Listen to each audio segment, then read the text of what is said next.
And let's see if we're coming online. Looks good. Alright, see if we can't put the finisher on this mod pack. Not that it hasn't been a good time. Surprisingly so, even for... which one am I trying to be unfair to? Apotheosis. Apotheosis is a bit of a difficulty enhancer, but also gives you the tools to deal with that, as long as you can handle being two-shot sometimes,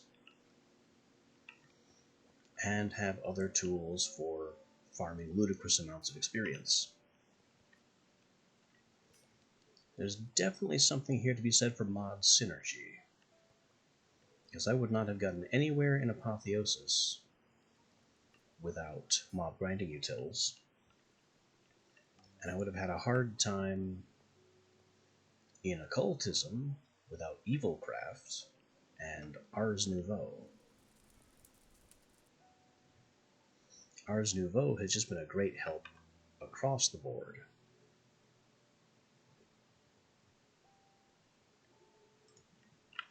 Especially with the ability to constantly modify my digging spell to do pretty much whatever I need it to. What do we have in here? Oh yeah. This was a mythic level Enderman.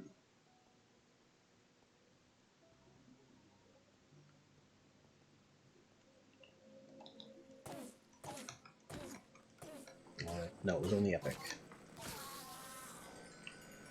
Still, an Enderman is an Enderman.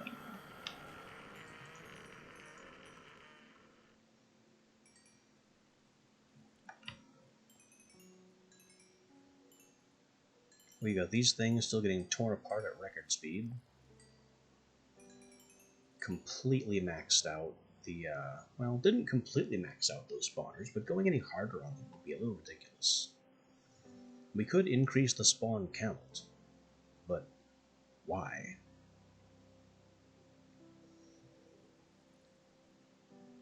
It's already a constant stream of 1s and 3s. And I had to upgrade the system multiple times just to keep up with the throughput of basic drops. Not to mention automatically discard all the Everlasting Abilities totems, which maybe we could have done without Everlasting Abilities. Would have added the would have improved the difficulty a bit. Because some of these abilities just trivialize things.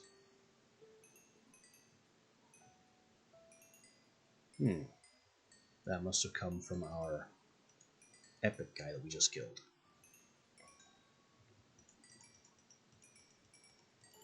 I've got tons of low-grade gems.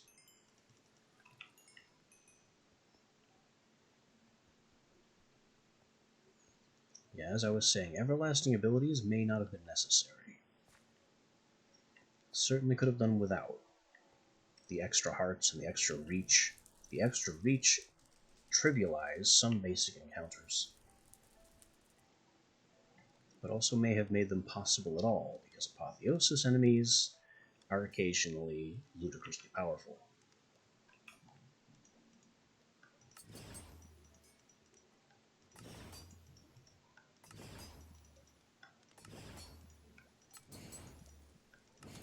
Too many gems, all of which are weak.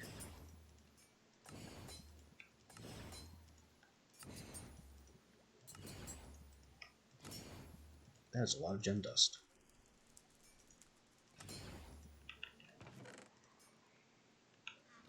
Hush up, you. Augmenting table. Do creepy whispers again.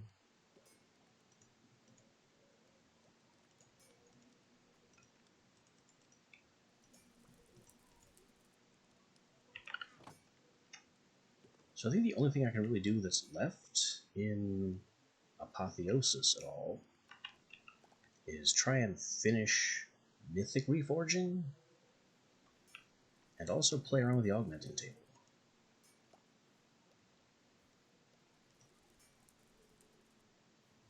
which I don't have any stuff to feed the augmenting table with, because that also requires mythic god pearls, which we don't have.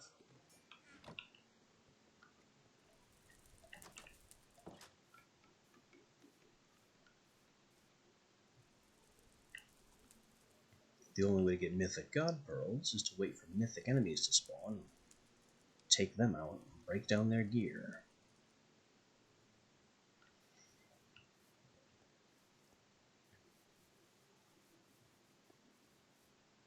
I'm kind of wondering now if I could grab an Apothic Boss version in one of the boxes of Eternal Closure, and then just mob oven a mythic enemy. Have I tried that yet? I don't think I've tried that yet.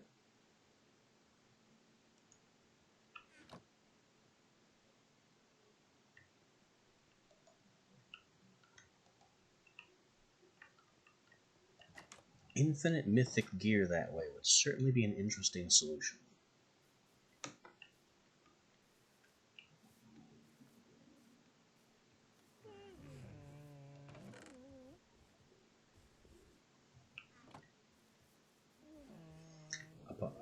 Occultism has been quite a ride, requiring us to interact with basically all of Minecraft's core mechanics. And we have things like this happening. Bee riders. That's certainly a new one on me.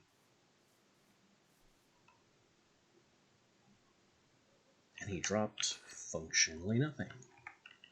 Just another right chestplate I can't use.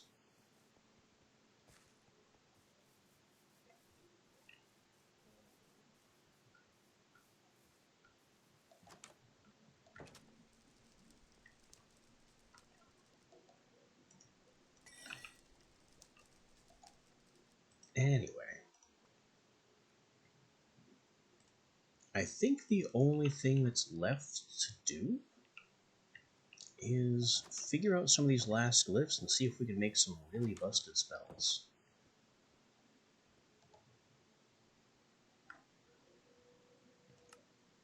We have everything tier 1. Tier 2, I don't really need Ender Inventory because I have a backpack. Animate block. I could show that one off. Just grab 3 obsidian. Conjure water. It creates a water block. Not a big deal. Exchange. Emerald block and 2 ender pearls. Way too expensive for what it is.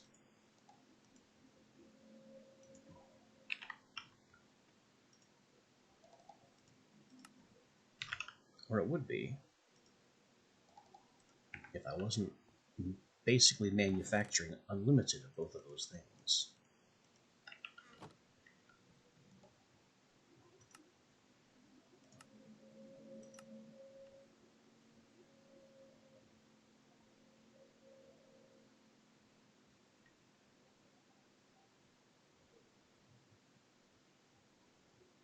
I miscounted, didn't I? I thought it was 2 obsidian, not 3. There you go.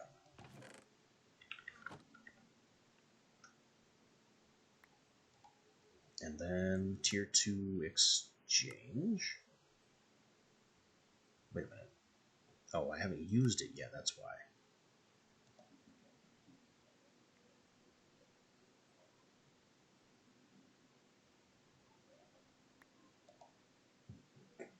What other glyphs do we have here? Firework. Does pretty much exactly what it says on the tip. Gravity. Makes a block act as though it were sand and gravel and causes it to fall. Which, if there's a half slab under it, will cause it to pop off, just like one of those blocks. So it's the poor man's silk touch. But we have extract in the same rank, which is far cheaper at a single emerald. So, unless you really want to drop a block of stone on somebody, it's not that great. Though I suppose the other use for it would be with the stone of block shaping, or the focus of block shaping. So you could use gravity to turn a block into a gravity-enabled block, and then manipulate it. Somehow. Grow, we have heal. Never saw the need.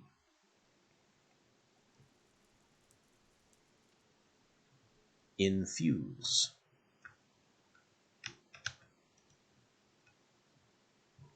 Infuses a target with a potion or flask from your inventory. Can turn that into a splash or lingering potion. Caster blocks can pull from potion jars to cast infuse. Okay. So it's like toss, but for potions. And it turns potions into long-range rockets. Invisibility? Not impressive. Name.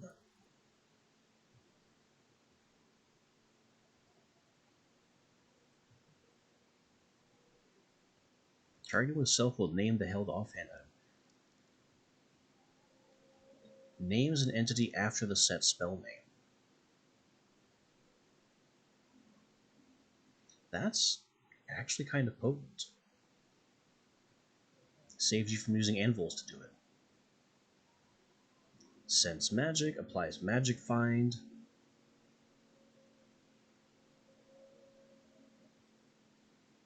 Slow fall, smelts blocks and items.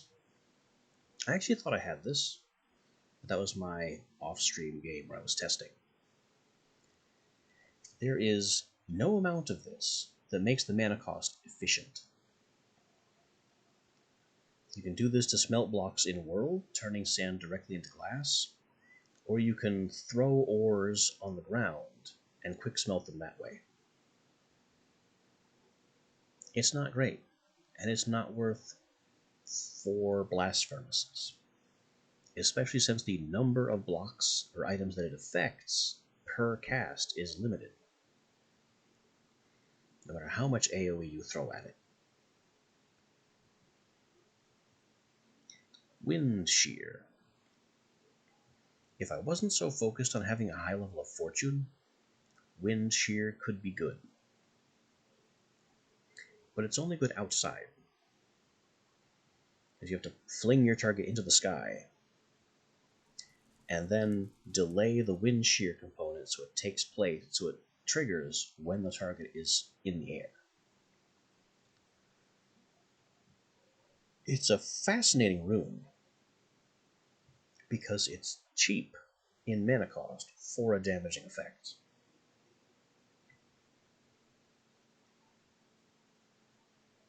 AoE, decelerate, reduce time.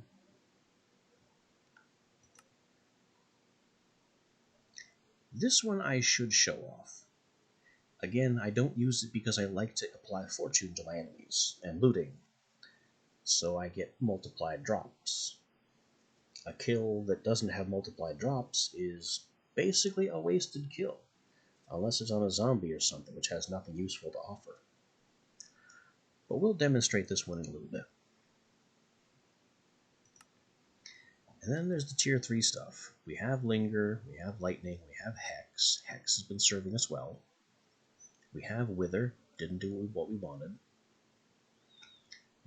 Retaliate. That's a netherite sword. Just for a spell you can cast on something that hits you. I think Retaliate... No, it doesn't even... I'm thinking Retaliate would be used with a reactive piece of armor, but reactive armor already does this by default. So you basically have to have this spell active in your book, in hand, and hit it right after you get hit. It's weird, but this is also Ars Editions. It's not in the base set. It's part of the Ars Nouveau expansion. Here we go. Getting a mythic guy who is sadly playing around in the water.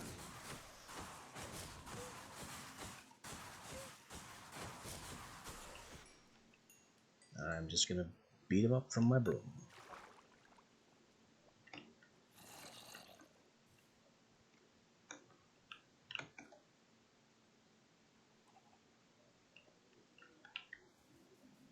Anyway, back to what we were on about after that momentary distraction. Recall recalls the target stored in a reliquary and casts a spell on it. This pairs with Mark, also from this same mod. Marks the target and stores it in a reliquary. This allows you to bookmark locations and then cast spells at that location. Not entirely sure how that works. It's part of Ars Editions. The tooltips don't explain much. I figured I'd use it to cast teleport home spells, but then the stabilized warp scroll exists, so it wasn't necessary. Fangs. This just summons Evoker Fangs, which honestly isn't that powerful in effect. Glide. Temporary Elytra. Intangible. Intangible is, if you remember Thaumcraft, is the Black Hole Talisman ability. You use it on a span of blocks, and it makes those blocks temporarily cease existing. So you can punch a hole in a wall, walk through the wall, and then the wall reappears later on behind you. It's a neat effect if you have a base that just doesn't have doors and is full of secret rooms that you've memorized. Orbit summons orbiting projectiles around the target.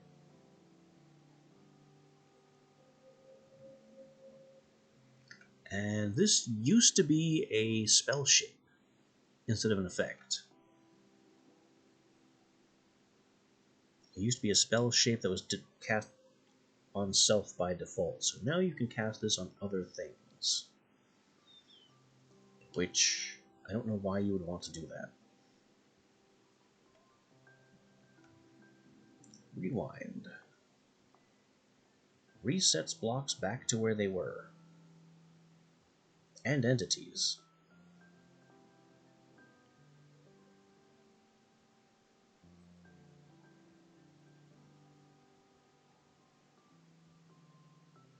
Glyphs that come after Rewind will be cast at the end of Rewind as if they were delayed. That's a strange effect. Summon Decoy. Creates a clone of yourself that mobs are attracted to. Summon Undead.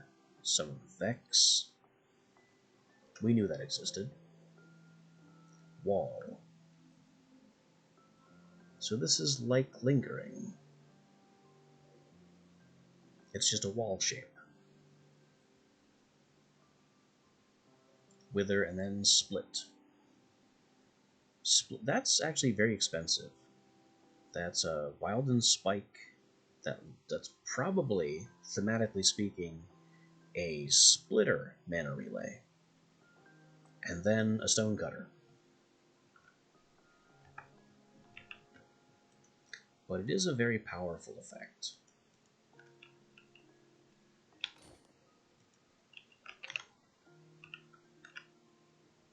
Stonecutter. Spike. And the third thing was... I should probably look it up to make sure. I'm probably right. Tier 3 Split. Source Splitter. I was right.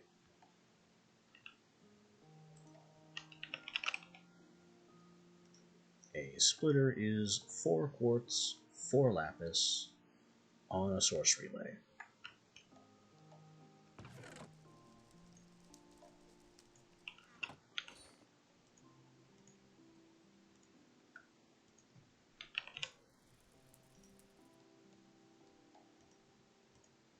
So there's the relay.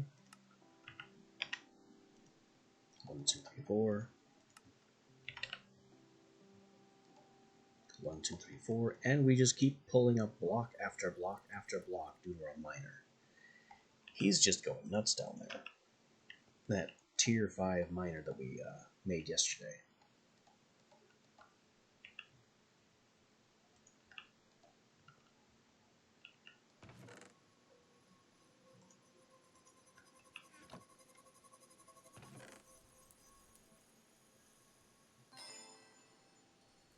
I've still got blukes in here. And these source gem blocks go up here now.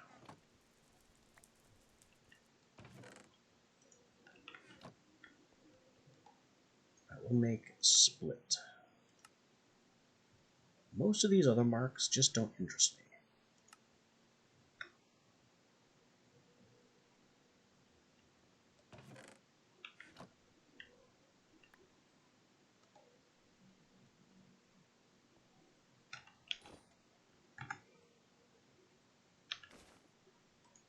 With all of this, we can make boom drills scarier.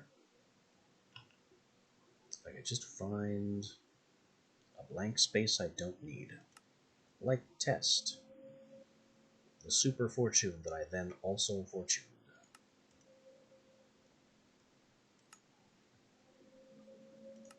So because it's going in a wand, it begins with projectile accelerate, just by itself.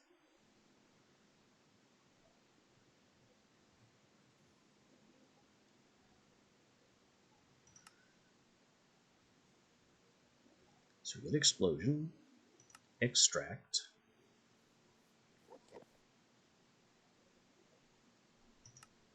amplify, a couple of AoEs, don't go too crazy. Oh, I've messed it up already.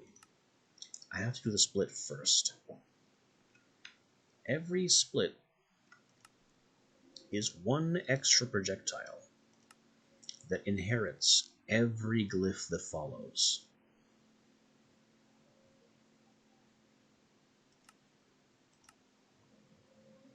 So double split, double pierce, explosion, extract, AoE, and then I have to pick up AoE.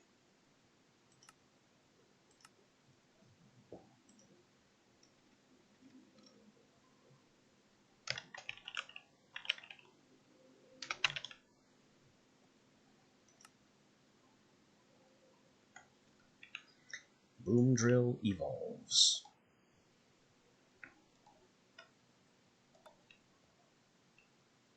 We are not going to cast this at home, because this spell is now very scary.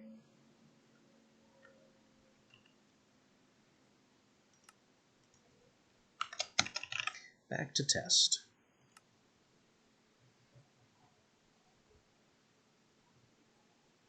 Other things that get crazy. Projectile, lightning. We can amplify the damage, decrease the damage, or increase the lightning bolt's duration? I don't know what that means for a lightning bolt.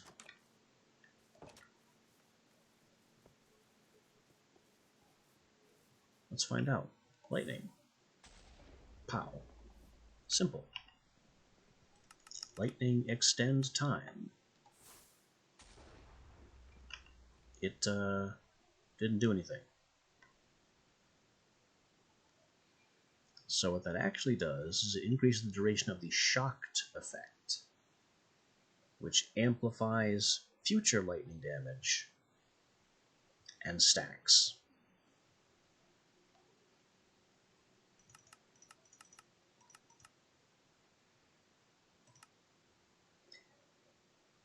Now, if we do double split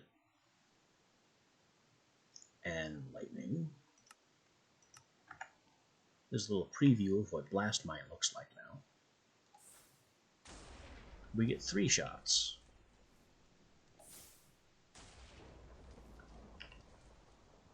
What if I add Pierce and Lightning?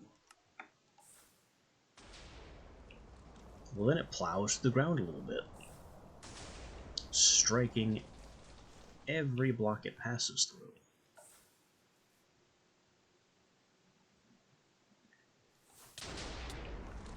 Ow. I was too close to the AoE. And I got straight up to shocked 3 because I hit myself several times.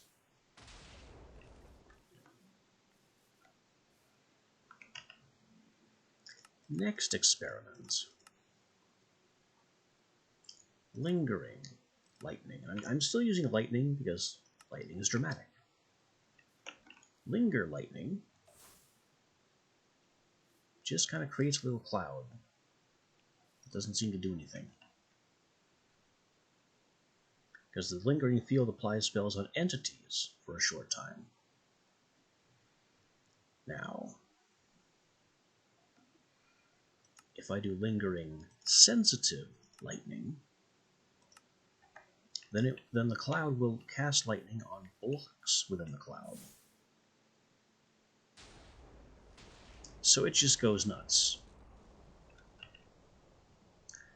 If we add some accelerates, and then lightning, due to the text here, it procs more rapidly.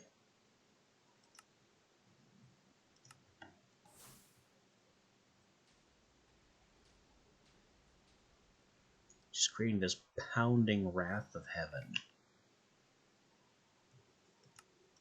Let's take down the accelerates and add some AoEs to make it bigger.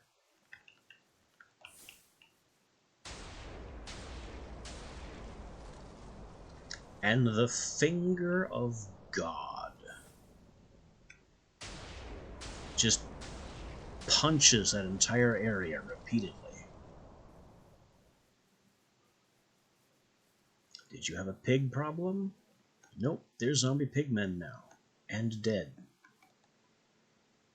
Were there villagers? They're all witches now. And dead. That sheep? Dead. And because it was killed specifically by lightning, we get a visible vengeance spirit. That's Evilcraft at work. Things killed by lightning become vengeance spirits. Is this... Okay, that's red-eyed, so it's a bee that used to be a bee rider's bee.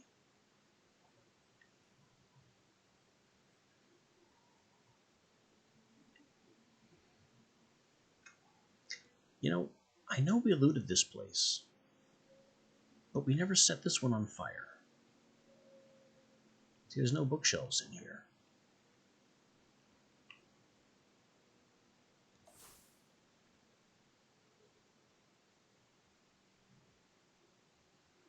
Kind of a shame that this lightning doesn't set things on fire.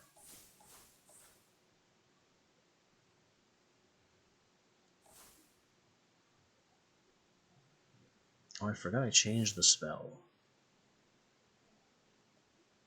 It's now a combat spell, not an arson spell. That's fine. Pigs. Would you like to be zombie pigmen and die? It's escaping. Not far enough.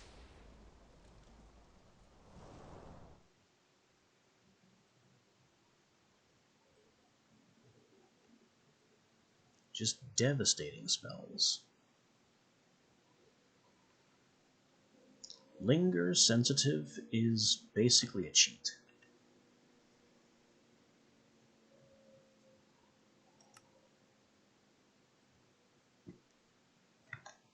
Linger also accepts extend time. So what if we use break?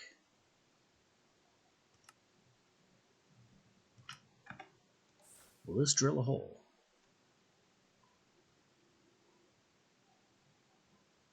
It will exactly drill a hole. And if we keep casting on the same center square, it'll keep drilling that hole. Because for some reason the lingering cloud also has gravity and falls downward. We don't ask why, because it kind of serves our purposes.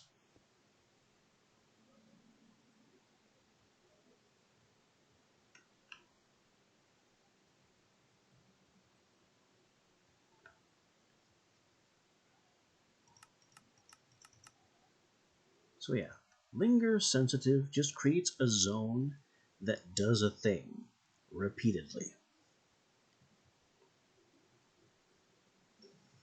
And as long as you don't have it in a summon effect, because summon effects impose summoning sickness and you can't do more summons with summoning sickness, then you can have a spell that just does crazy things.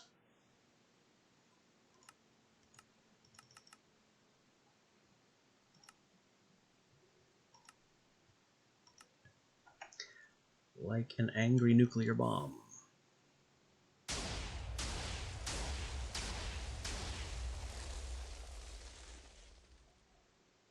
Weird.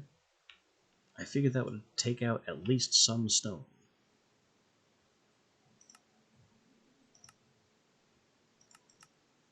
Let's add an amplify. Let's add 2 amplifies.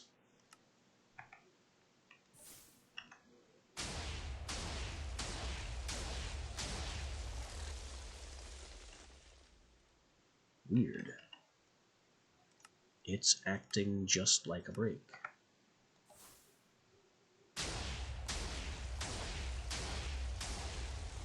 That's more like it.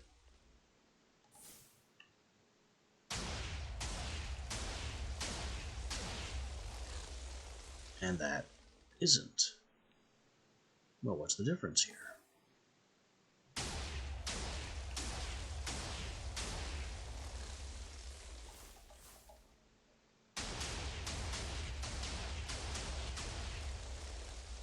These are also very expensive spells to cast.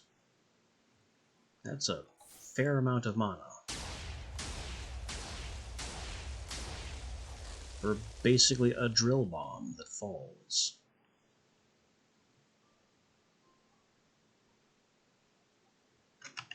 What other mischief can we get to with the linger sensitive combination?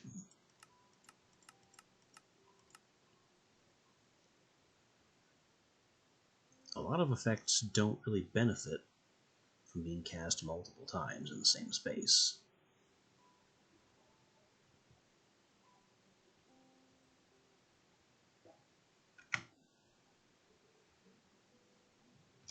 You know what, though? Linger sensitive,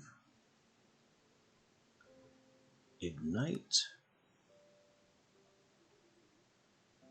but also freeze.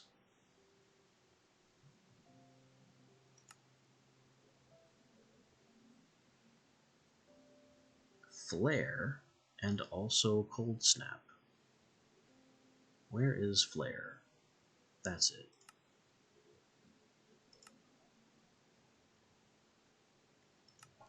And just these components. No augmentations.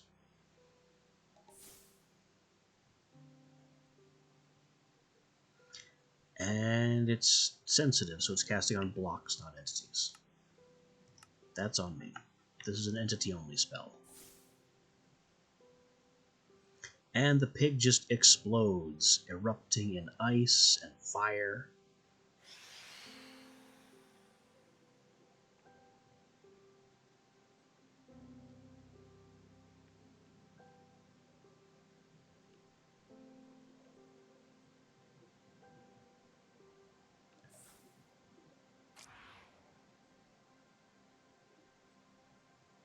It's a pretty dramatic spell, if not a very effective one.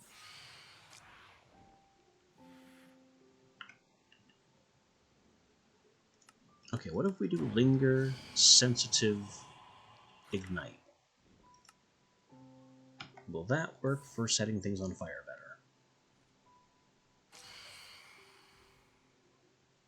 Well, it makes the fire more persistent, at least.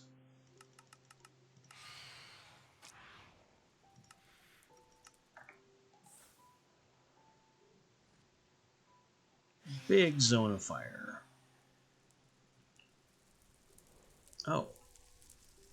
We hadn't actually looted this one. The bookcases and presumably TNT are still intact. Well, that's kind of fine. I don't think there's anything in there that could interest us.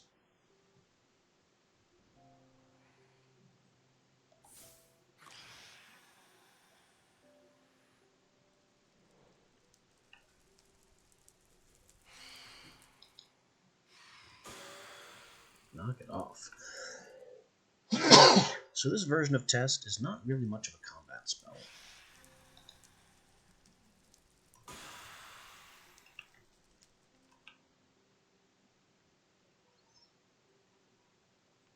Huh. It burns out the ceiling, but never gets down here to the bookcases and TNT.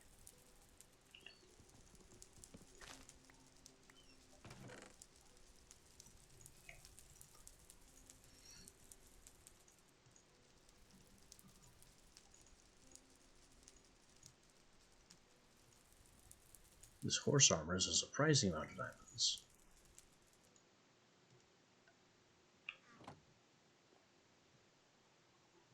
And that's it. I think we are done looting this thing. Burn it. Burn it all. Hopefully set more TNT off. It worked.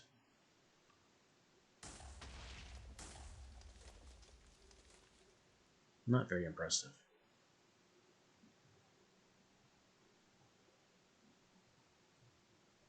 We do have more enemies now to play with.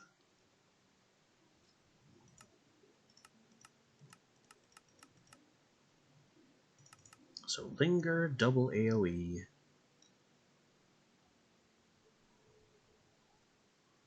You know what? Launch. With all of the amplifiers.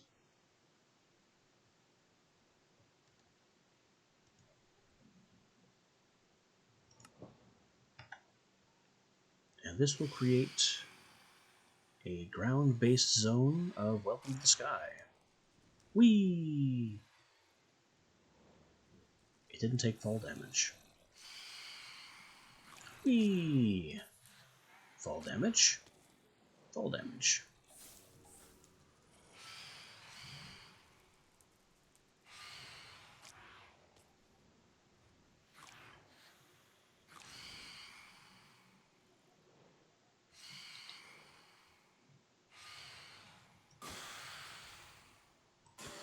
Okay, these phantoms getting on my nerves a bit. How would you guys like to go into the sky? Whee! Smack. Smack. Well, it works as designed.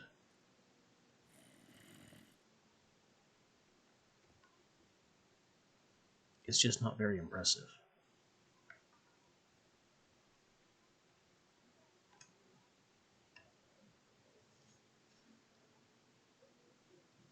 Alright, next interesting spell.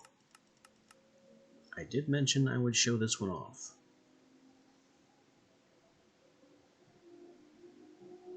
Bubble. Bubble has a lot of things going for it.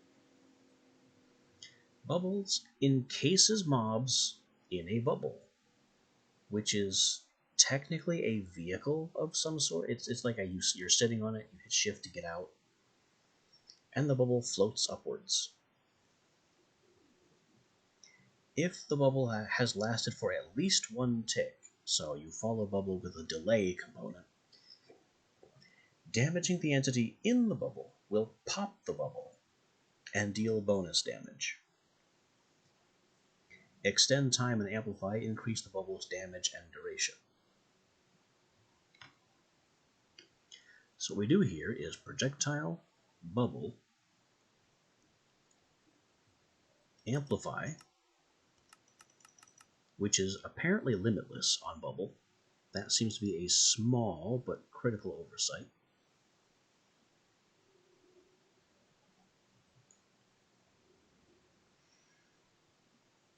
And I'm going to need delay, harm, double amplify on the harm.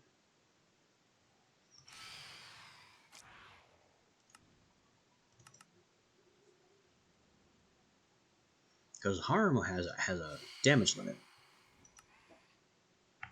And this spell is lethal on almost anything. On a previous playthrough, I had this spell on my sword, and it just killed everything. So this creeper, bubbled, popped to death. You, bubbled, popped to death.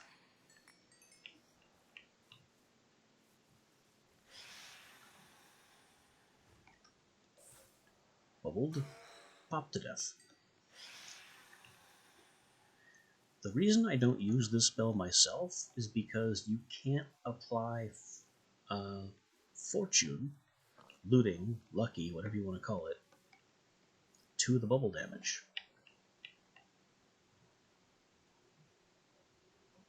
Enderman. That was over 30 damage. And he still doesn't realize we're hostile to him. Unfortunately, the bubble has glitched. Now he's up there. And he's still not angry at me. He knows he's supposed to be angry, but he hasn't figured out who his enemy is.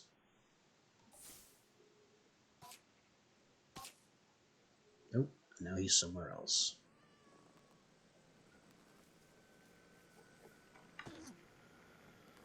And he's still not aggressive. He's just that confused about everything that's happening. And then we take him out.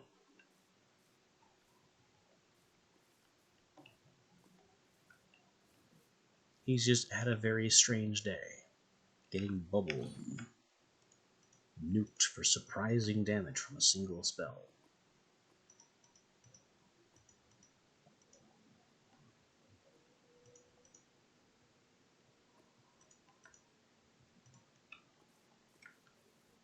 And my inventory is just getting weirdly overloaded. But you know what? Sunflowers are always nice. Sunflowers are yellow dye for Afrit books.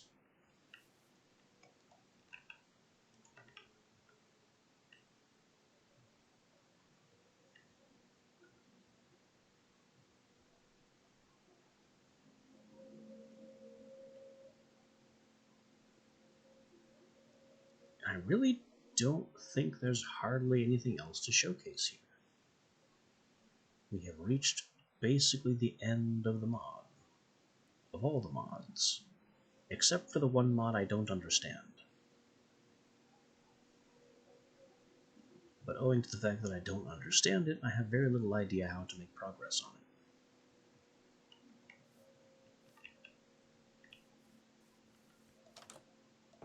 I suppose, technically, there's still one thing I can do. Something I have never previously done.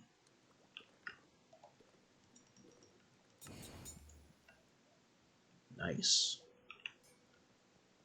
16 diamonds.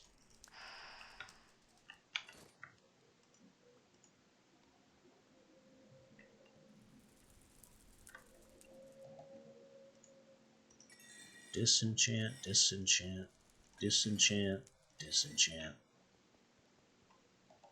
Break down the items that can be broken down. Trash the ones that can't. We have a God Pearl back.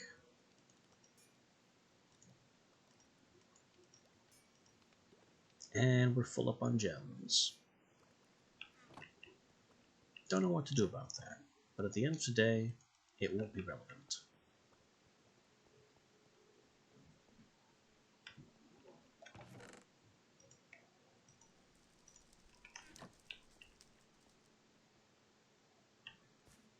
guess playing around with this is the last thing I could do. I really thought I could transmute logs and get alchemancy forges. I swear I've done it. I did it in test.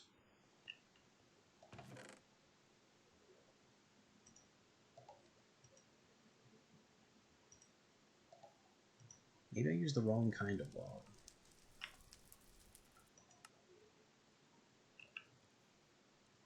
Wait a minute. Oh, sacrifice goat to get a bell. I thought that's a summon goat, which I could use.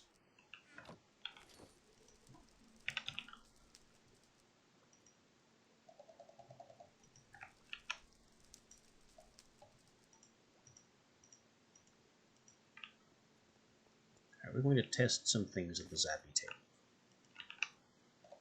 Spruce planks? Nothing. Crafting table? Nothing. Birch log? Nothing. Oak log? Nothing.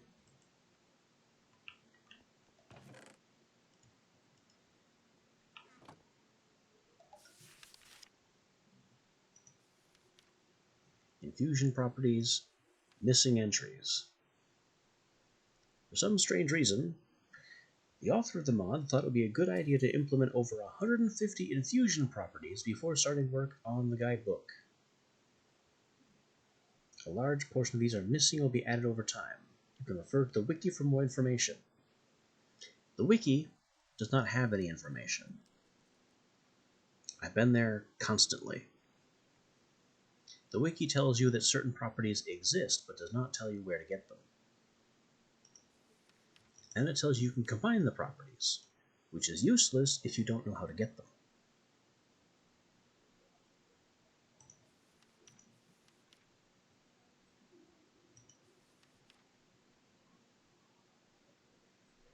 It tells you that you can infuse items with various properties, and there's an infusion limit. Basic items have 4 infusion slots, and I think Dream Steel gets +1 or +2. We read that yesterday. 2 additional slots for a total of 6. Yeah, +2 slots.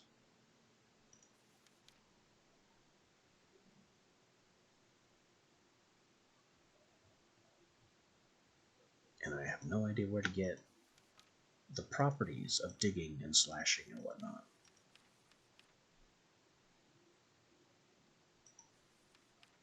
But I need to make a whole bunch more of these alchemancy forges, which I very much do not want to do.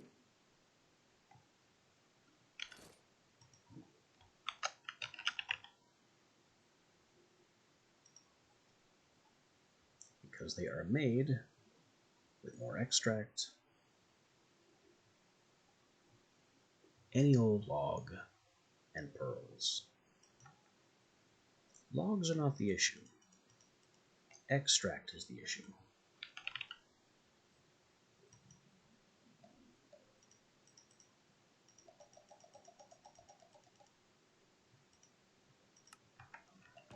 And extract is the issue because blaze blooms are the issue.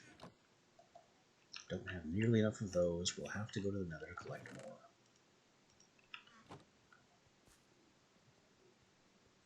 And for a mod I don't even understand, that's kind of a tall order.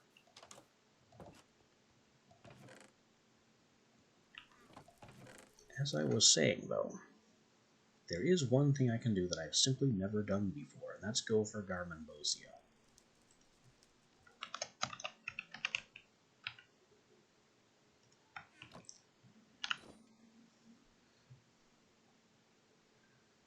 So if we make a new Vengeance Ring, turn it into a new Vengeance Focus, and then craft the improved Vengeance Focus, this one.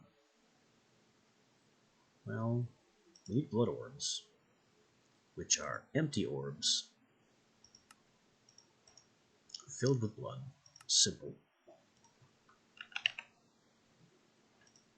We need a couple of chorus root to pop.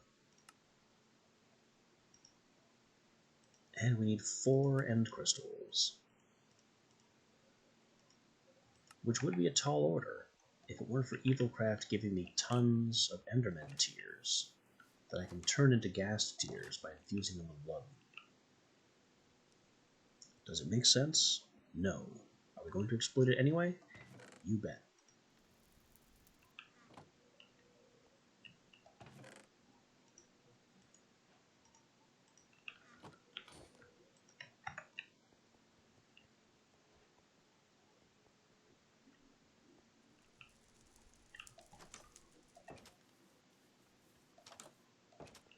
So we pop the chorus, infuse the orbs.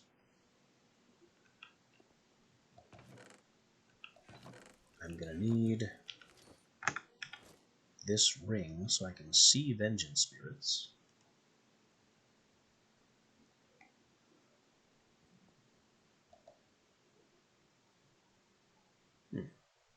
This takes more than I expect, or more time than I expected. 10,000. That explains why. That's about as much as infusing a block of iron.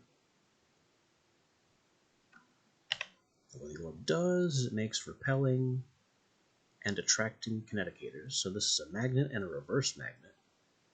The cost of blood to run. You can make a Scepter of Thunder, which is a single-use lightning bolt. The reason this exists is because some Evilcraft items have to be struck by lightning. So it gives you the opportunity to have access to the lightning. Anyway, there's my Piercing Vengeance focus. Capable of killing vengeance spirits. And you know where there's going to be plenty of those? Way down here.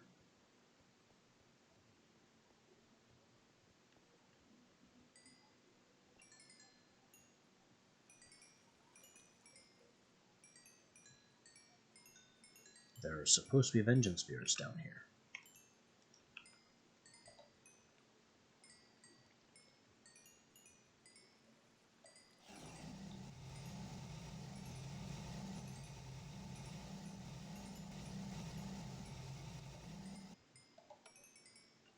Do they not exist because I'm not killing them?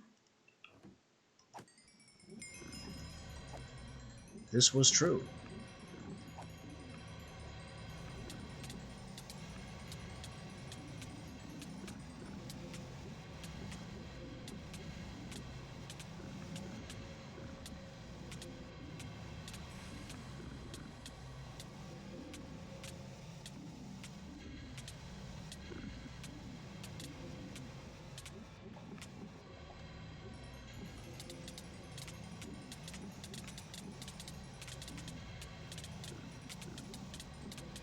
So I'm just lasering all the evil pain spirits.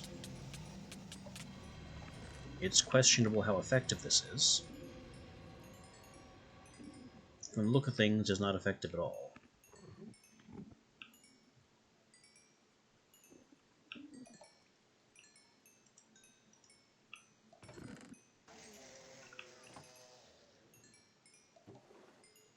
So I have no idea if that accomplished anything, but it certainly didn't seem to.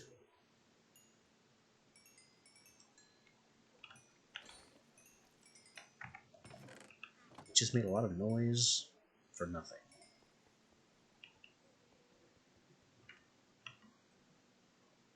Okay, new plan. Back to lightning shenanigans. Linger, AoE, double accelerate, lightning, amplify. We don't need to extend time, because extend time just extends the duration of shocked, despite the tooltip saying otherwise.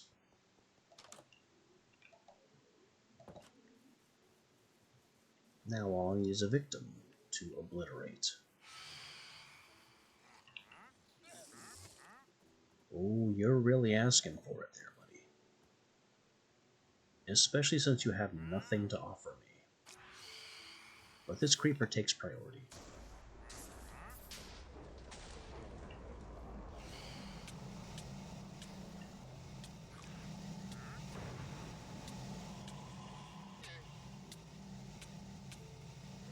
So the problem we're having is that the world tier increases their armor, and the vengeance beam here is being very strongly resisted, but I still got a kill.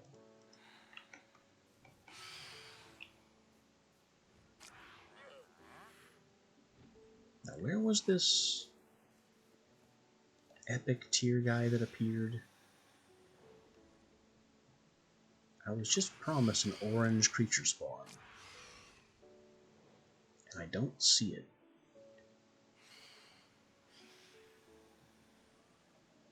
I can't have taken that much time vengeance beaming the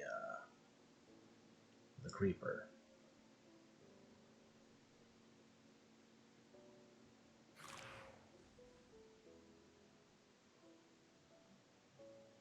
I must have. No mythic for me. So we have Vengeance Essence, it becomes materialized, it gets infused with 50k, and it has very few uses.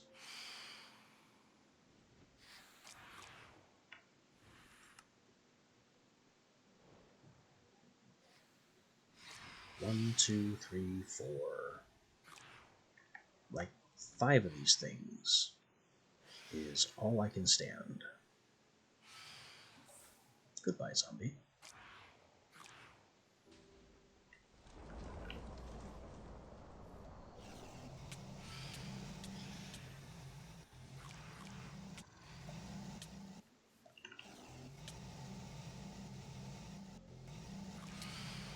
Dang it, creeper, out of my way. I'm trying to laser this zombie to death.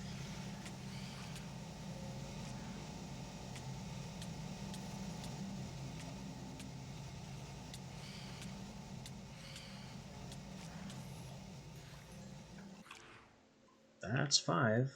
That looks like all of what we need. That's weird.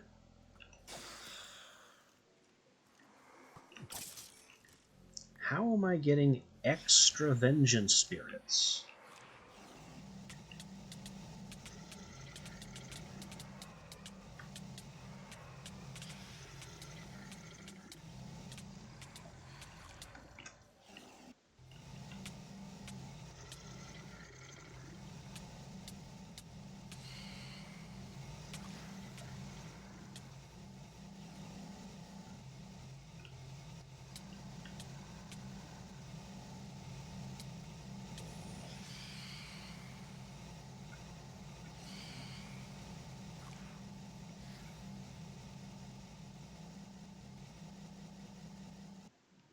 How many evil, angry souls does one creature have?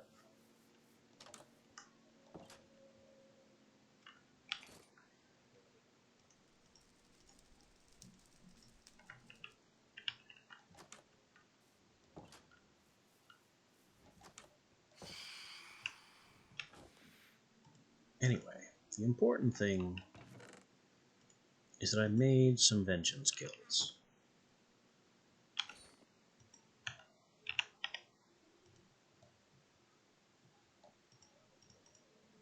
Then we update these to materialize essence with dark crystals, because they do nothing else.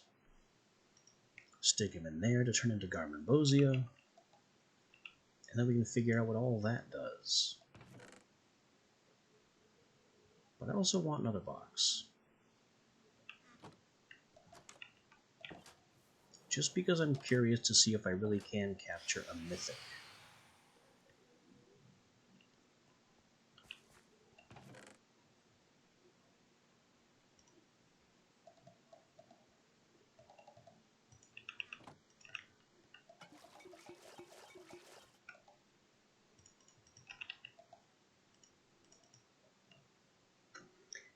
believe weakness potions were just... yeah, just fermented spider eyes straight in there.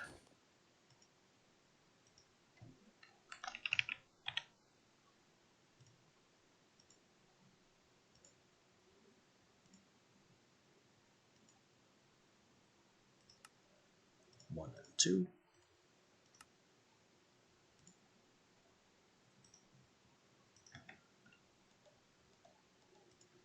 One and two.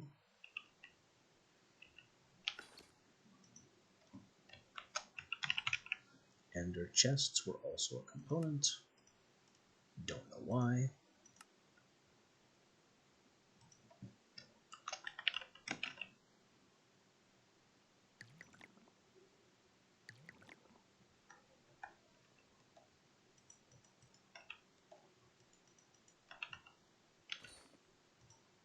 And I miscounted. Ooh, wrong ender chest.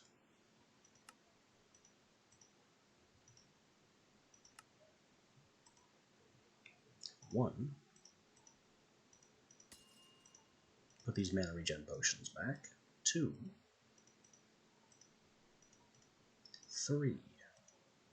Why do I have another ender chest in there?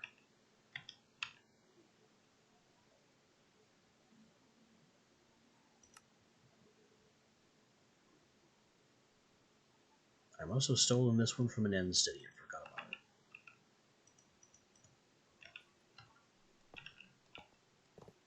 I don't know why they don't let you put two of these side by side.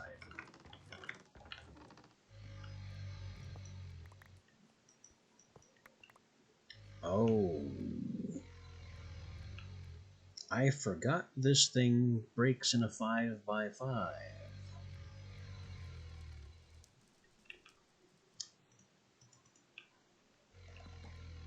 It does so weirdly silently.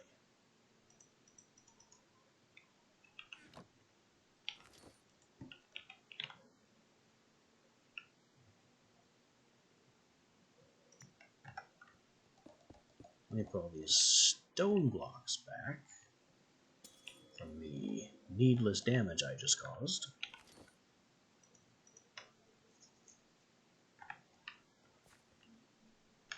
And now we have some Ghostbuster boxes for when we get more mythic level enemies.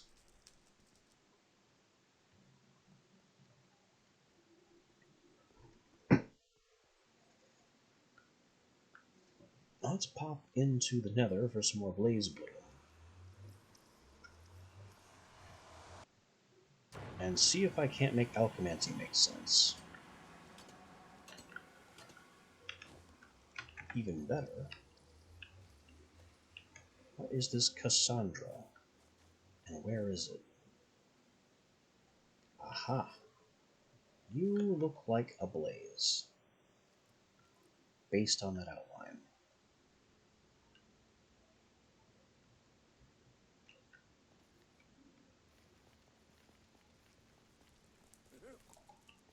Mythic Blaze grabbed.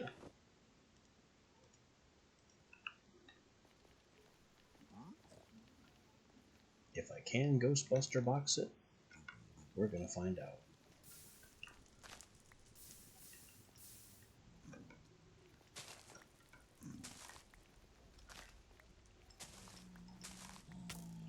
What? Who? You.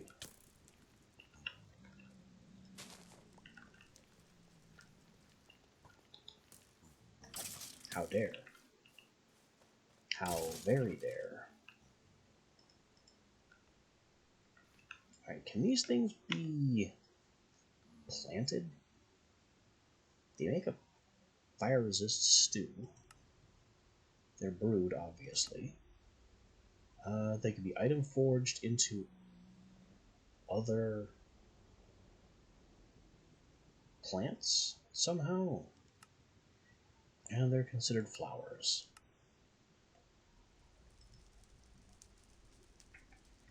I just want to know if I can plant them and grow them and have them spread somehow, instead of having to come to the Nether every single time I need more.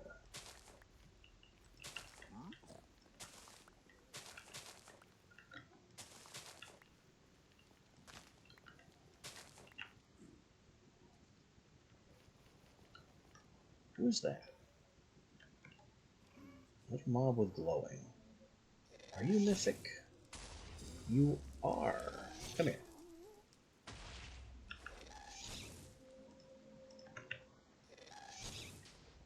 That is 2 convenient mythics.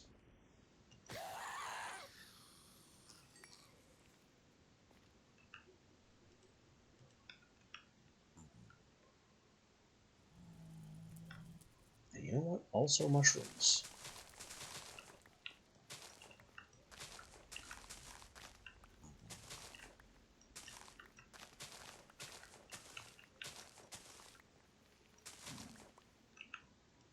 I've been struggling for mushrooms for a long time.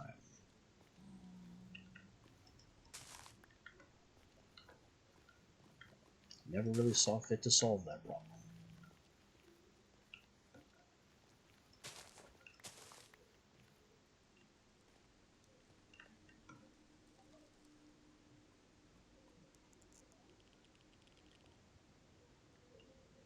We're also now pretty far from home.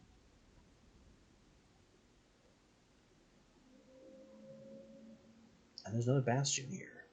Neat.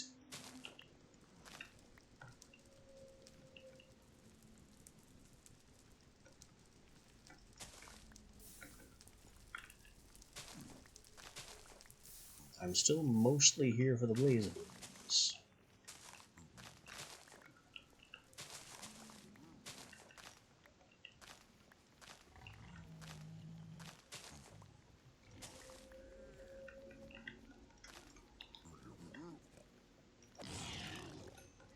But if these guys really want to cause trouble, I could certainly loot their bastion. No.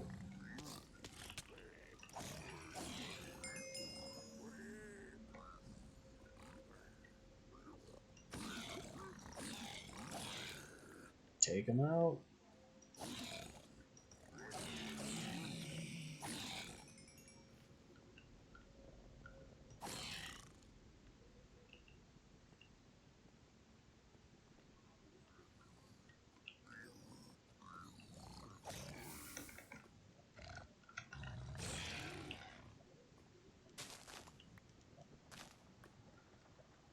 This is a very strangely shaped bastion.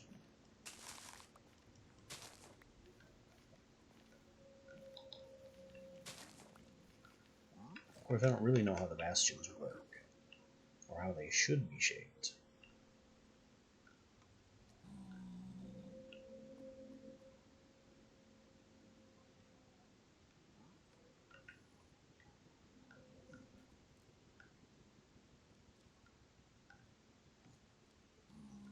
Oh, hello. Lots of gold blocks.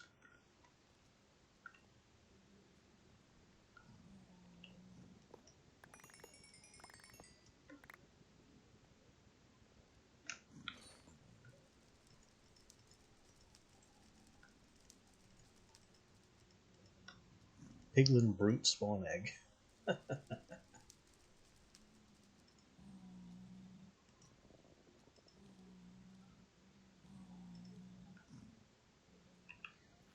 I could key one of my mob spawners to piglin brutes, or make another mob spawner and make that piglin brutes.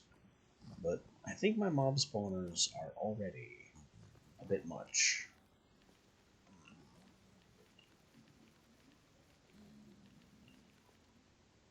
Isn't this bastion style supposed to have a treasure room?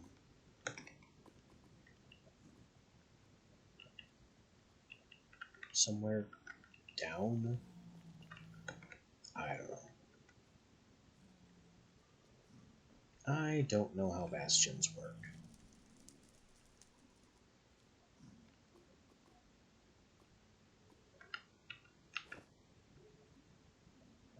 Although I do have this Gravely Dig spell, which uses the intangible effects that I mentioned earlier.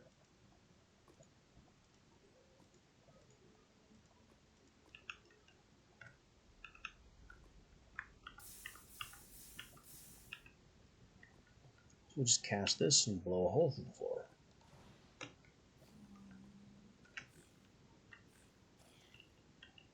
a deep one.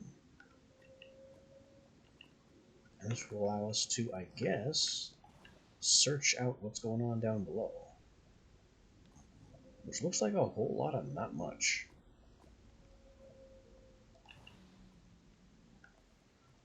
Being able to do this while flying is great for information gathering.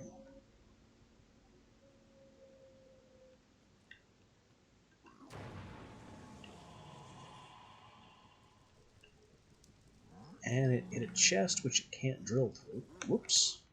And now I'm in blocks. Excuse me.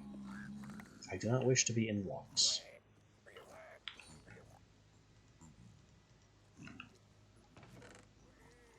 Bone. Just a silk touch?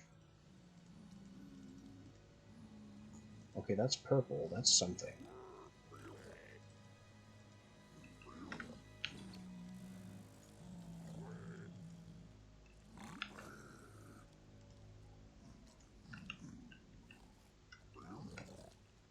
So I found a chest at least.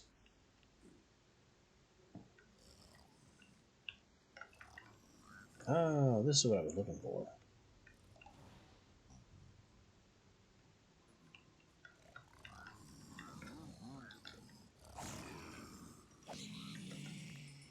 A kind of larger chest room. Where they have, I mean, iron, but apparently very little else.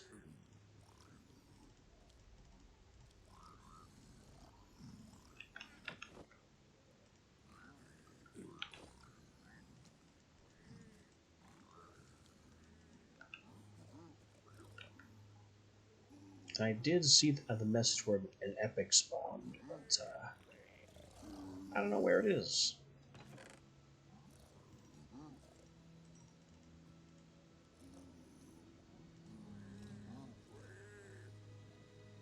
Perfect lunar gem, minus 104% gravity.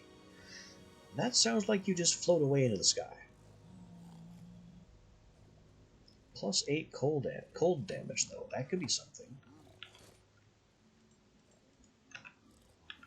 Just casually add 8 points of magic damage to this sword that's already very strong.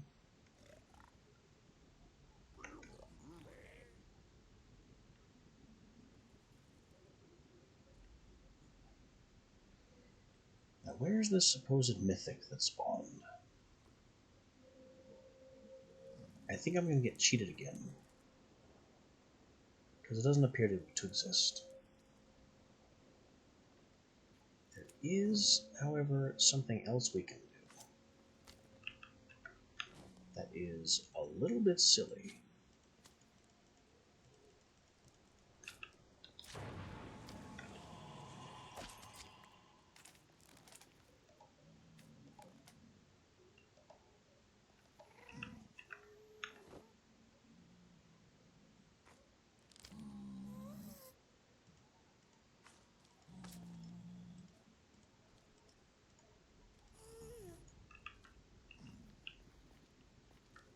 What was this about? Someone the funky? There they are.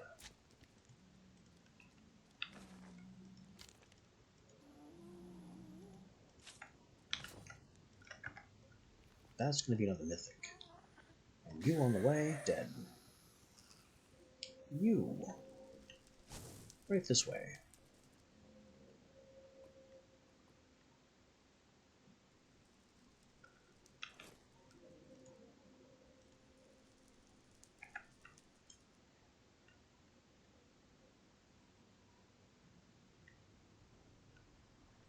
So I'm doing two things right now, both of which are a little strange. We're harvesting mythics for later conversion into possible soul stuff, and I'm also grabbing small magma cubes.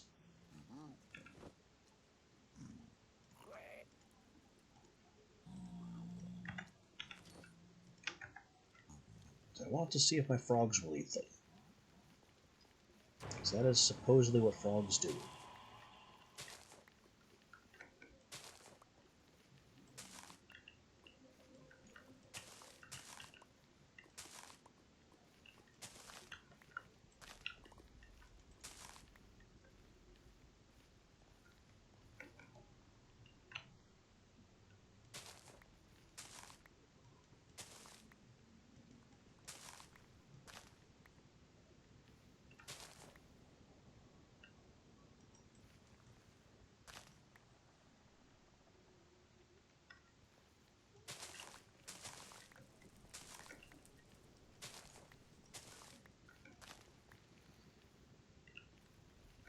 This should be enough nether molding.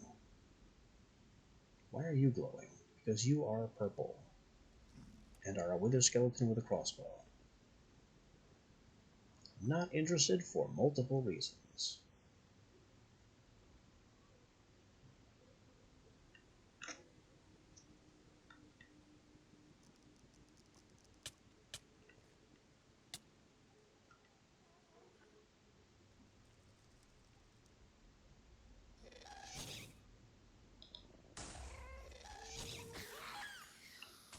How rude.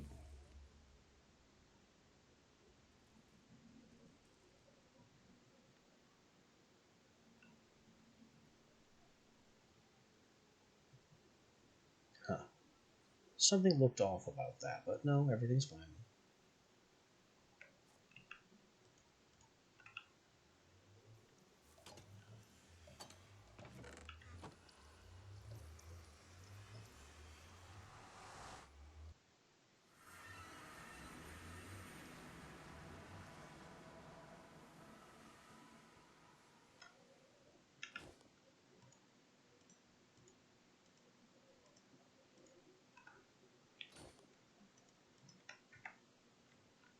Okay.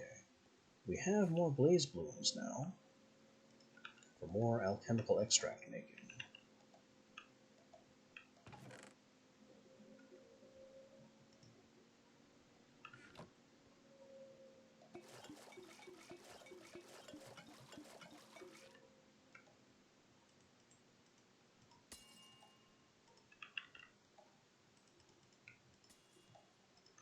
We'll just pop all these in here.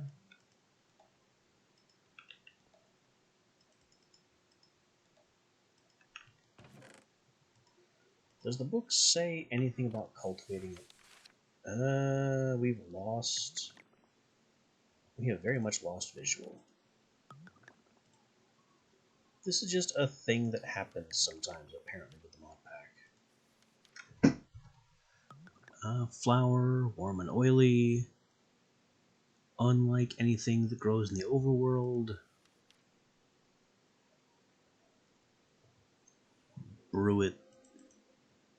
That's all it says.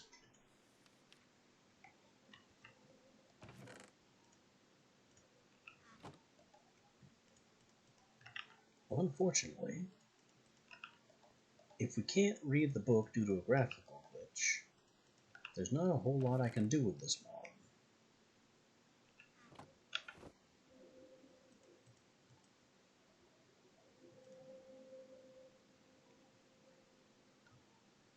So I'm just going to ignore it. Alchemancy, you are being forgotten about again. I tried. I really did.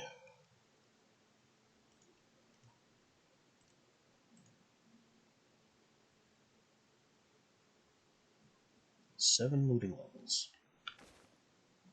Mine has 8. Alright, so these two get broken down into rare material. This perfect gem, I'm going to go ahead and put in my sword unless I can find something better. 8 cold damage? What can I outclass that for swords?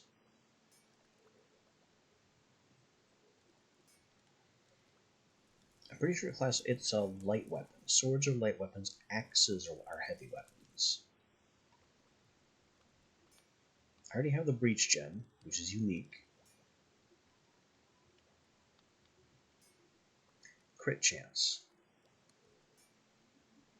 What do you mean crit chance?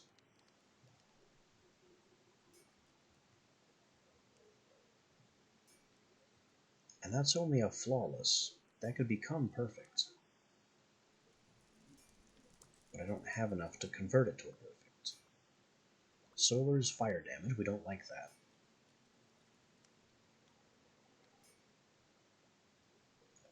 Attack knockback. Extra sharpness. And it keeps threatening with more of these gems of the earth.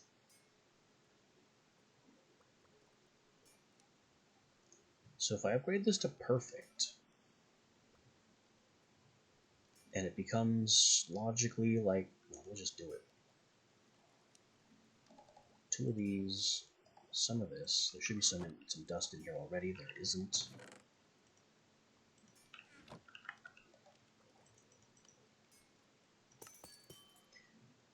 Plus 3 levels to existing sharpness. That is 3 half hearts of damage.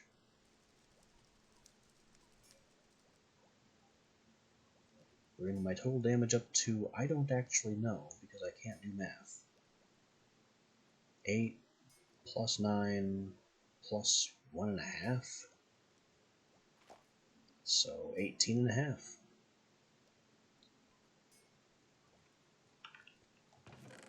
It's not worth it.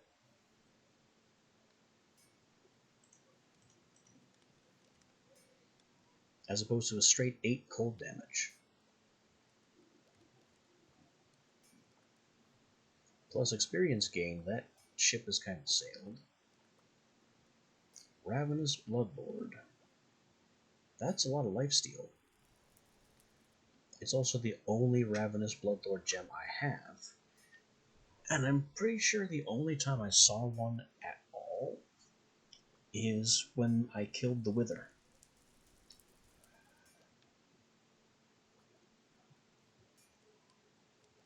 Guardian adds lifesteal. Bloodlord adds so much more lifesteal, though.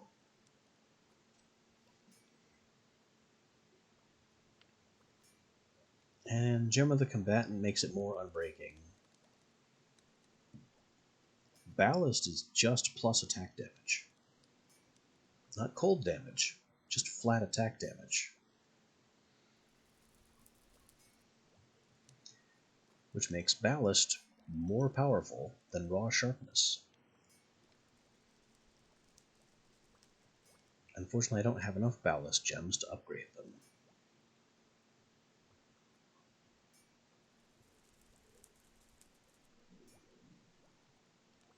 I have too many of these Royal Family gems, which don't do anything for me anymore.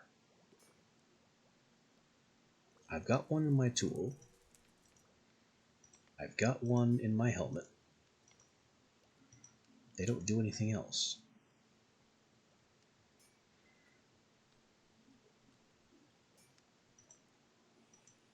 These are cracked. They shouldn't even be in here. Why do I have any cracked gems in here?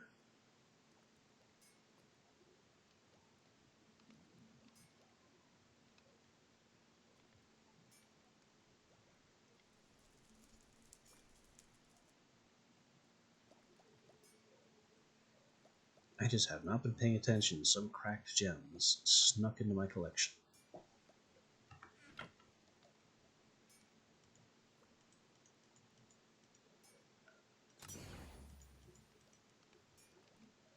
Oh, this was a good one. Also, this is only flawless. There's still perfect, technically.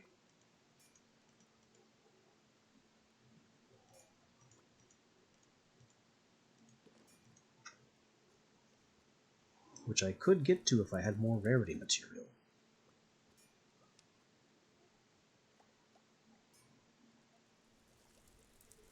But I think I like the whole plus 8 cold damage thing. That sounds really good.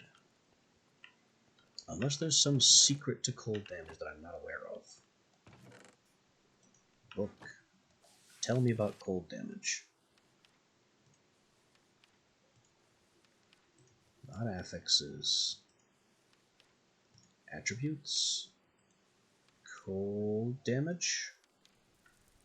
Bonus magic damage and slow. Dependent on the strength of the damage.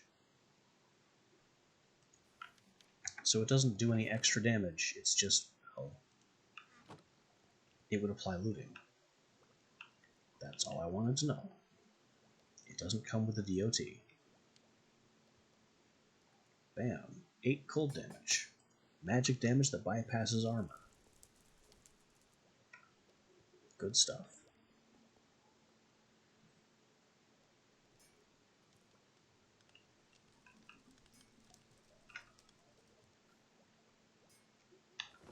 Now, about all these captured things? All these are blazes. And we have all the magma cubes. The magma cubes are for my frog experiment. I think these are the wrong color frogs.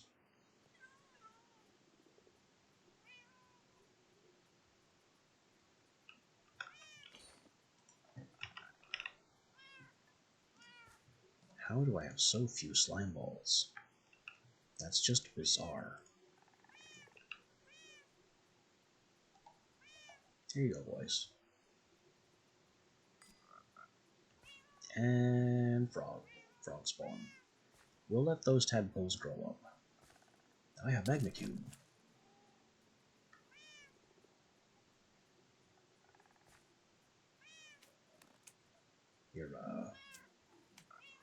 You're supposed to eat it.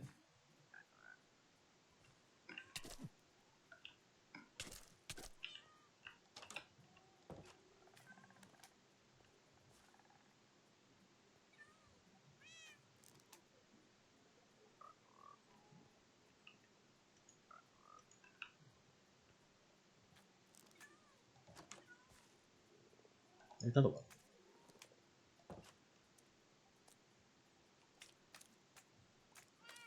There we go.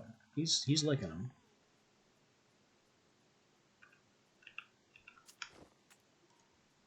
This is supposed to be how frog lights are made. The frog supposedly devours a minimum size magma cube. Just swallows the thing whole.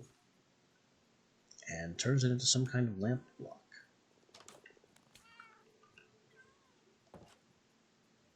And the color of the lamp block is based on the color of the frog. But they aren't eating the slimes.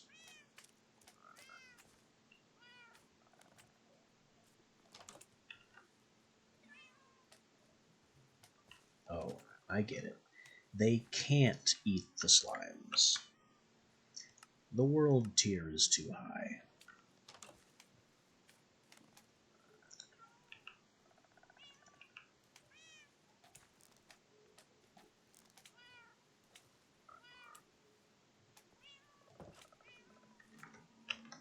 I can't bring it down now, because these magma cubes still have all of their armor.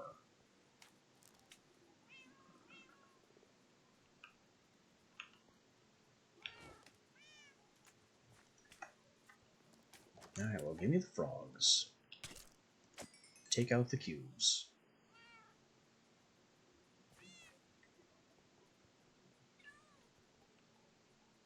And put the frogs back. Apotheosis makes frog lights impossible. Not what I expected.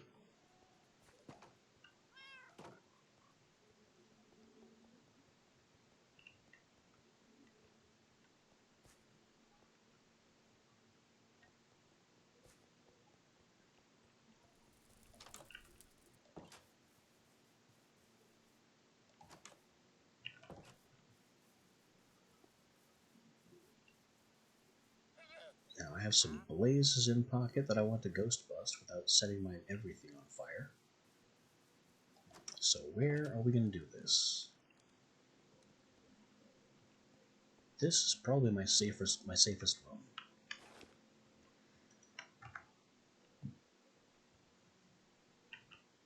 It just happens to have a big old machine in the middle of it.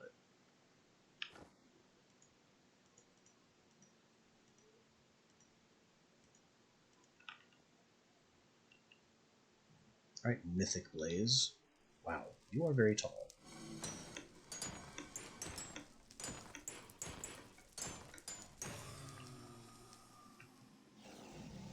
Get in the box.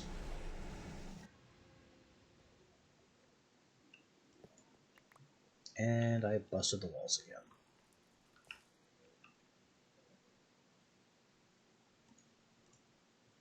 The box only says it contains a blaze, which is worrying for my plans.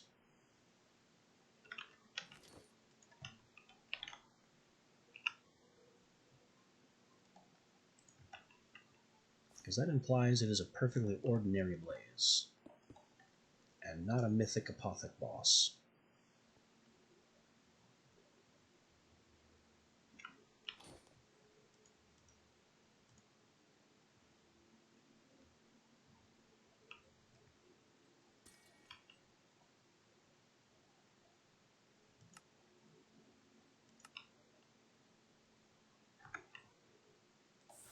Give me that box. And we'll cleanse the progressive slow.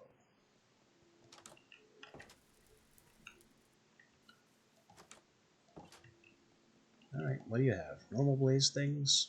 I hope not normal blaze things. Completely normal blaze things.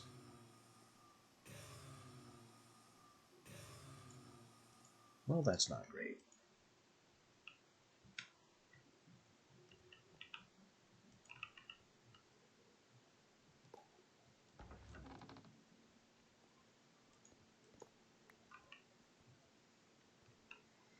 It means the dev may have thought of that. Or, more likely, it means the dev didn't think of that differently.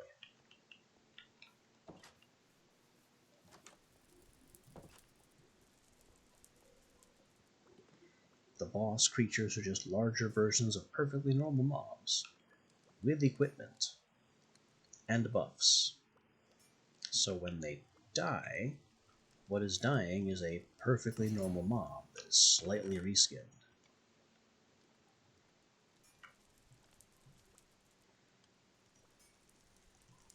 So it doesn't do a whole lot.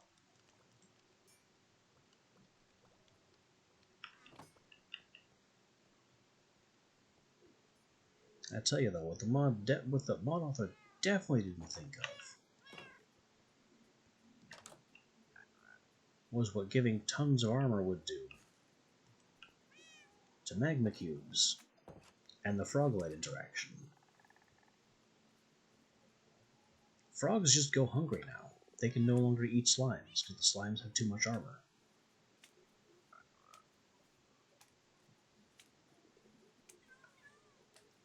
Unless I can somehow give the frogs, like, super strength. I'm honestly wondering if that would work now. It's such a weird thought.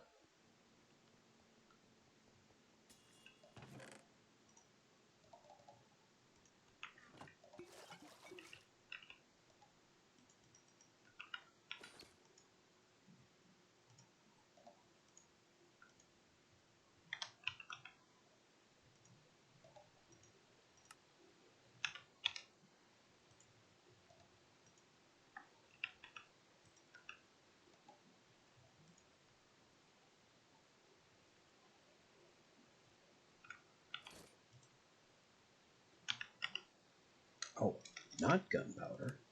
Infuse.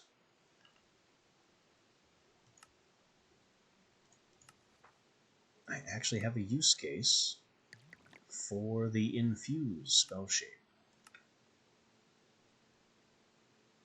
Except, where is it?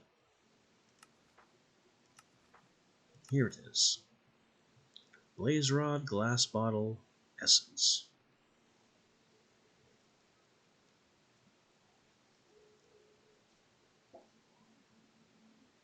So, Blaze Rod and Glass Bottle.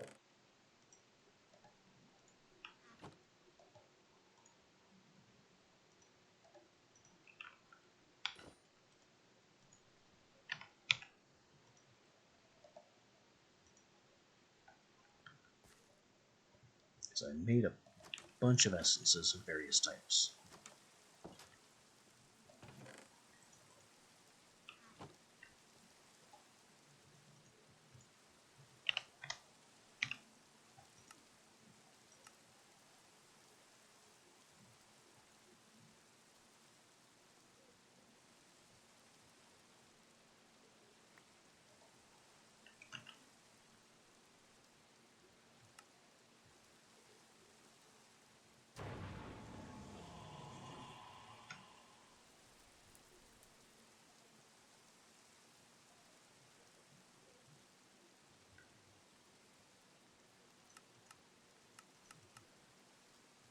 So we're going to linger, accelerate, infuse with extend time.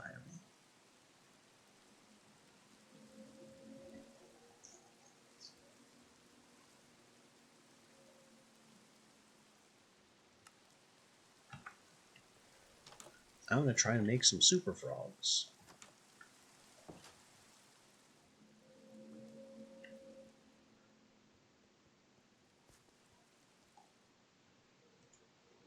And on top of this, there is a potion effect of Sundering, which is a corrupted potion of resistance that I can try and use to strip some armor from the magma cubes.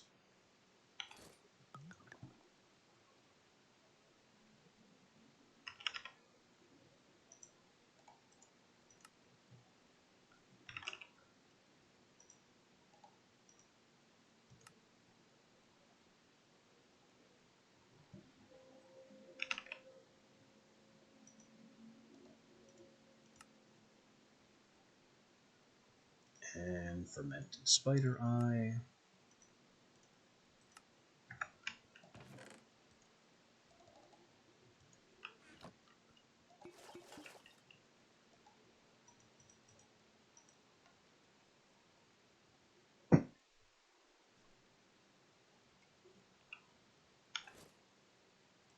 We are definitely getting weird here, and I need a box of Eternal Closure of a slime so I can farm slime balls.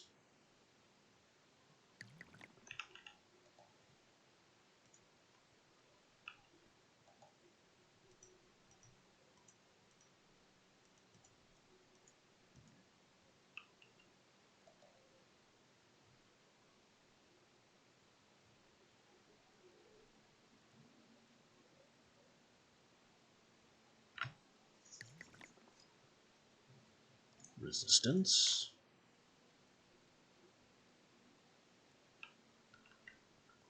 To Sundering, which is the opposite of resistance, correct?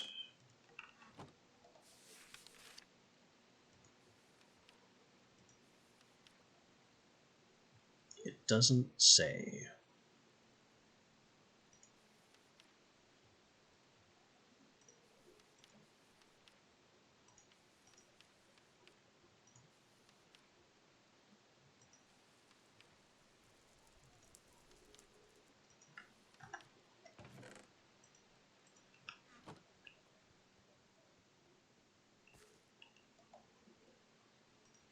No matter.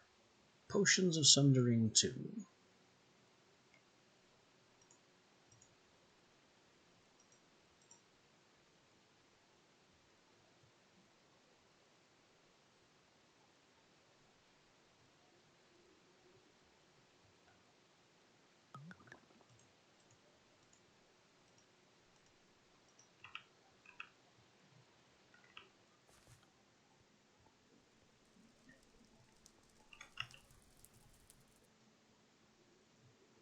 Okay, before we get to the infuse extend time, I definitely want to increase the length of time that the lingering cloud of lingering potion lasts. So now we infuse extend time. So as long as the linger cloud lasts, it will keep reapplying the lingering potion.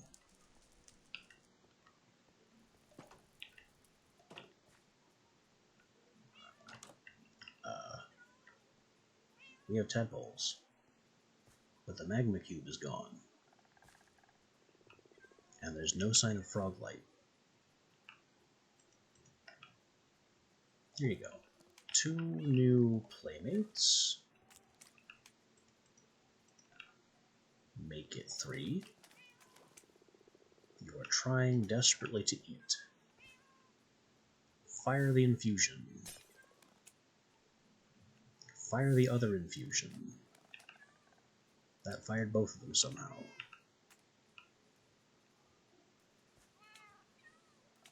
The magma cubes have Sundering. There is no sign of the frogs having strength. There's no sign of strength being anywhere.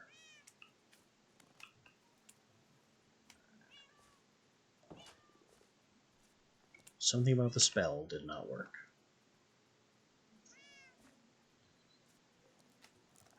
You know what happened? The lingering cloud procced twice and broke one of my potions for each one.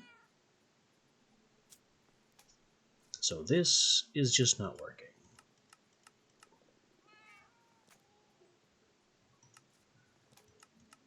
I am basically using Infuse to make this a lingering splash potion. So I should just make it a splash potion.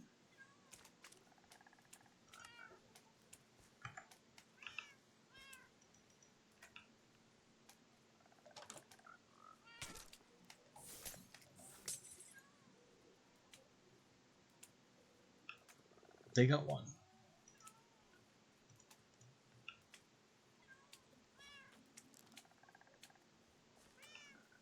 It worked. We gave everybody strength and sundering. And now whenever the frogs feel like it, at least until their buff runs out, they are capable of eating the magma slimes.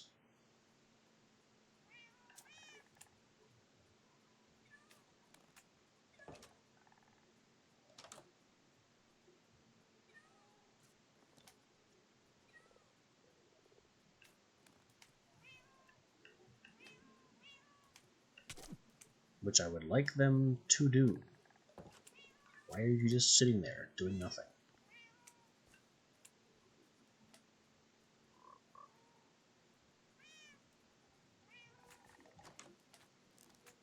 Your window is closing. You have less than 10 seconds. In fact, they've already expired from the one back there.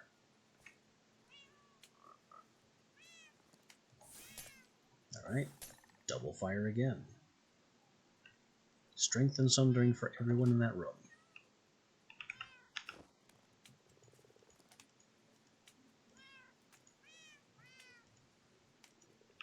I got one.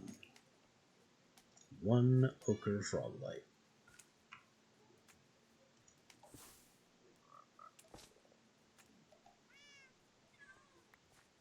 Two. They ate the second one.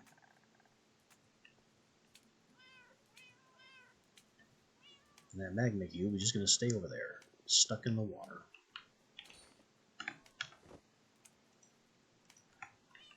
Are the frogs unable to see it there? Get on land.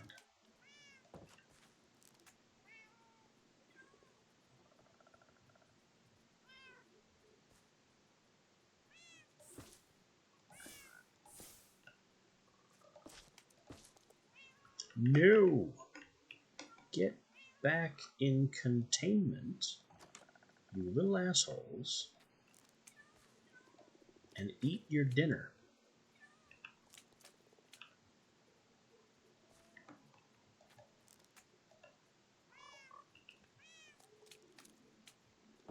Which you can't because your potion's expired. I told you to hurry up.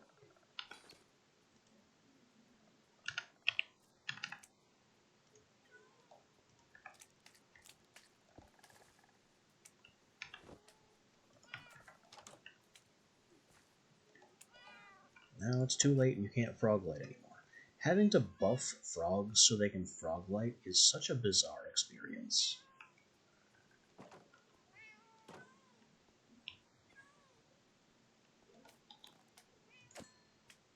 Death.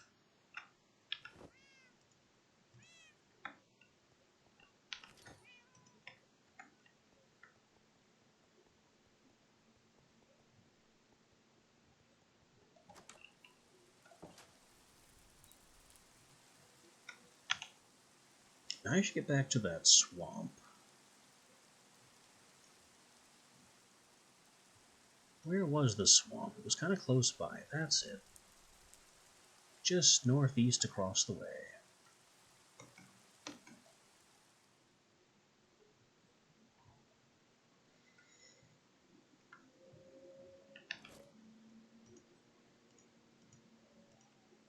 I'm going to put a slime in a box. so we can have a slime ball supply.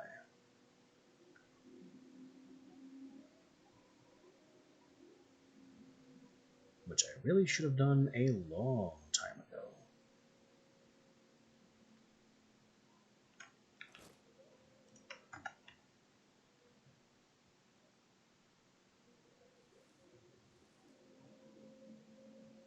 Unfortunately, it appears to be day.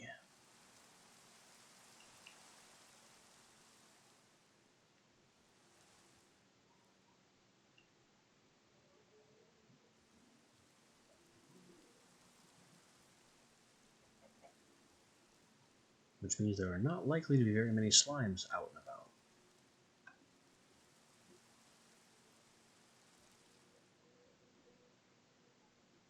And I haven't really found anything in the way of slime chunks underground either.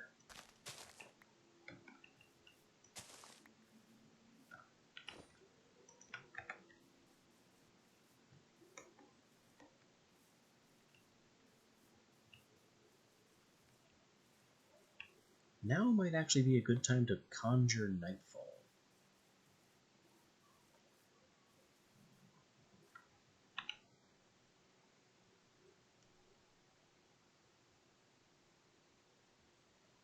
There's just not a whole lot over here. Anywhere near here. There's this big black area I haven't explored.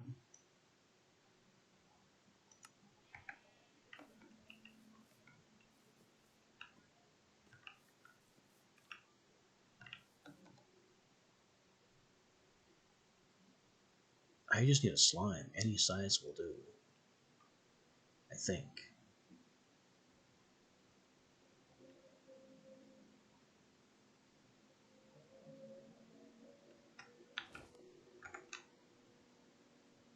I just had a thought that I might have another treasure map. Turns out no. Good. We have done quite enough of that. You are also a frog.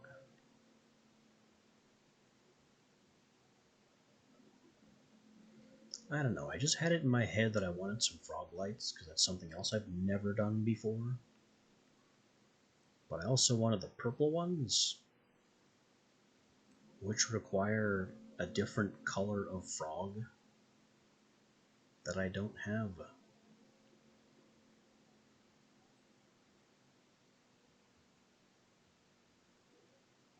Something else I should probably do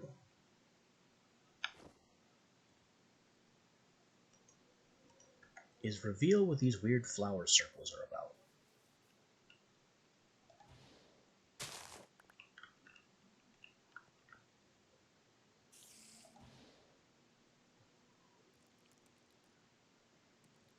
I mentioned a while back that I installed large ore veins,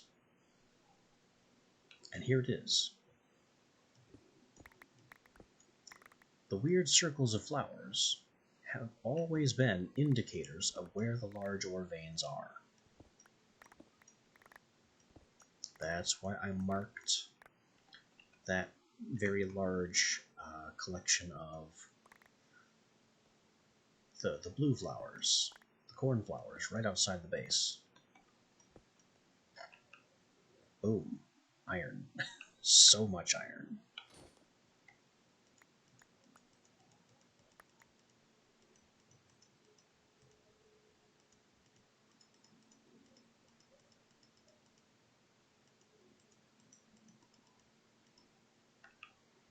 Yeah, the whole reason I marked that large cornflower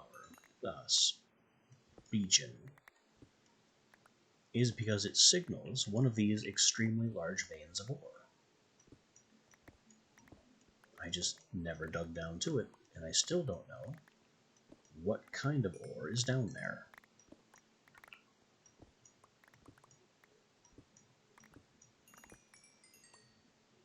But if it was anything like this, I could have solved my iron problems a long time ago.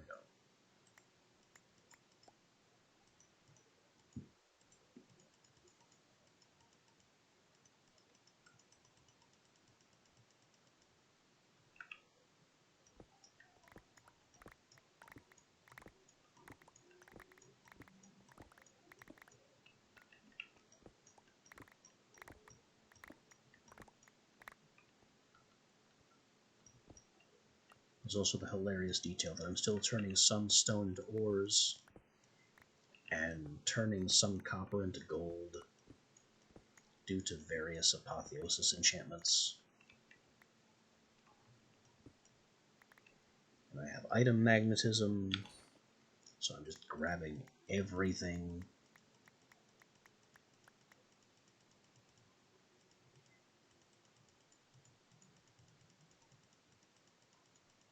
The random dark ore is very nice, actually.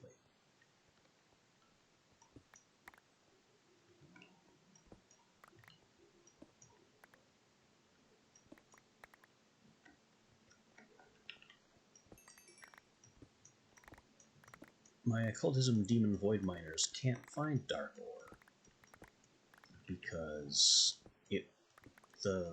they work on a whitelist.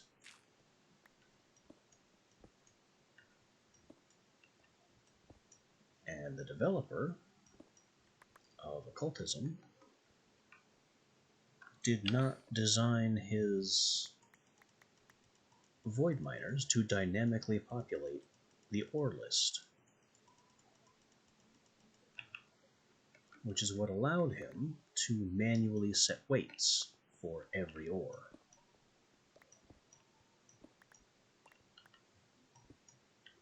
So it seems like an oversight, but there's a reason for it. Hello?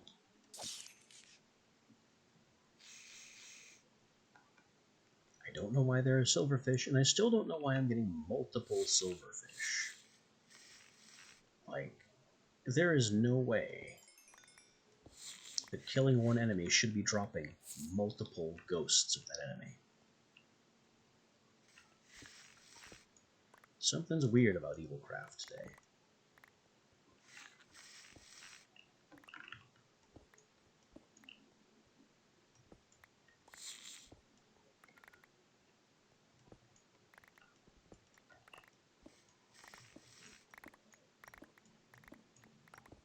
I don't even know why I'm excavating this massive iron vein. I don't need it. I have void mining, the likes of which no one has ever seen.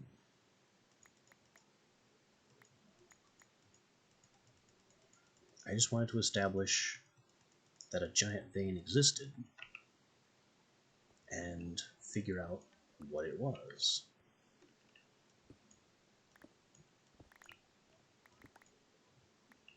Because it's a mod in my pack that I haven't shown off yet. Large ore veins are very rare and very large, but you're not expected to just trip over them. They are signified, marked by those large patches, by those large, suspiciously circular patches of flowers. And that's how you're supposed to find them. So now I've created a giant underground hole.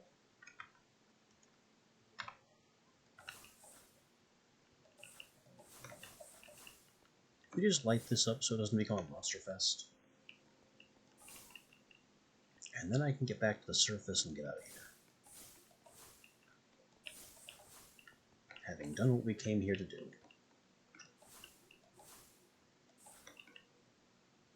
Exploit our super pick.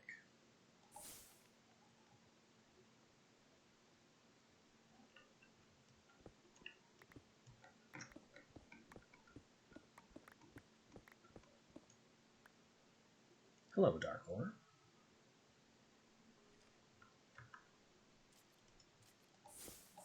I'll take that.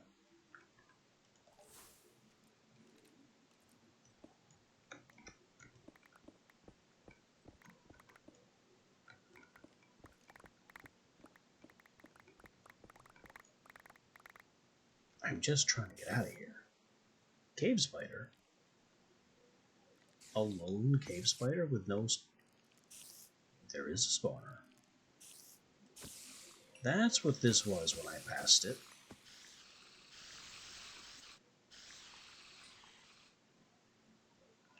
It looks like it might be a swarm type spawner too.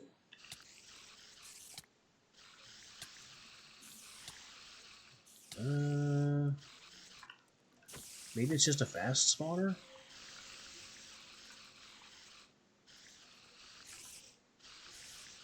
In any case, it's a needs-to-go spawner.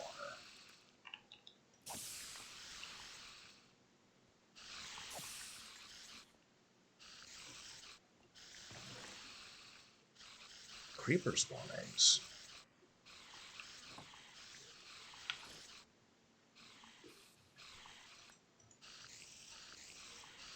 Interesting loot. Cave spider spawn egg. More ores and stones. Diamonds, emeralds. Slime spawn egg, creeper spawn egg. And something in the mythic category. Well, the good news is we got what we came for. A slime.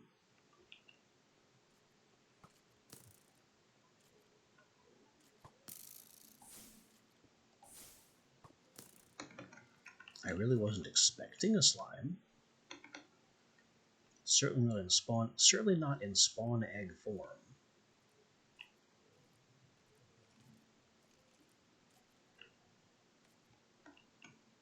There. I knew I saw another dark ore somewhere.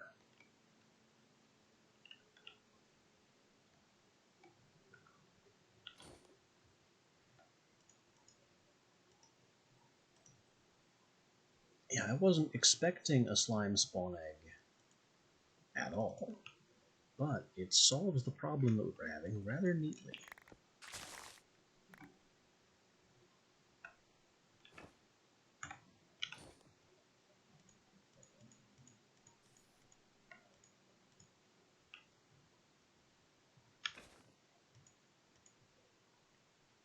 So now let me just go home.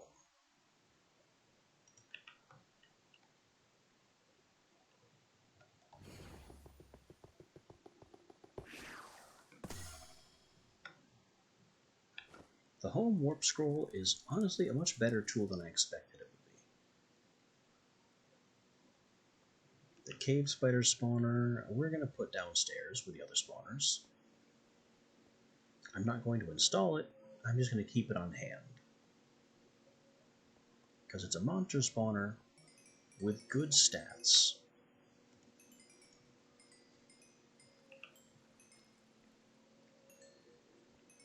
So if we ever find a spawn egg of something that I want to put in that spawner, I know where to find it.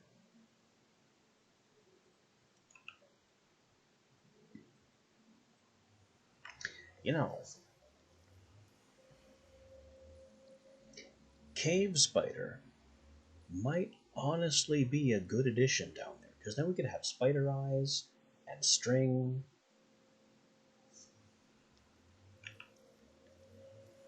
I don't know, it sounds like a good option.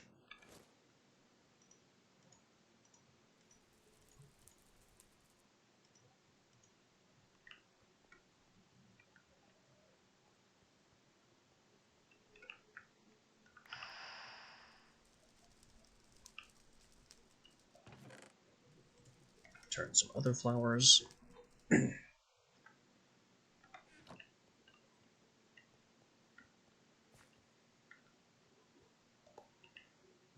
I need to ghost bust this slime. It's a big one.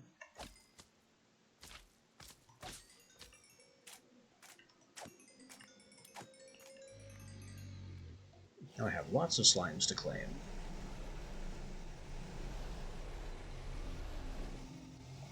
Any one of you in the box. Stop doing that, pickaxe. It's reflex. It's just what my pickaxe... It's just what I expect a pickaxe to do, and then it doesn't.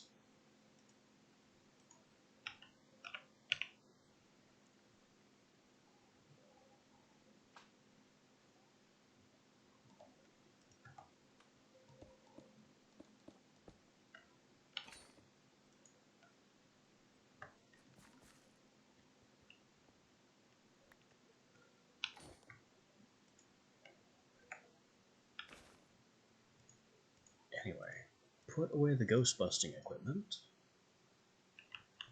I have another breach gem, which honestly does me no good. 2 more blazes to kill.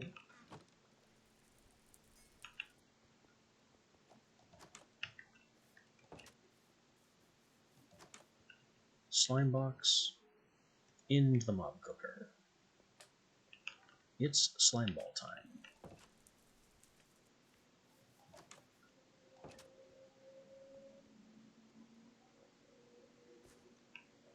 Unique and powerful blazes.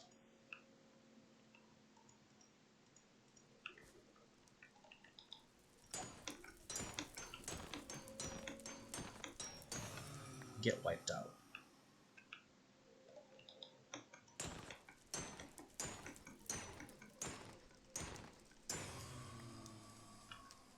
And then we clear the slowness.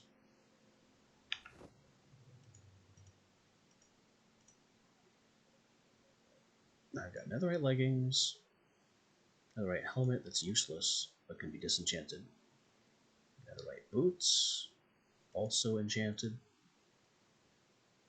netherite boots, also enchanted, more gems I can't do a thing with,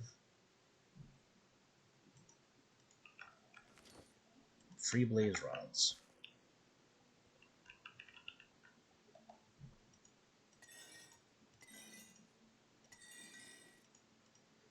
Three things to break down, 1 to trash.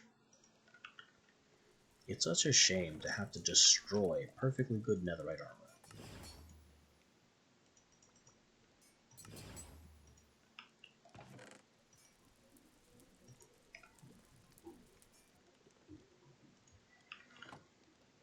But I have no use for it.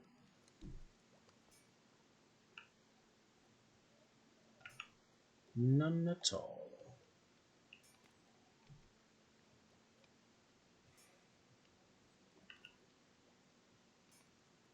Here's a thought. If I can get treasure enchantments now, and we have all the enchanting clues, then I could just make books and books and books and books. And then start deciding what books I don't want.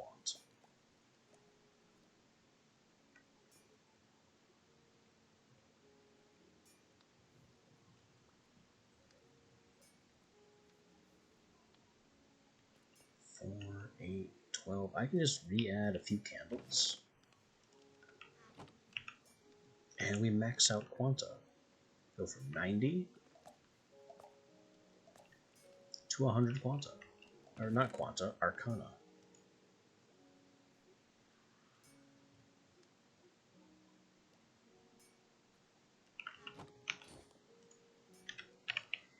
And now I can enchant a book or 3.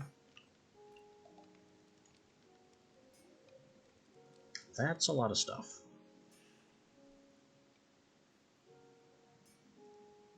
Mana regen, Frostwalker, capturing.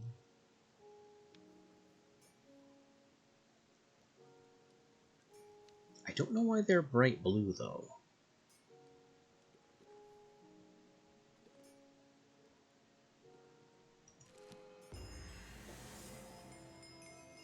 Whoa, also Riptide.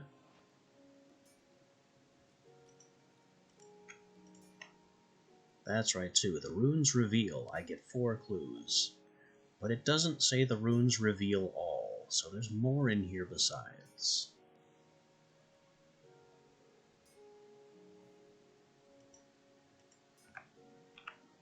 The important thing is I got my 0 Quanta and my max stats achievements. But apparently I need more of these Masterful Sight Hell Shelves.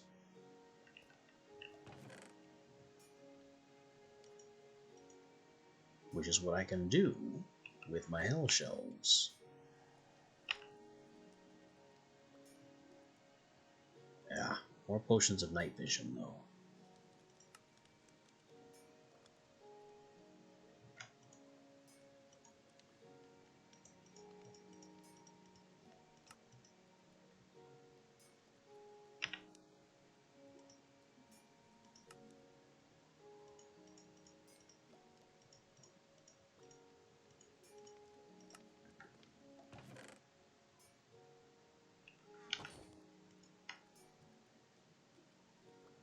Oh, and this book, I can just kind of cram in here. And it puts all the enchantments from the book straight in.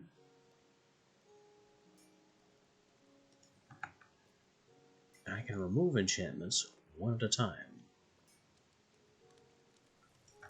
This is actually really powerful.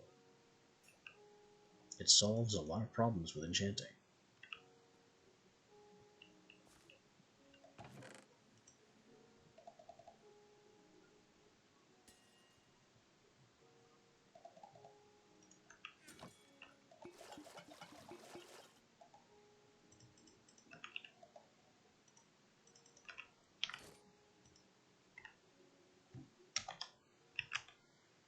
So we need 2 netherwort,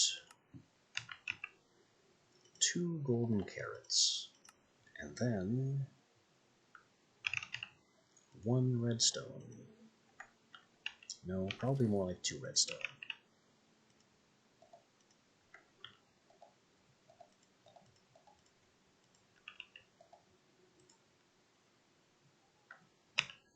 Because after we make the Hell Shelf of Sight with a potion of night vision, the Hell Shelf upgrades with a long duration potion of night vision.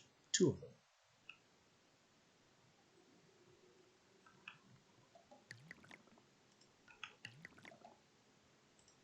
So we make the basic potions of sight first. Take 1 off of each stand, and then the remaining 2 get turned into long duration. And this thing is still staring me in the face. I don't know how you work.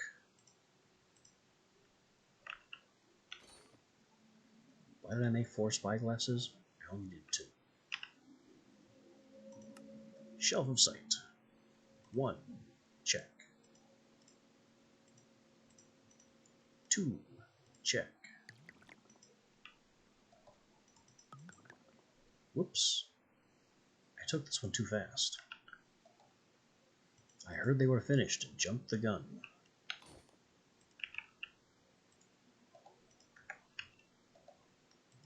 So now I have to spend a whole redstone on 1 potion. Because I'm impatient. Masterful Sight.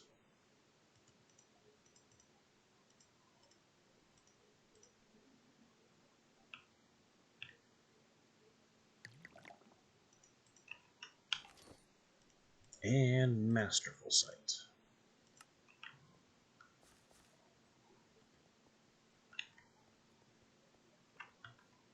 Bring out the Croc spell. Remove these. Apply those. Heartforged can go over there. Infused C can go in the other corner. We're still maxed out.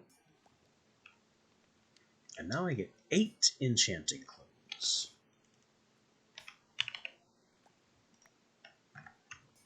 How do you books like that? The runes reveal all. Temptation, Windburst, Capturing, Blast Protection, Feather Falling, Fire Protection, Chromatic Aberration, Sweeping Edge.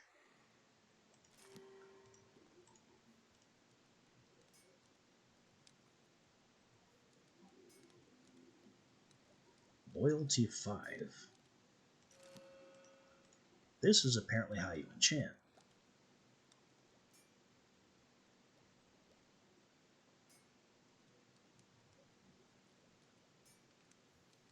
That's a laundry list of stuff.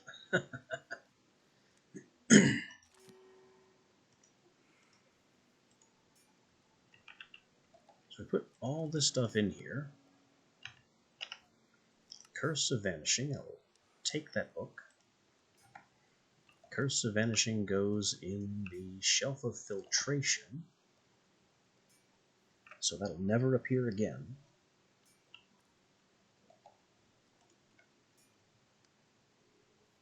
We got Soul Speed, Depth Strider, Knowledge of the Ages. Just an incredible laundry list of nonsense. The only thing I'm not being told is, I know there's a limit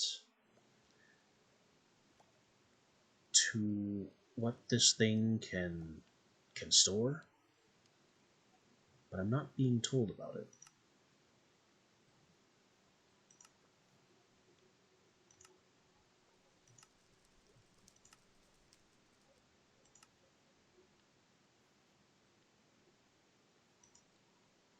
Extract Bane of Arthropods, put it in there, because I don't want it.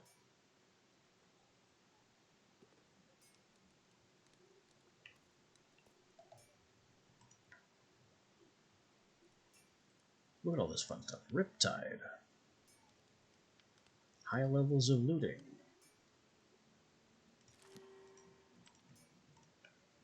We could just build an enchantment library like this.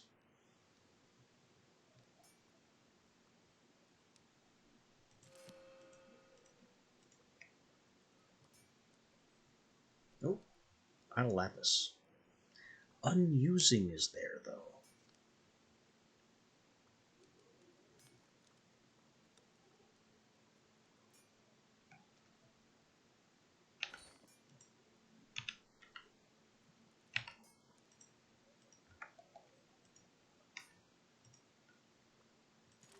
Give me the unusing.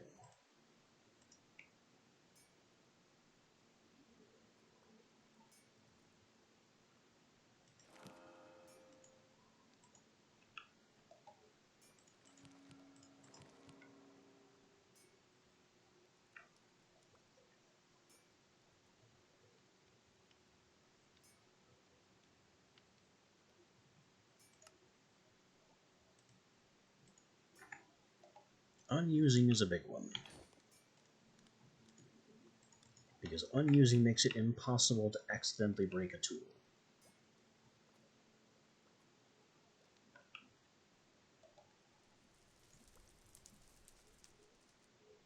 It only costs 50. Fortune Unbreaking Miner's Boon. Fortune Unbreaking Miner's Boon and Unusing. Good. Now I can't accidentally break this crazy pick.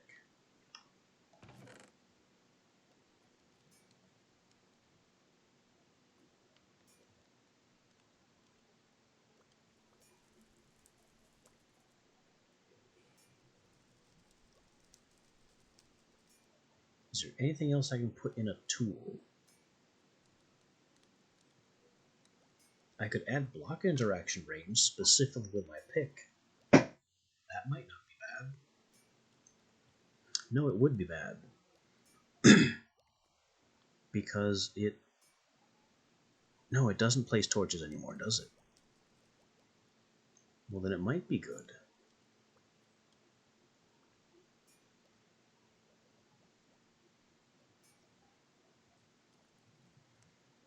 Ballast gems also ignore some durability damage. That could be a good one. I have so many breach gems. It's a little crazy.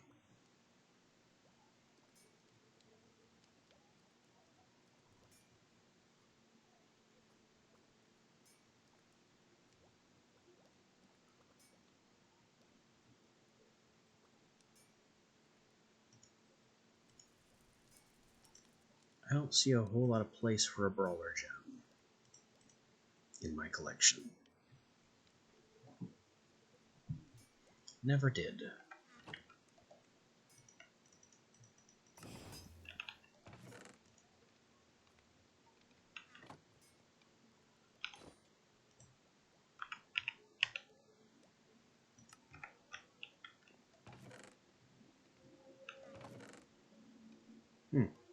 I thought I had more trident. Bane, breach, curse, density, fire, life mending, life stealing, Mending Reactive Smite. Unusing, which costs 50 regardless. Curses. Wind Burst. Smash attacks will launch the user back into the air. So we can just Mario.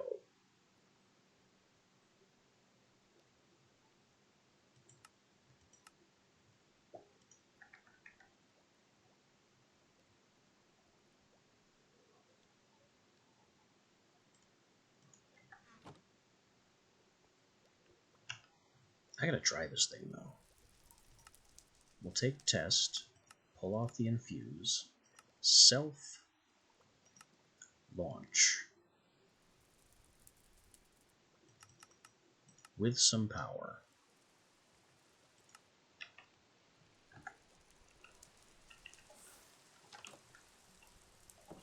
So now we cast this and we go up, and then I mace things on the way down.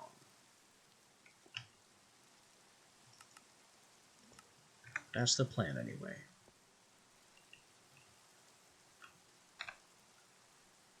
Ahoy, creeper.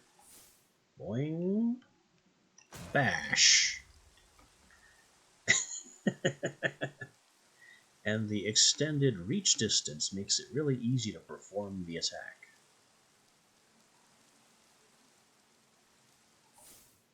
From above.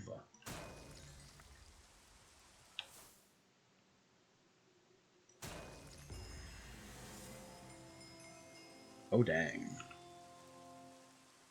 Deal 50 hearts in a single hit using the mace. Yeah, that would do it. Up, up, up, up. And this spider's about to have a bad day. It's gone.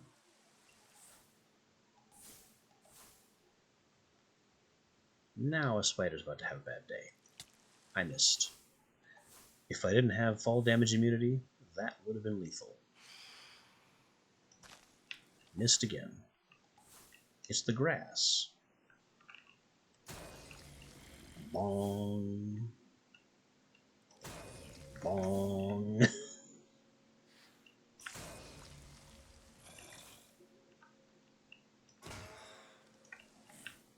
It's one of those high-risk, high-reward weapons. The knockback it applies to everything else is also a little zany.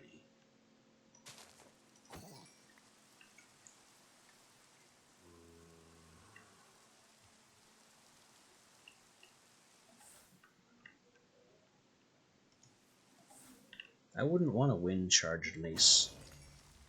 So if I had a wind-charged mace, I wouldn't be able to land future attacks. I'd rather just have the magic spell here, where I can go as high into the air as I want, and then flub attacks on the way back down. Stop moving! Bong. Bong. Oh. I hit him after a delay. That's a little strange. Huh. Where am I getting these netherite epics, these netherite mythics from? None of the guys I killed were mythics. Flawless Gem of the Warlord.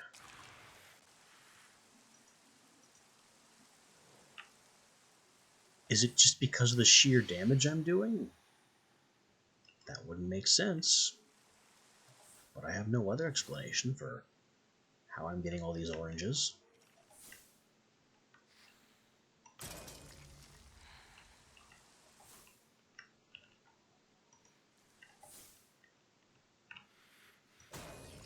Gigabunk.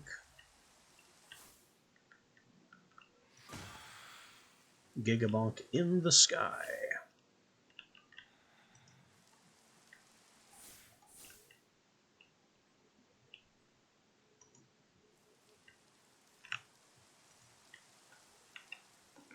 Well, as entertaining as this is, if I'm going to keep this up, I should have a mythic mace.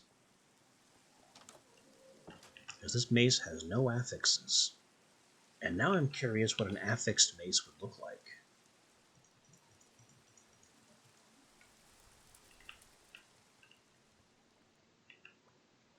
We're already making him go clong.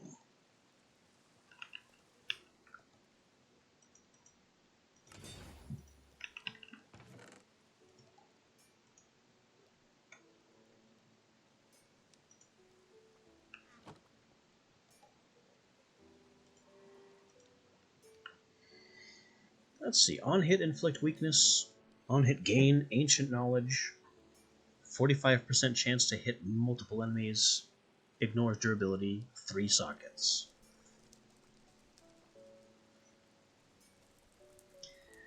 Mob drops with teleport. Sweeping hit. Up to 3 nearby. Ignores durability. Also has built-in luck, armor pierce, and lifesteal. This one has potential.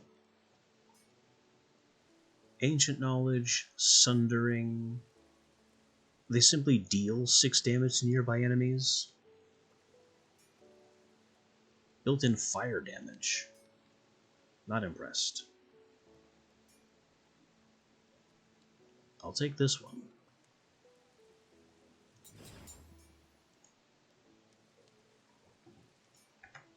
I also still don't have mythic boots.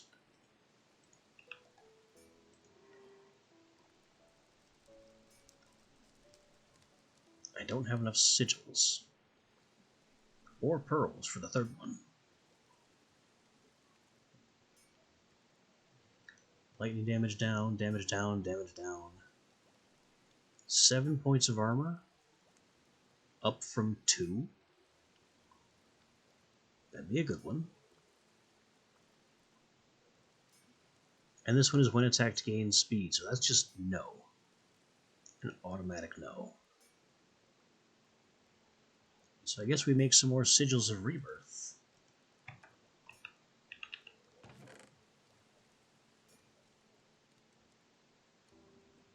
With some of this surplus gem dust.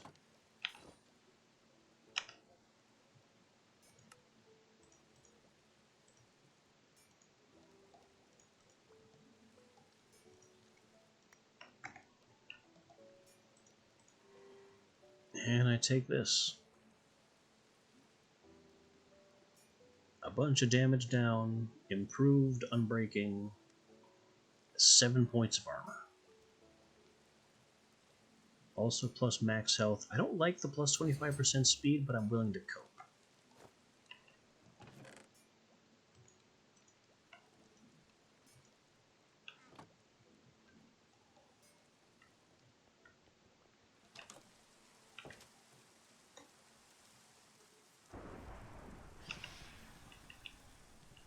Fear my mighty hammer.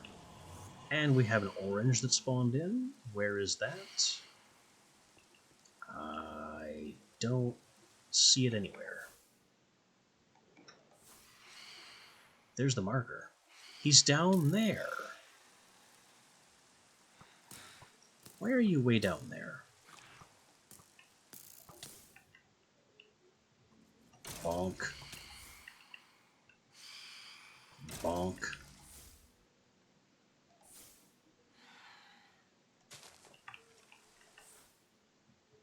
Give him the big bonk.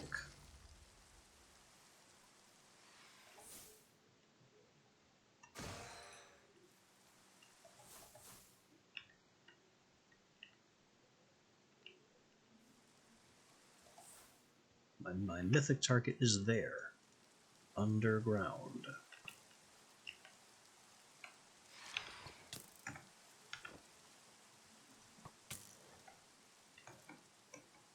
I'm going after him.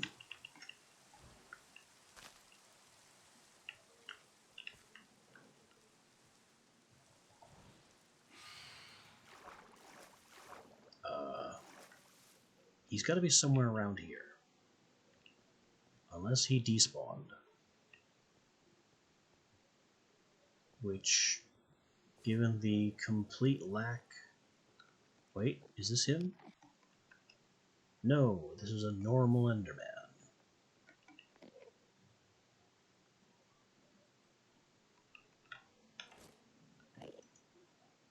Disappointing.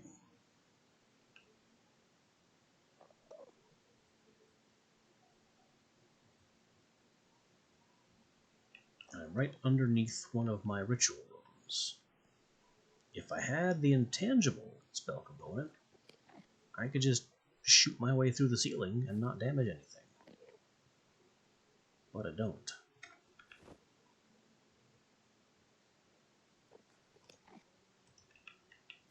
So I'm just going to portal out of this cave.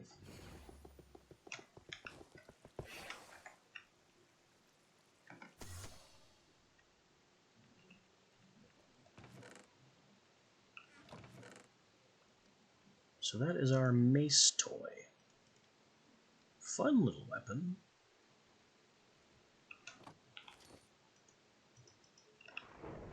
Every bit as difficult to use as I expected.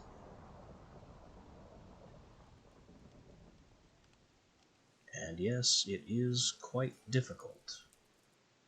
Because I don't have the skill to reliably hit monsters while falling like that. Especially if I don't have an incredible reach advantage.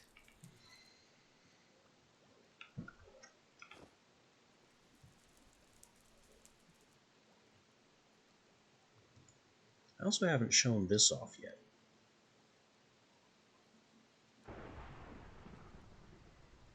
I could go blasting around in the nether just because.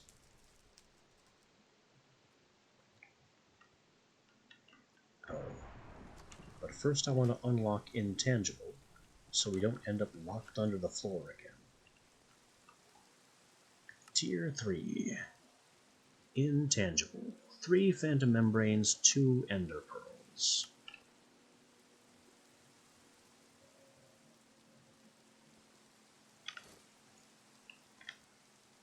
One, two. 1, 2, 3.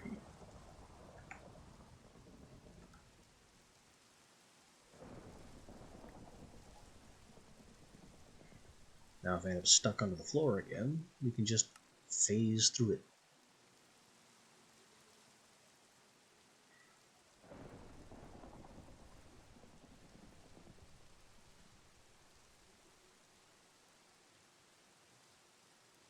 Summon Decoy is also kind of funny, and it's only 4 armor stands.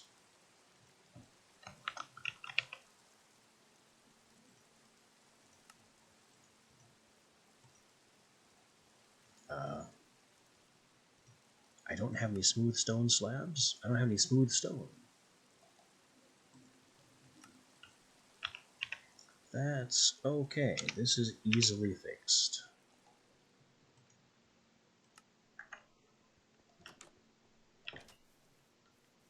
Oh, I left the slime box in here. Yes, I did. It's kind of full. I'll just take all that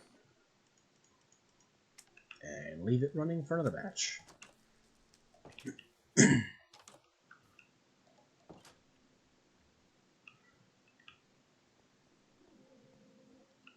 You, cooked stone. Just explode in cooked stone.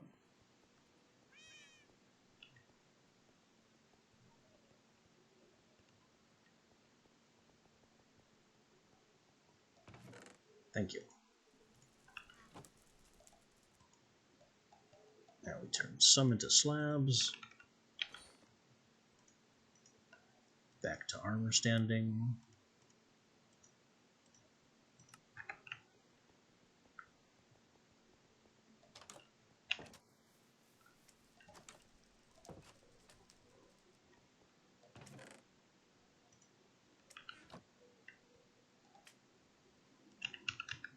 And decoy.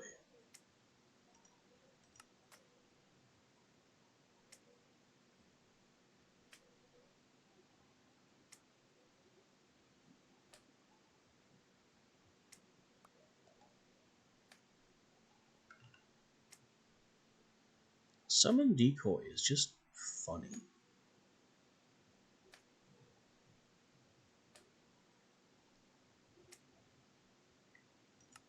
It's a good spell, too.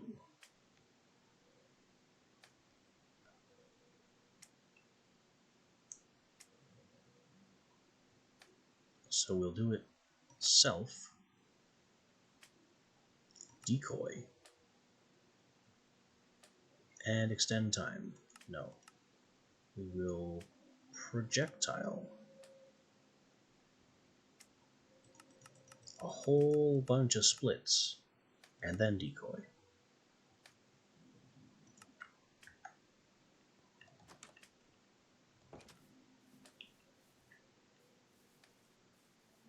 We now have Conjure Nightmare. Only 3 of them triggered.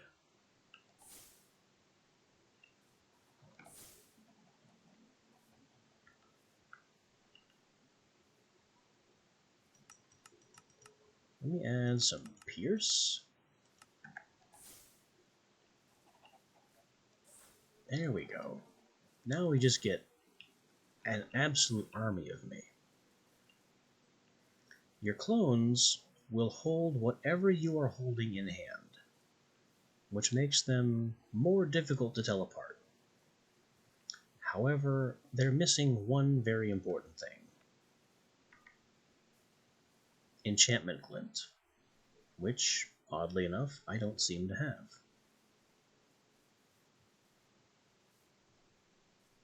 Oh. They do have Enchantment Shine. That wasn't always the case, or wasn't previously the case. There, fight them.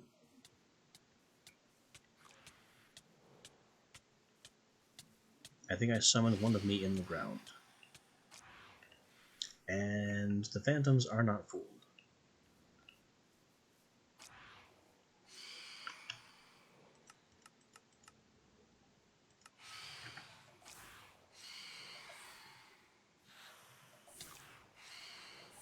The split component is only working sometimes. More. Okay. The phantoms are fooled, but not all the time. Which I already said.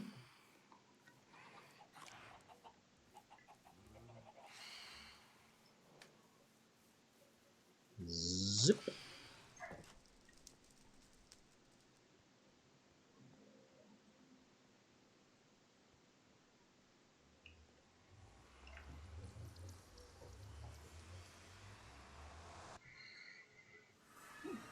We're going back in here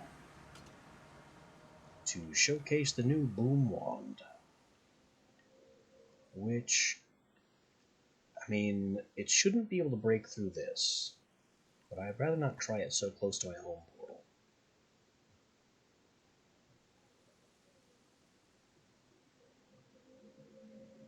Let's just find somewhere that's predominantly stone, pardon me.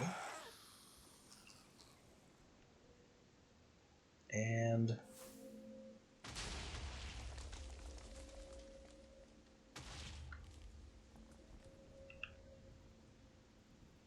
my explosion does have Amplify.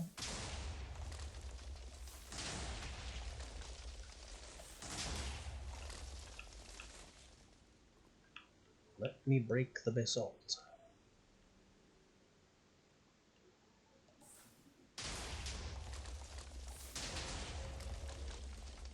Needs more Amplify.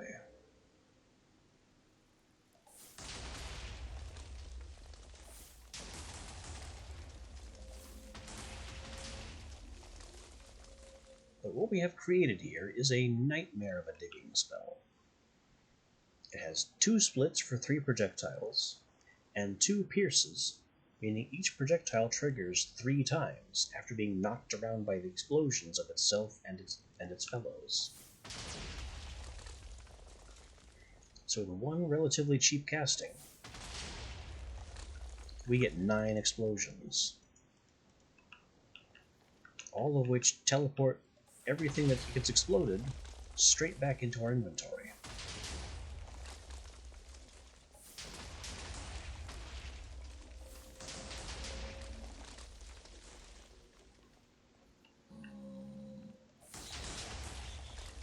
There's also, you know, 9 explosions, so there's little risk of monsters taking damage and being annoyed, because they just get exploded.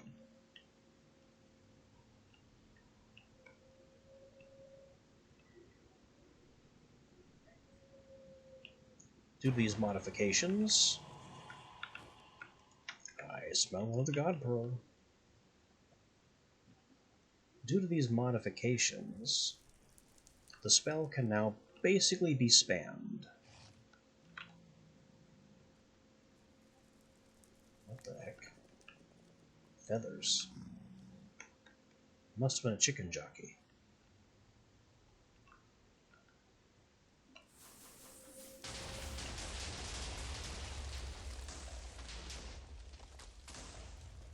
So there you go.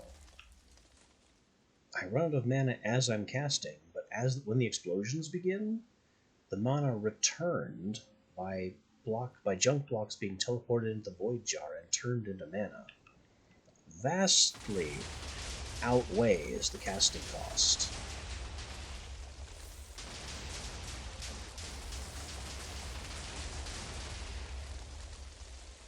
And the only way it does this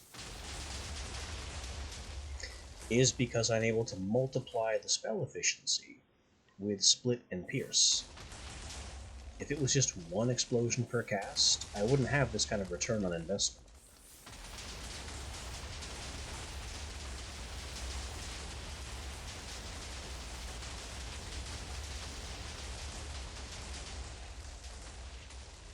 But because each casting is 9 Excavating Blasts, each of which returns mana for every block of netherrack it reaches, I can just do whatever I want.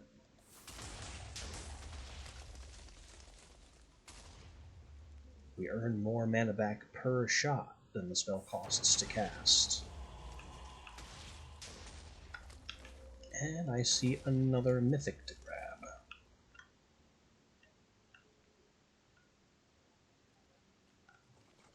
Yoink. Yoink, I said.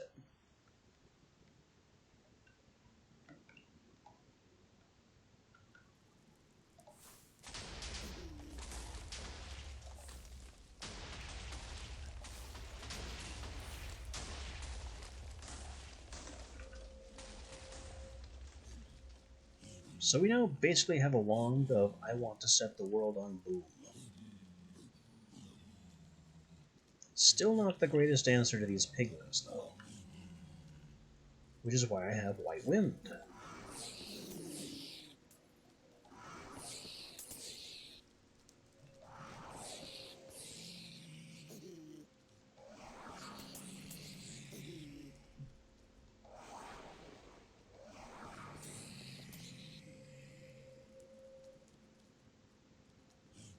Of course, they spawn faster than I can kill them.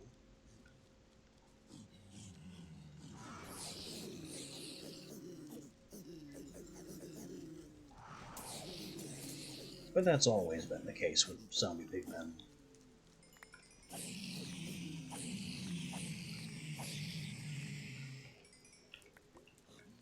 They're just little eternal annoyances that once you make them mad, you can never truly be safe again.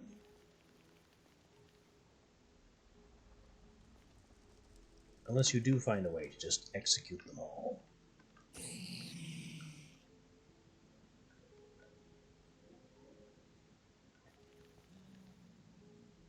Which I think I did. Oh, we have another Gem of the Blood Lord.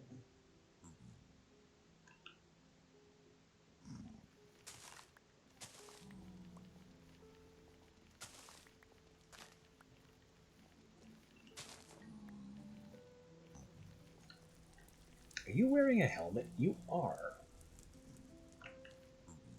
Where did you get a helmet?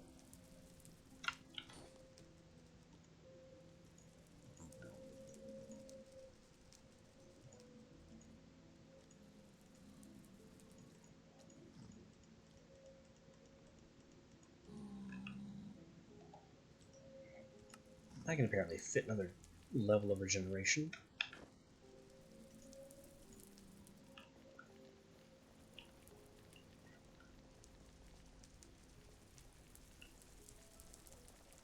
I should probably get going. Buddy, have a bad day. It just explodes in ice. Ow. Bonked myself with one of the ice. Self-damage apparently is possible with some spells. Huh. I can't believe I never got down here. That is Snout. I have so many of those already.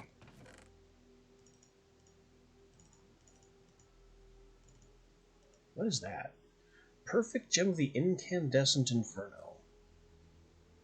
Light weapons inflicts flaming detonation. Chest plates improves... It's just a lot of fire stuff. I've never seen that gem before. And the funny thing is, I just don't want it. What it does is something I don't want anything to do.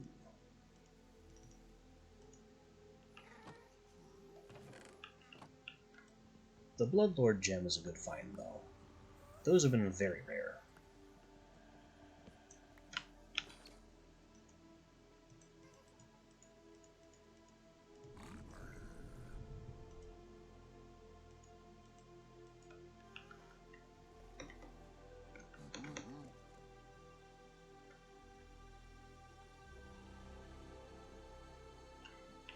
Now, can I actually do anything with gold swords?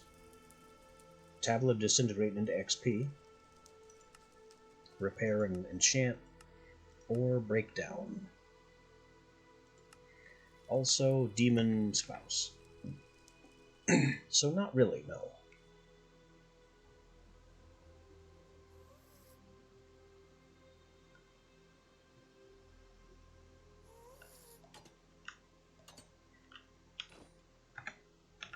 But that has been the new and improved Boom Drill. With split and pierce action.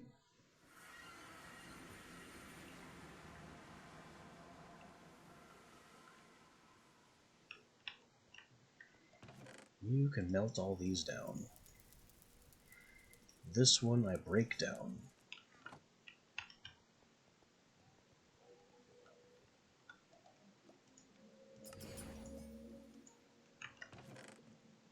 And I've got another Bloodlord.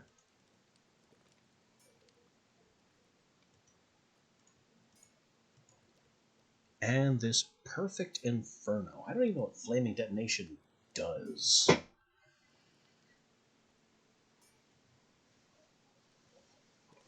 But whatever it does, it lasts for 4 seconds and only triggers every minute.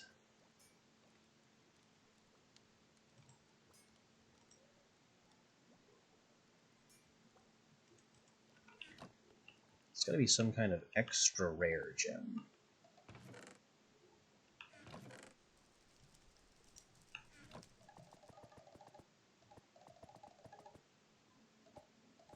Is there a way to rotate this left instead of right? I have bells.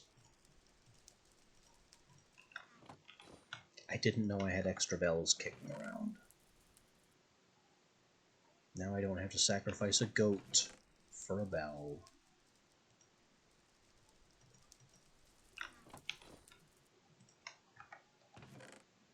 Puffers can go in the system.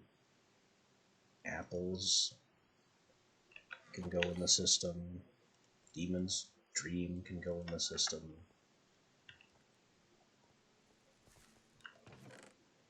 Blaze Blooms can stay where they are.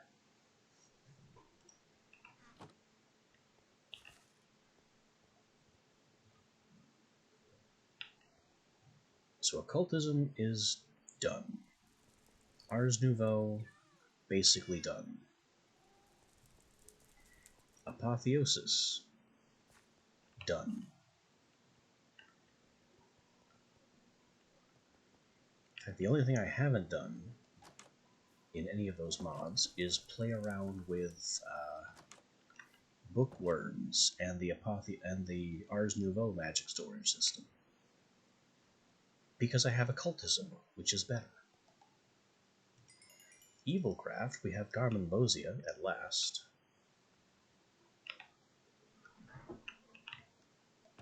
This does a couple things. One of them is you can take any humanoid flesh, or I think werewolf flesh? Yeah, humanoid or werewolf flesh, and combine it with the Garmonbozia, and you get a type of flesh that recharges from your blood supply. And this is just food. You eat it. That's all it is. You seriously have to go to the end and get popped chorus fruit to be able to kill spirits and get infinite food. Doesn't really seem like a worthwhile use of time. There's the Sanguinary Environmental Accumulator. To explain that, if we go over to this thing, these dark temples all have environmental accumulators. These things have a couple of purposes. You can throw specialized bottles at them to capture weather phenomena, or records of the biome. So I could get like a biome bottle and throw it on this thing, and it would store forest. And that bottle of forest can then, similar to witchery, be thrown on the ground to turn anywhere into a small patch of technically forest. But the problem with doing that is that it drains the biome where this thing is present. And it creates a new biome, starting from the epicenter of this thing, that slowly spreads outward the more you use it. And this new biome is dangerous. It can deal passive damage to you semi-randomly. And I have in the past been insta-killed by it, though that's not something I was since able to replicate. This barren Evilcraft biome, I don't think can be spread via bottles, only via excessive draining. But the whole point of the Sanguinary Accumulator is that you do away with all that. You create a large you create an artificial one that does not damage the environment in the process. And it actually uses blood instead of draining the biome.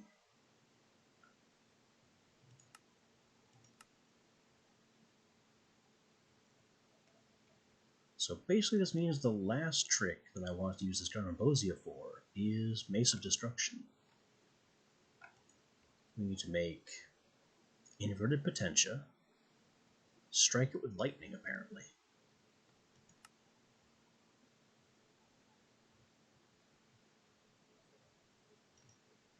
And the Inverted Potentia is a Potentia Sphere with dark gems, and the Potentia Sphere is a bunch of nonsense.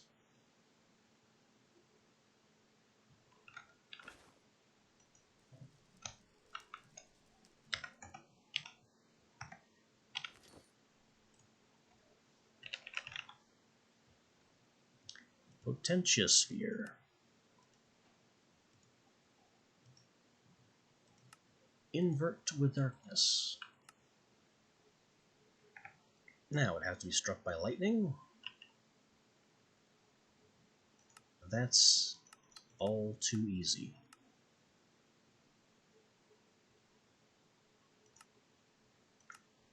We have ways of summoning lightning.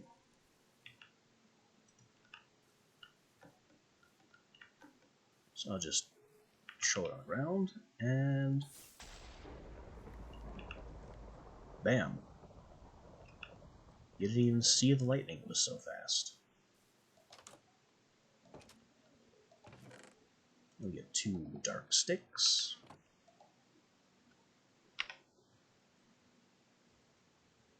Mace of Destruction, Mace of Distortion.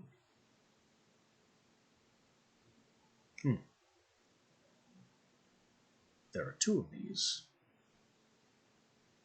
and I don't know what the difference is.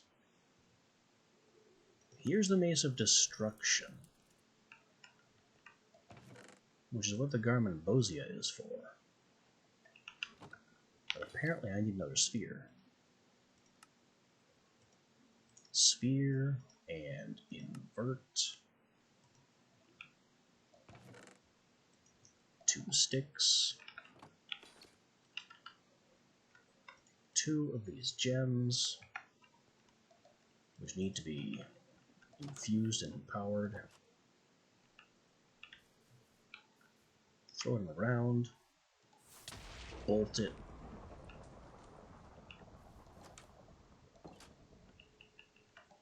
This is full of slime again.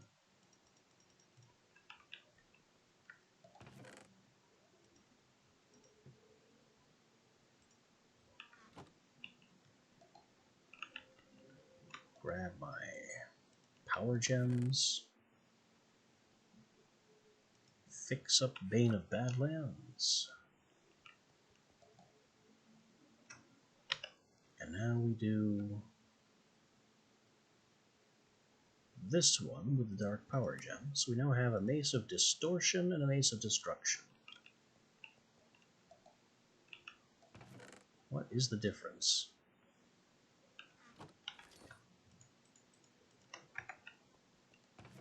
I must consult the book.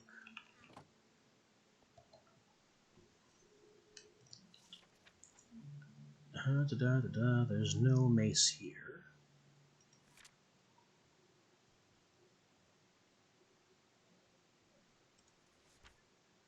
Mace of Distortion and Destruction.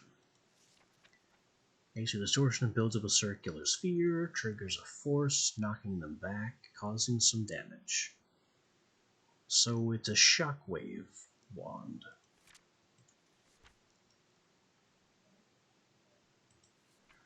Mace of Destruction is even more powerful. It's an explosion.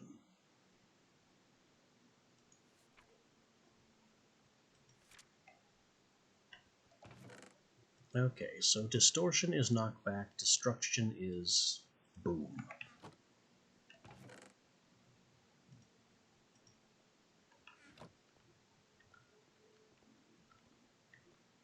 What better place to explore all of this than, didn't we find a Badlands?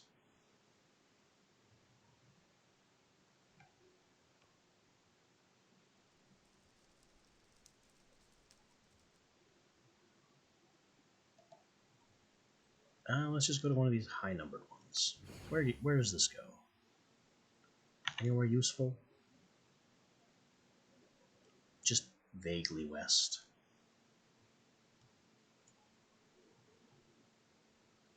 That must be the burned-out shell of the Woodland Mansion.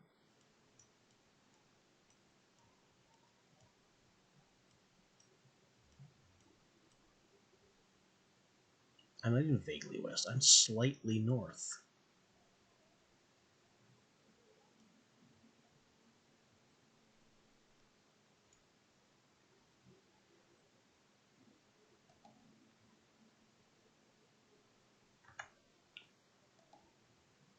Which one was this? Z minus 1915? Yeah. You're useless. You go nowhere helpful.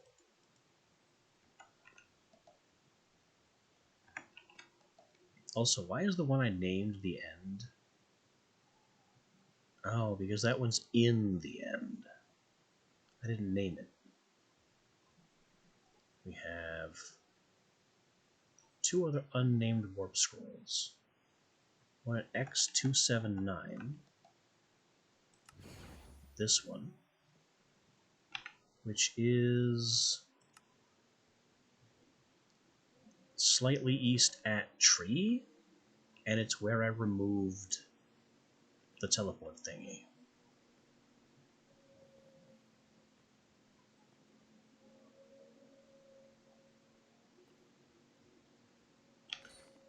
So I just have to destroy that scroll too.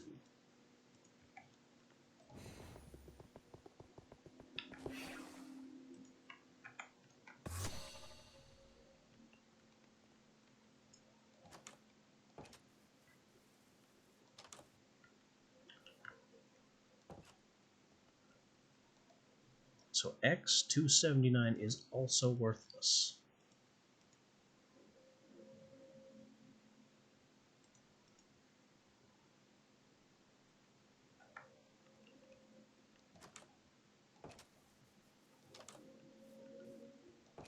And is in fact more worthless than the other one.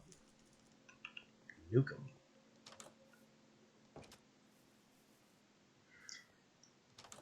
You know what, if I want a Badlands, I'm just thinking of ripping out Badlands for gold, just because it's funny. That is about almost 4 clicks away.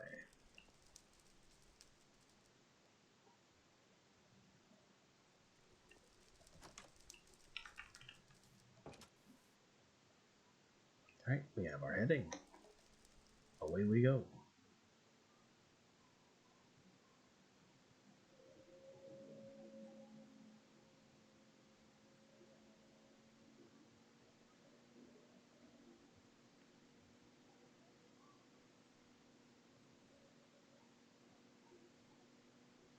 We have an unlooted tower. It will remain so. I simply don't care enough.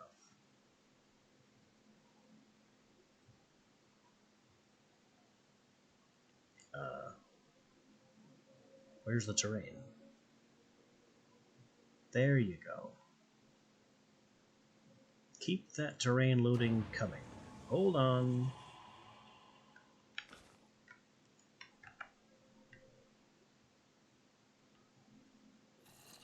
Yank.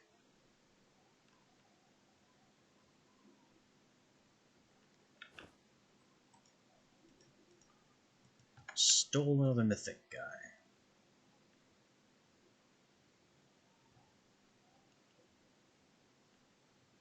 This purple tree looks unusual somehow. It isn't, it just looks different than other trees of its type. Tower, tree.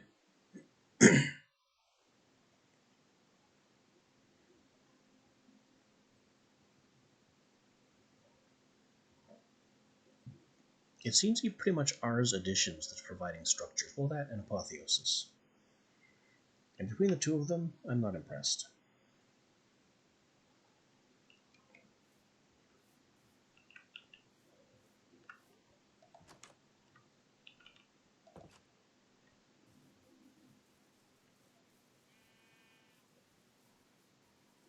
We've got towers with unstackable loot.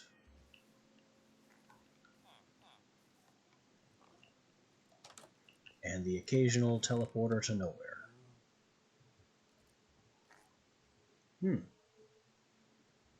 A netherite pickaxe, just casually. None of this is necessary. You can keep it. I don't care.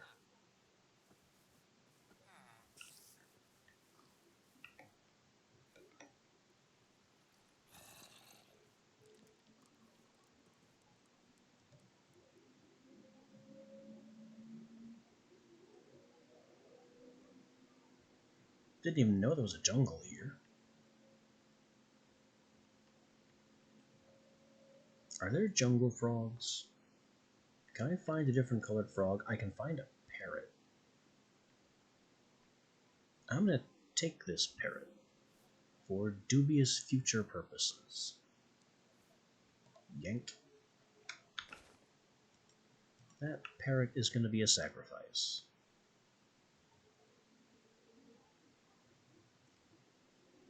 Because as long as I am committing to making this the final day of this pack, I might as well try to craft the rainbow and void chalk and see what happens. Affixed. Don't need that. Affixed.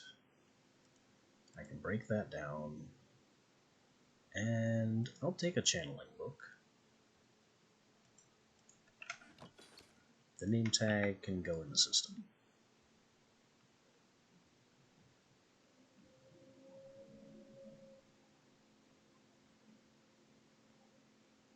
Still hunting for that Badlands to see how my funky pickaxe works. What's this? Azalea tree.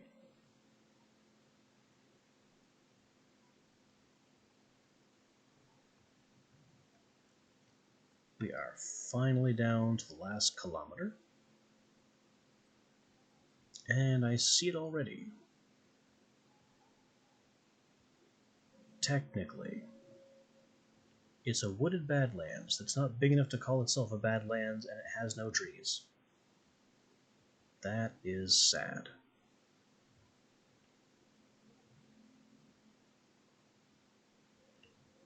Alright, fine. Desert Temple. What do you have? Strange and mysterious edifice. Besides bats.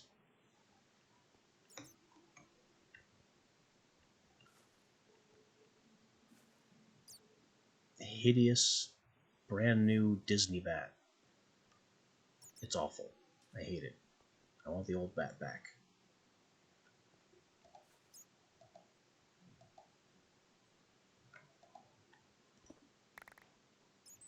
Target updated. What does that mean? Oh, breaking stuff converts it to orange terracotta. I don't want to do that.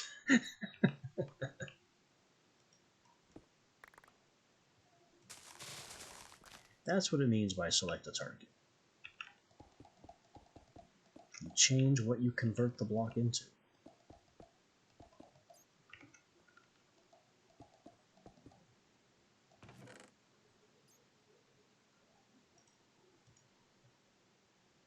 Dune armor trim. Let's just break these. We'll loot them the violent way. Stable footing, Drigmy token. Mine. Brawler gem. Pixie pummel again. Mythic netherite. Mine. Wilden spike, emeralds. Perfect gem of the earth. Mine. And now we store what can be stored. At least that we're keeping.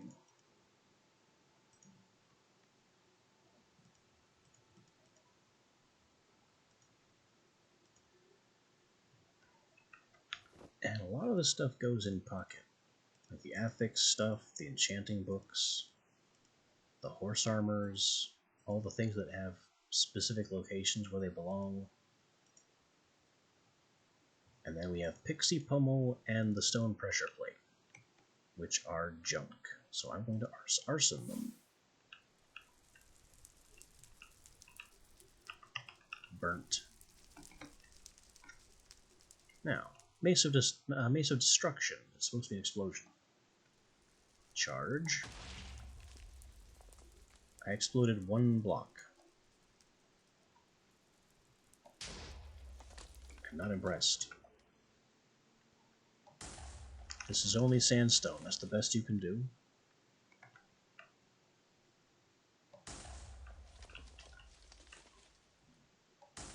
Oh, that's why. Shift right click to set power. It goes up to 4. Mace of Distortion does the same thing. Power up to 4.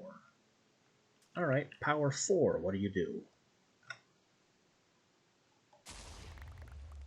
That's more like it.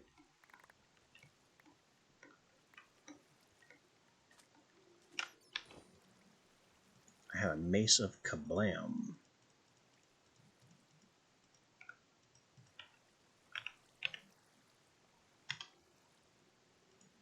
I need a piece of stone, so I can rekey this, which it doesn't want to do.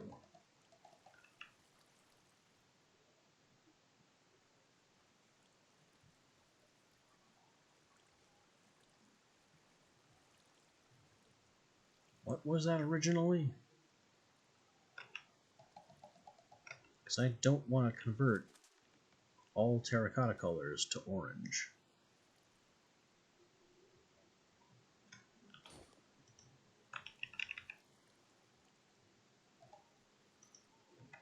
Why don't we just say regular? There, now orange terracotta becomes normal terracotta.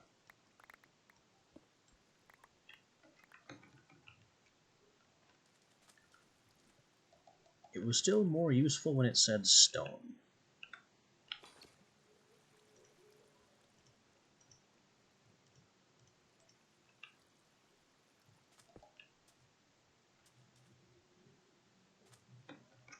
Now Mace of Distortion. Ah, very, very flickery on the particles. Bat. Shoe. That is how it do.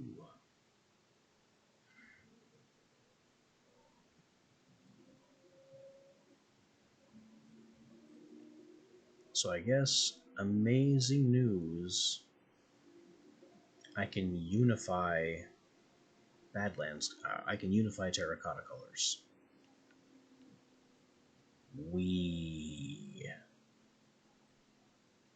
But I did find another teleporter. I'll take that.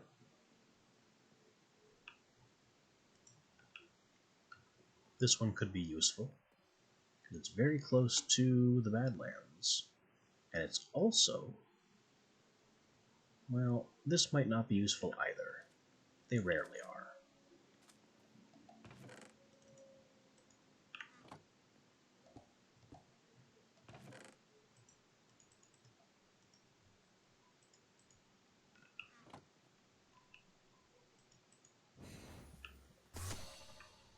Structure found. This shipwreck.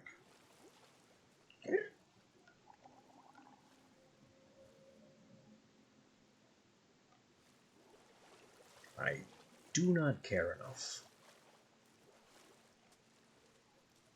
We have looted more than all the shipwrecks I care to loot.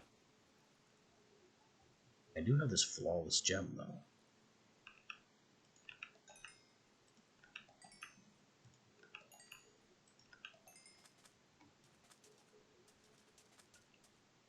Now, where's this Badlands I've been chasing all this time?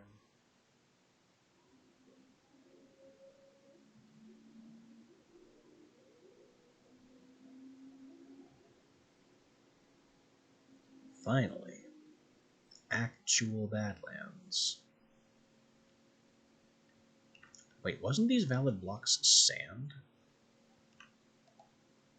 Yes. So now I can smash terracotta and turn it into sand. All terracotta. That makes this perk extremely useful to turn this crazy painted desert into a perfectly normal desert.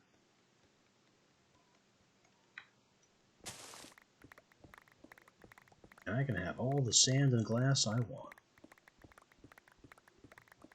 Even faster than I could with a shovel. Which is the real perk here. It being faster than a shovel.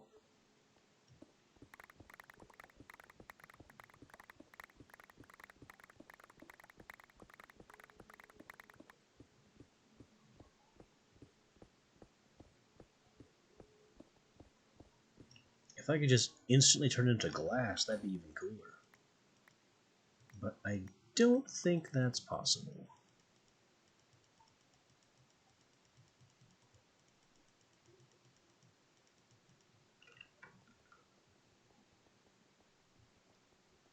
All the same, nice pickaxe perk.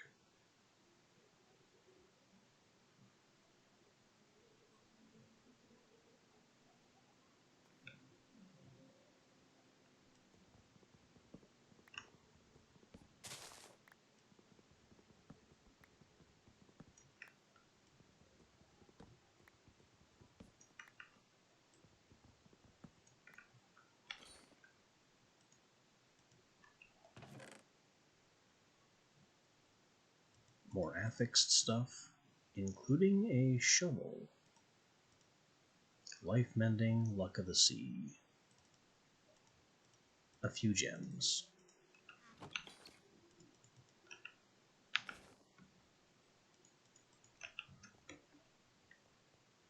At least I'm finding more rarity material. That's the important thing here. This looks kind of villagey. It is.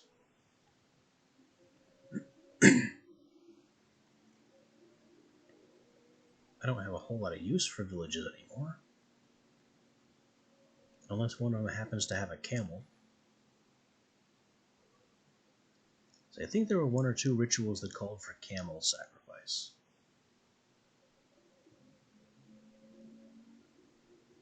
But ain't no camel there.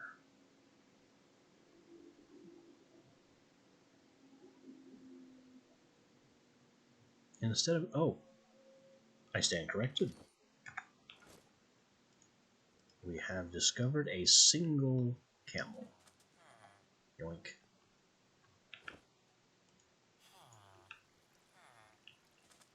Now we'll annoy the locals. Boof. Boof. Immune to knockback, eh? Then die. And I steal your bell and destroy your silly well while I'm at it. Bell, well,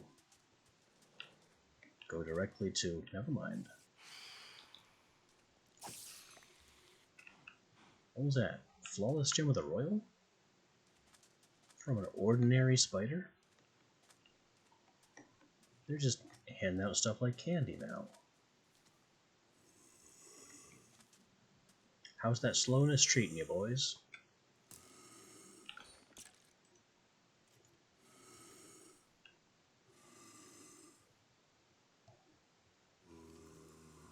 Boom.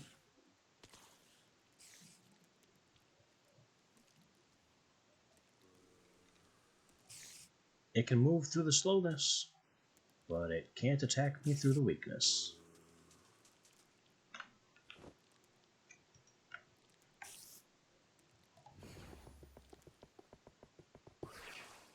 Where am I, map-wise? Southeast.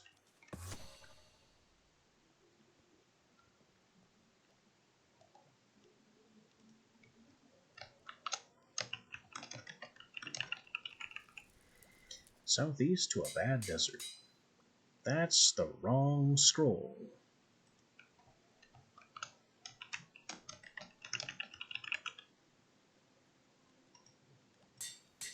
This is my home teleport scroll.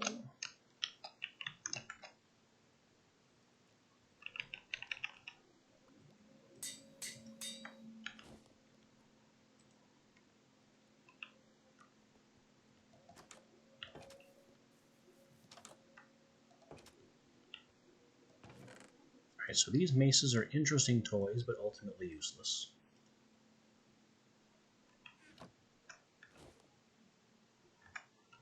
The bad desert scroll goes in the teleport nexus.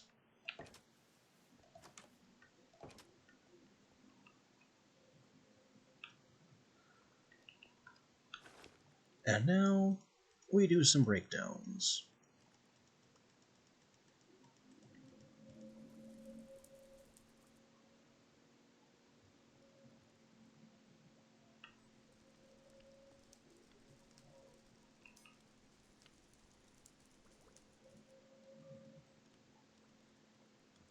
Right. I'm trying to think about what... there was something in my inventory that wasn't going to be broken down, and it was those books.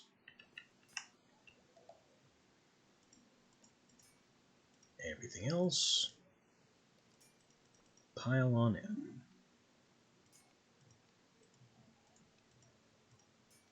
Oh, we found 2 tablets of flowering as well. Nice.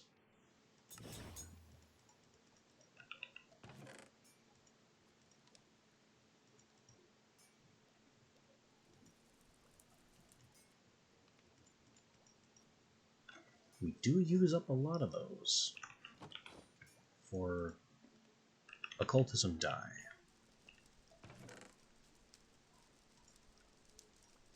Dune armor is a new one. You know what? Oh, I didn't find them. They were in my own inventory the whole time. Those weren't new. Whoops.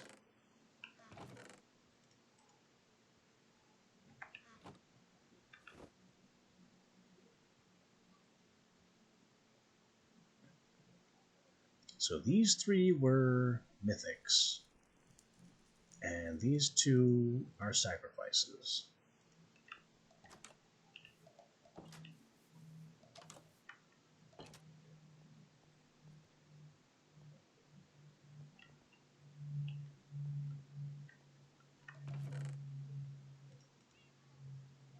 I'm just gonna put the camel here. Parrot, though. Let's see what the heck the point is of playing around with the rainbow chalk.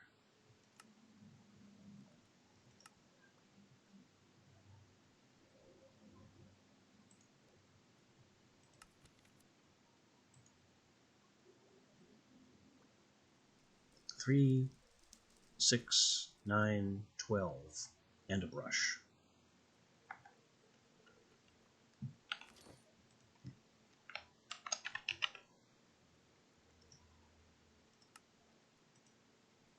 I mean, it functions as a brush, which I suppose is good.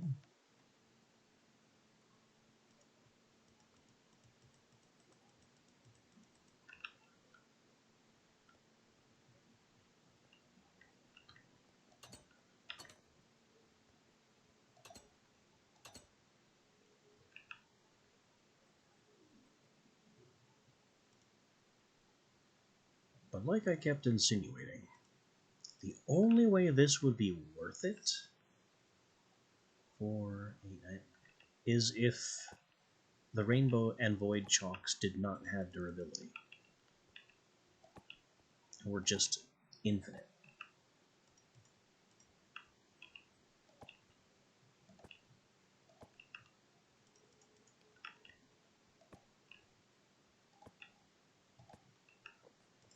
So let's find out.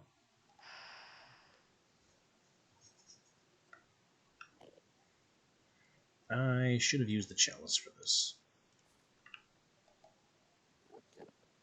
Technically, I still can, but I'm not going to. Death to Parrot.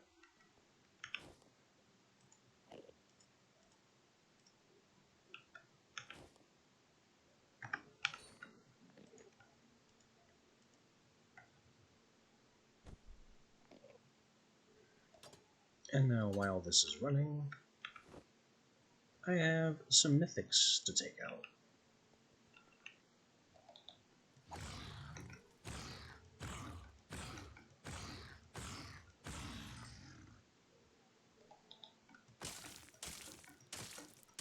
Oh no, not blindness. Whatever will I do? Cover me in debris. Really? Yep. Yep, I just got an entire set of netherite from all those guys.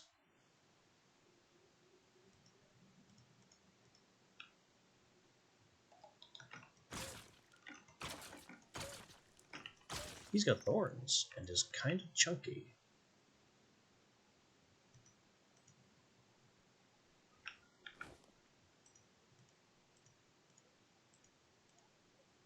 Perfect Ballast Gem. 10 attack damage. Ignores 60% durability damage in mining tools.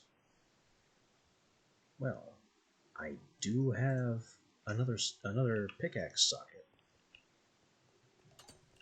And I did want to get to a Perfect Ballast Gem. Now we just kind of have one.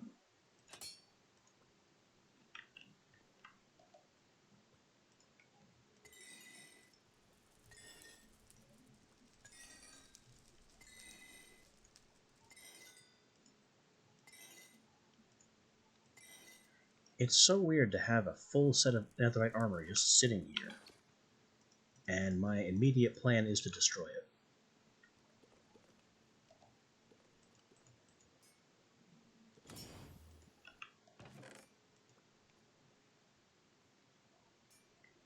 It's just, it's a full set of netherite, and I have no reason to hold on to it because my iron tier mage armor has been serving me that well, and I've invested that much in it.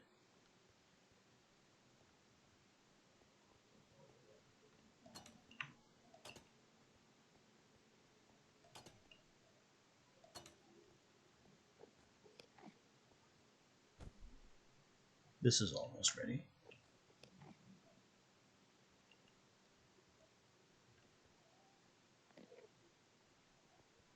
And I still have that guy in the basement.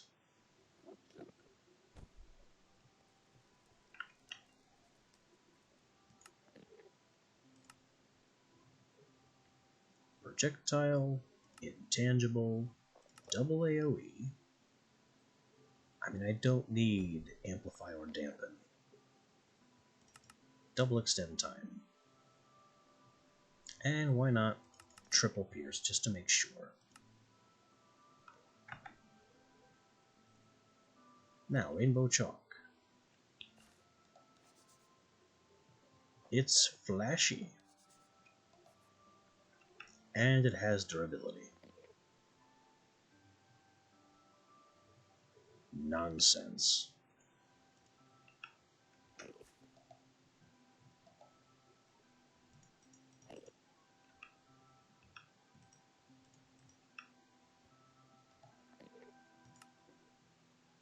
Then we take all the gray chalks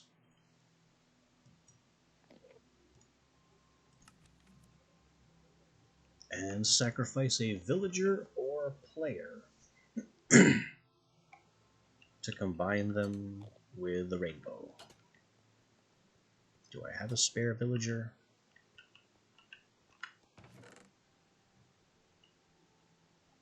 No.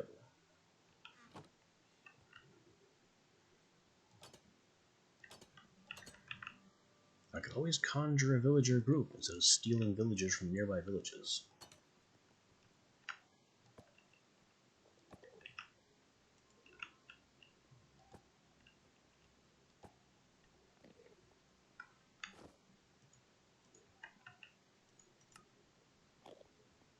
But no.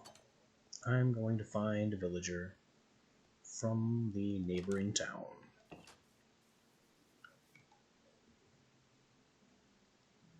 And make it sad. Probably from these idiots over here that have been in this pen this whole time. Where'd they go? I only took one. How did the other two escape?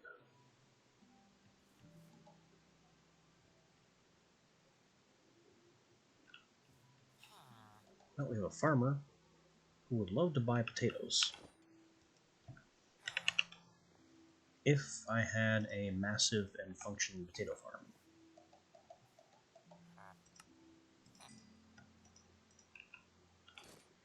I also don't really need these people to trade with anymore. What could they possibly sell me?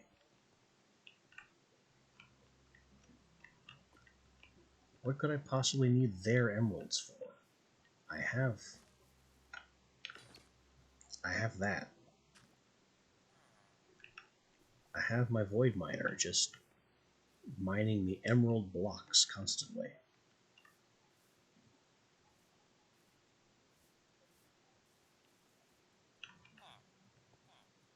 You? Wow. Wow.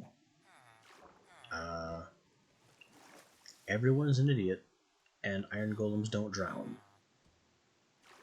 This is kind of fascinating. How did you all fall into this water hole?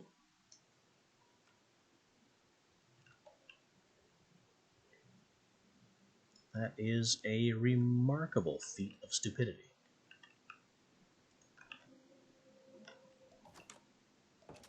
I know villages are badly designed sometimes, but you'd think that the villagers wouldn't just walk off cliffs. They're supposed to have pathing. Death. Did I just kill him twice?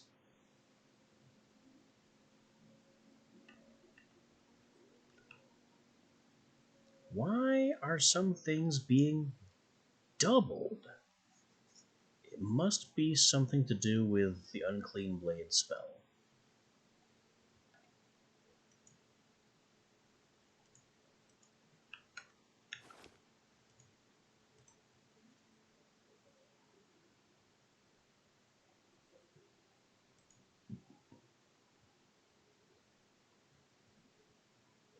Also, I just throw this away. I've been so keen on breaking it, or basically breaking it. But it has no more use to me. The Eisnium pickaxe beats it significantly. Technically, I don't even need the Eisnium pickaxe anymore. I could use a netherite now. Because my Eisnium stock looks like this.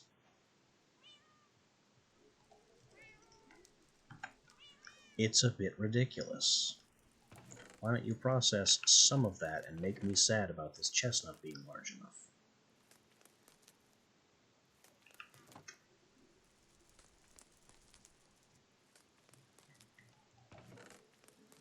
In fact, I could probably put these books somewhere else and replace this chest with another wormhole to send it right back into the system. And I'd probably be better off.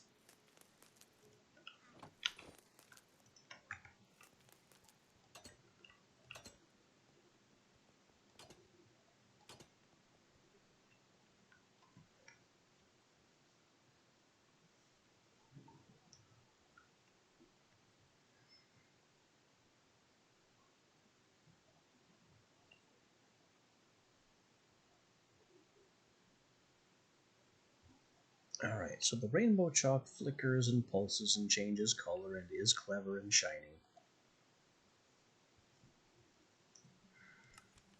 And it can replace any colored chalk, but not any of the grayscale chalks.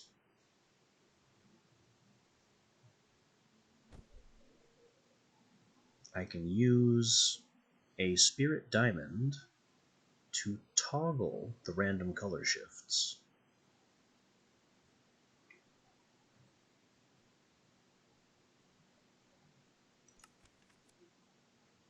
Same abilities as the rainbow chalk. Does that mean that I can use void chalk and then use a transmuted diamond on it to make it a rainbow mark?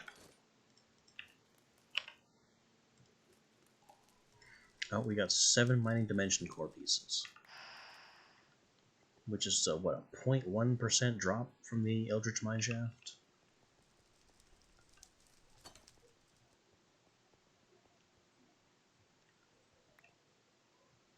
Now we have void chalk, which looks like Skulk.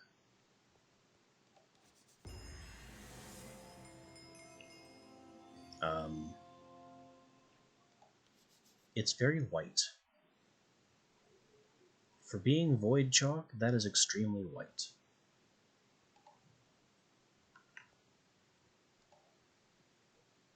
But I do get to rainbow it with the funky,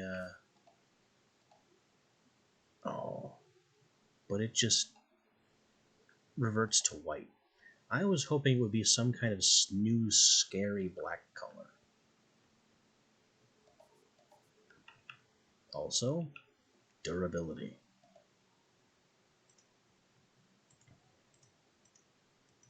After what this cost to make, I really expected the rainbow or the void to be unbreakable. But here we are. mildly disappointed. And having a runaway Eisnium experience.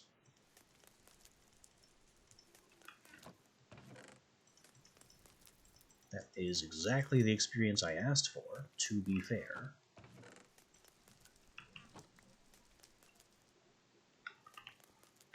Get over there in the collection area. Stop being vacuumed to me.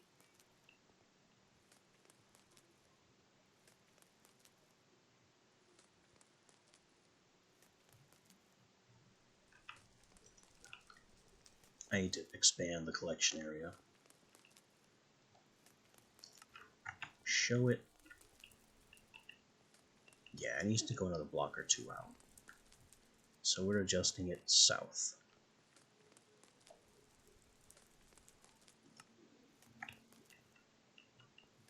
That is the wrong way.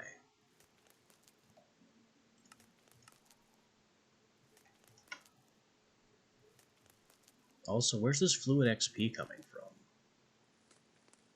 Oh, you know where that's coming from? Killing blazes.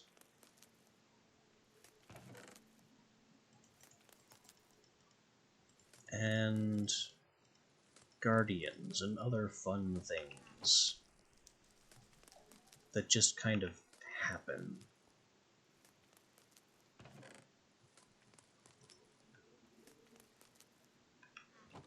Alright, how many does this guy make in a single batch? A single 13, 54 Eisnium dust from a single ore block. Can I adjust this up? Or do I want to adjust this up? No. Because it has to encompass that guy.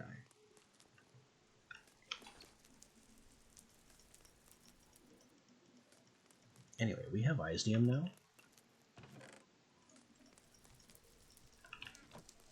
And a terrifying amount of it. So what was that about? An Eisnium anvil? 3 blocks. Iridescence. Anvil.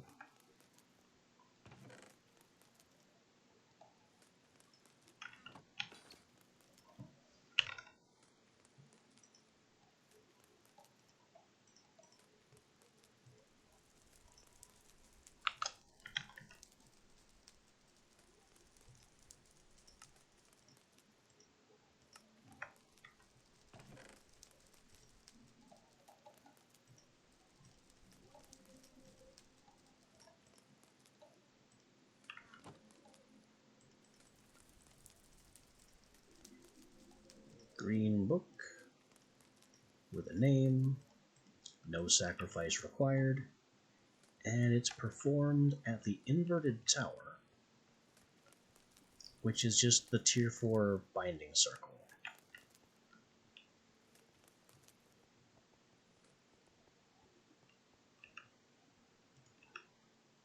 So, Merid, Anvil, 3 blocks of Eisnium, which would be galling if I didn't have so much thanks to the minor craziness, and bang. We now have, in theory, an unbreakable anvil that costs half price. Oops. Will I ever remember that my pickaxe does that?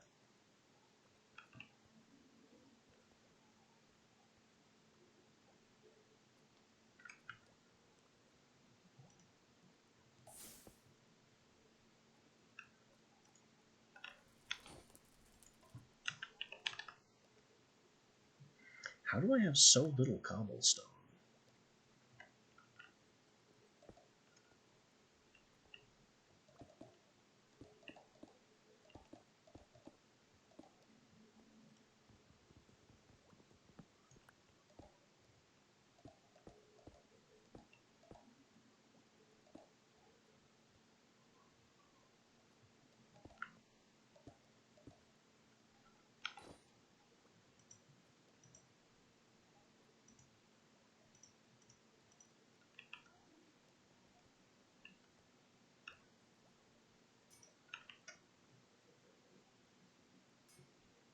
smithing table, Isnium anvil, which looks just like a regular anvil. And we have this one, which is kind of damaged. Can't do a thing with it, though. Besides, wait for it to break. Or throw it out.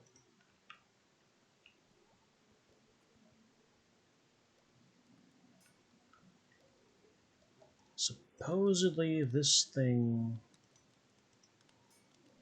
is cheaper and can increase the cap of things. But that's not what I want to fuss about right now. I need some sigils of enhancement.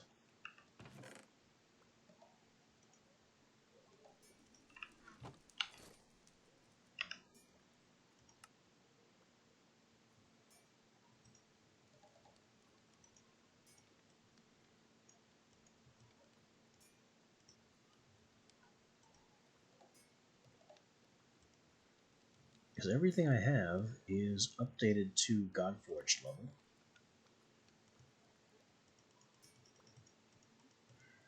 The hell with it. I didn't want the slates or the gem dust to be stored there, but they are now.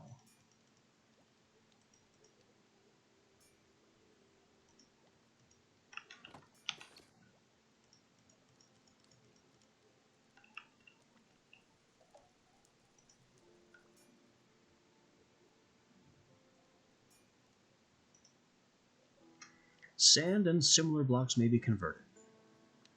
We can reroll for 175 levels that could reroll into can place a torch.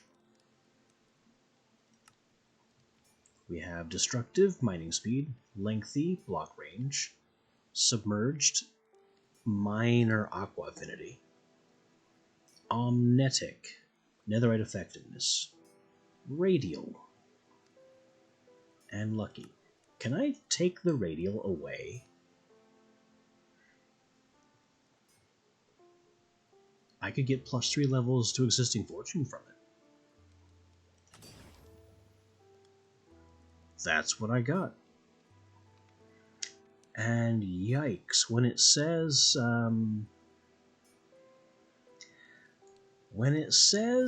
cost 175 levels, it's not kidding.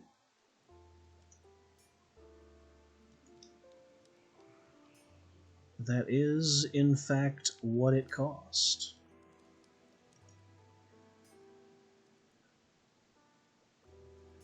But if I accrue a stupid amount of additional levels, I can upgrade this to its max of 4.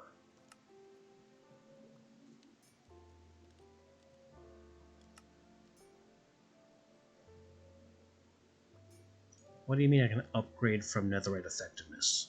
Where do you even go from there?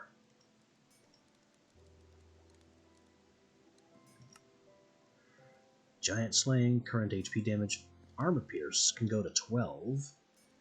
Lifesteal, Executing, Caustic.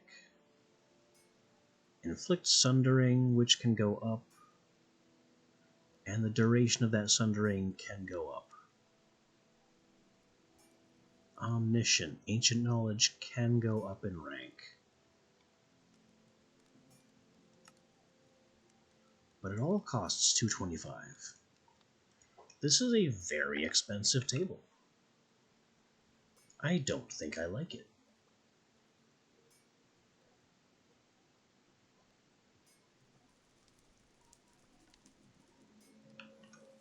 But it means we can fiddle around with pretty much all of our affix stuff.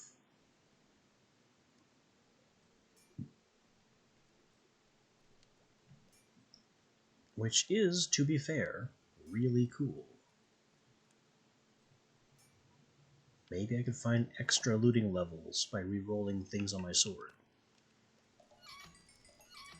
But, you know, 225 levels to upgrade, 175 to reload, to re-roll.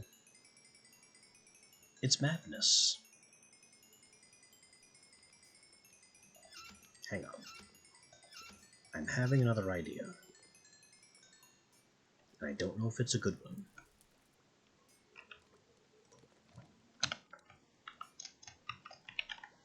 You see, Mob XP Solidifier requires a mold and fluid XP, can be configured to export. So I could just make this thing and turn the excess into items.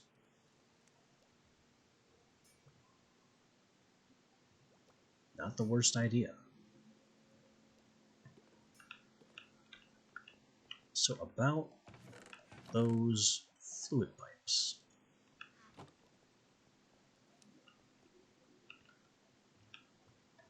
The solidifier needs a tank, a piston, a hopper, and entity conveyors, which are fairly cheap. My only piston is sticky. Alright. We make the tank. I know I have hoppers in here.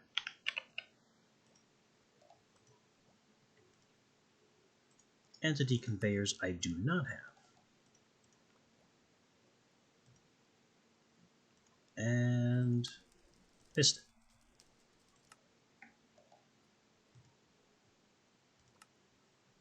Solidifier crafted.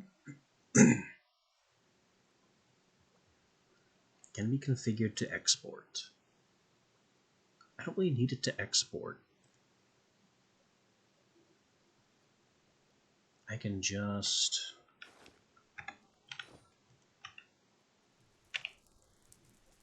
I knew I had more of these.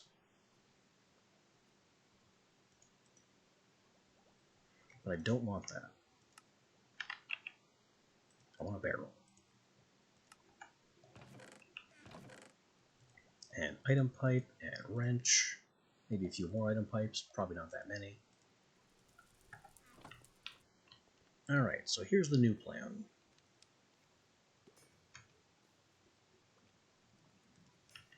Crack, set to silk touch. We are voiding stone, I don't want to.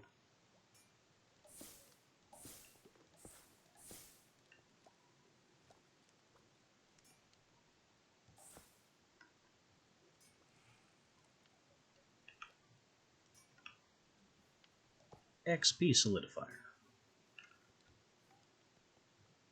is now the end point. And when the XP solidifier completely fills, that's when it goes to the fluid trash can.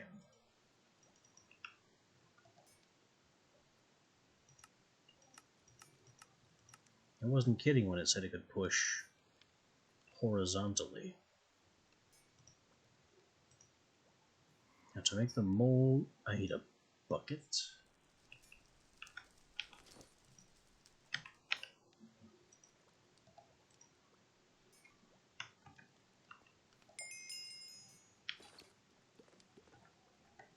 Can this bucket, like, be placed? Huh. Yeah. XP fluid.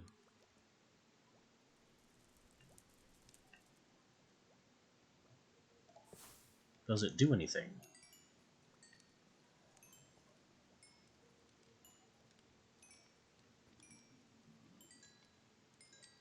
It's worth tiny, tiny, tiny amounts of XP for standing in.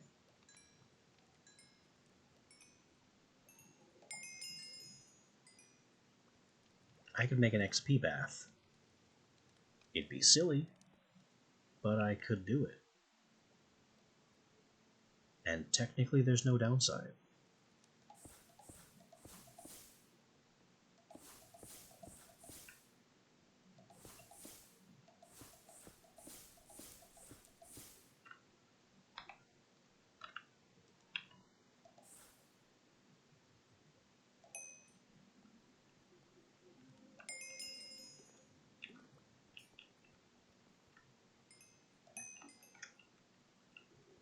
I do wonder if the fluid consumes itself as it slowly gives me XP in that way.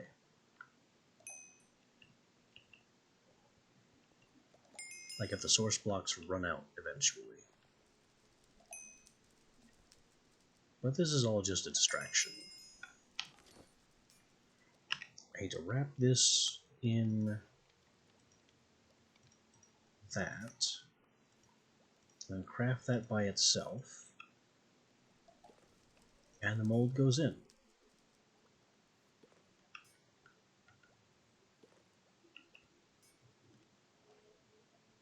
Oh, and we're already filling, and filling rapidly.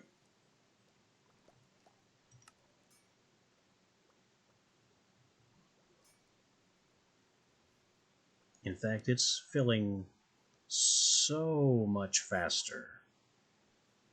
Oh man, these don't stack. They do, just not in the output slot.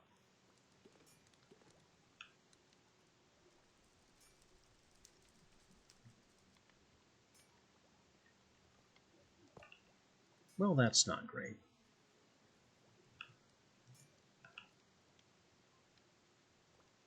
I guess I'll just put the barrel here.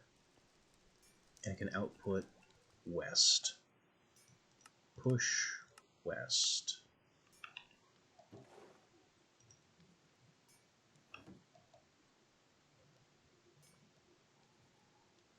I'm going to need more of these solidifiers, because we make more XP than, than the system can handle.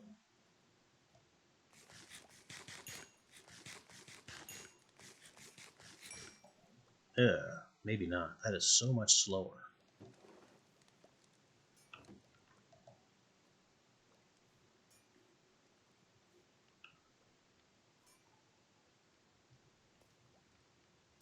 I guess at least it doesn't feel like a waste.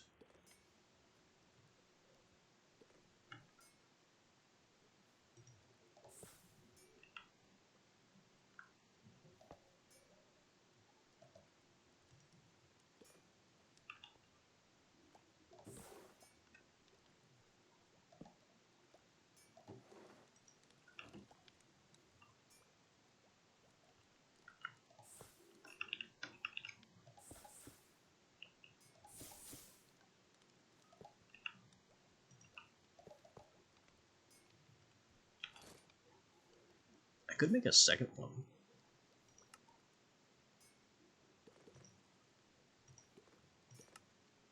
By the power of piston. And there should be stuff here. Tank. We make a second solidifier.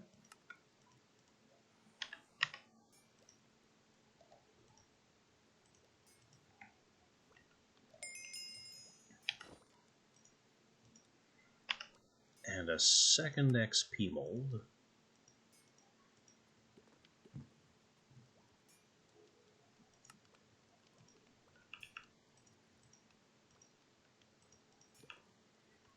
Put you here and tell you to export east.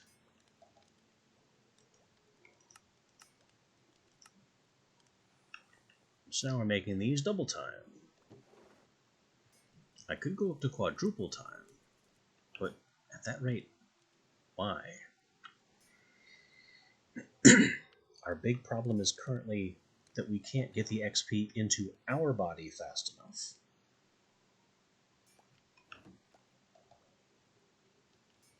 It's even overloading the second solidifier.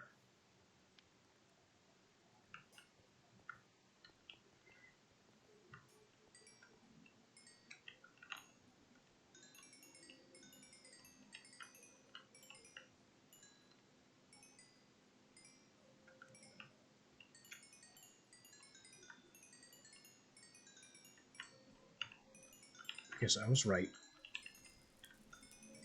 You gain XP for every block of fluid that you're standing in. So if I could just stop sliding around and land in the center, I would trigger all 4 of these blocks instead of just the 1. But it doesn't want to do that. Probably because I have too much water movement speed. It's still such a tiny trick of... Wait. It consumes food to do this. It's hard to tell, because I have so many saturation perks thanks to everlasting abilities. But hanging out in the pool like this, you could starve to death. Alright, so the XP bath, not a great idea. It eats your food.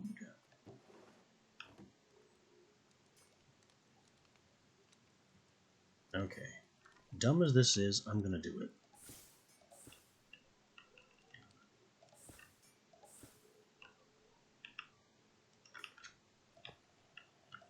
Two more.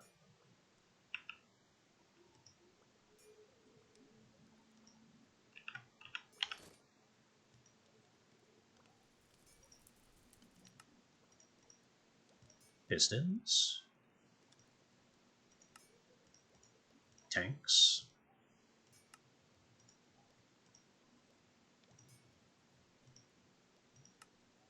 Another batch of conveyors.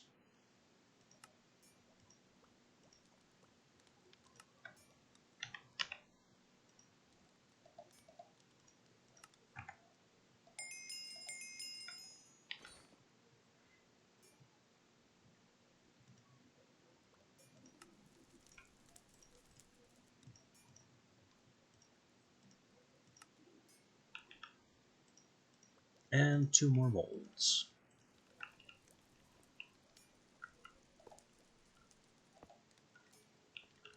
This one pushes north and needs one of those, and therefore this one pushes south.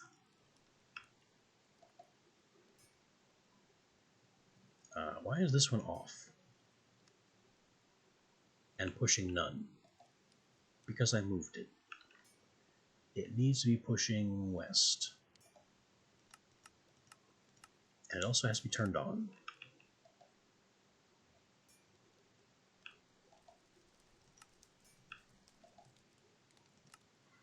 Turn them all on.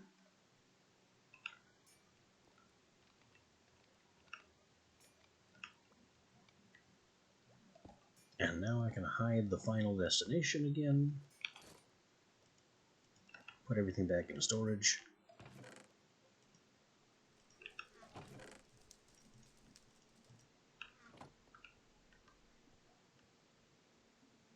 And what we have here is not exactly a solution, but it's something.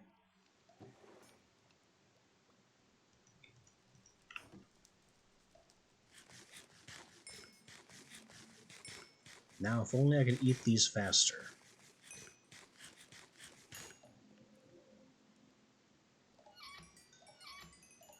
Let's combine with running all the taps.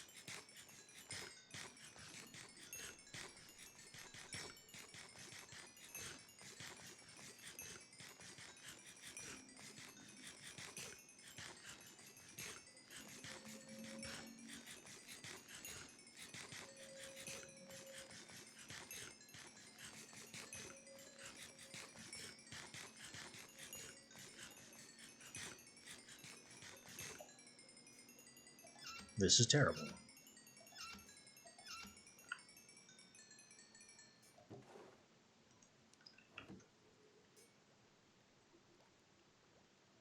It was a terrible waste of time and resources.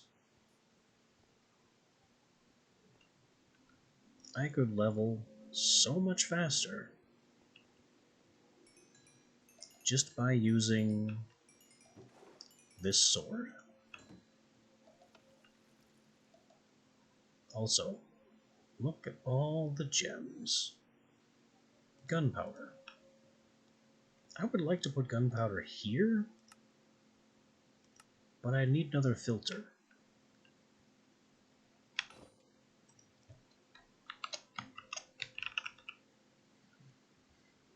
Filter increase. What did that look like? Right there. So make a blank, and I don't have the pipes to do so. I thought I had some pipes in here specifically for this. Blank. Filter boost.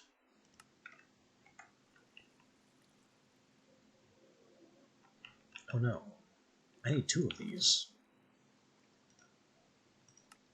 Blank.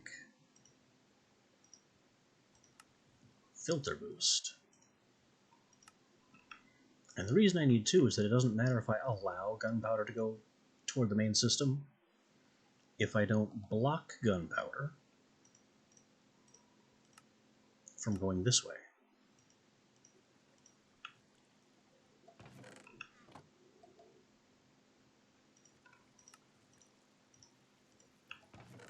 There.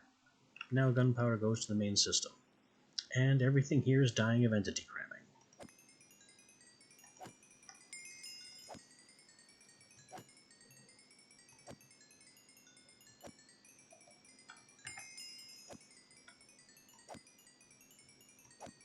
There. Much better. Much faster than waiting under the taps.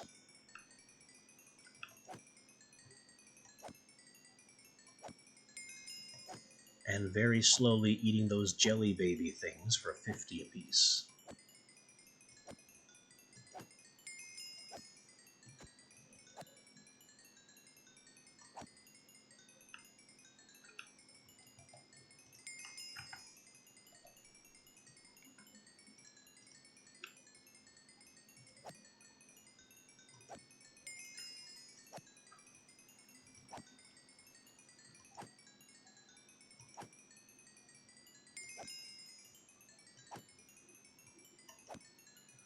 Now, if I didn't have mob grinding utilities, where am I supposed to find the sheer amount of experience needed to perform apotheosis things?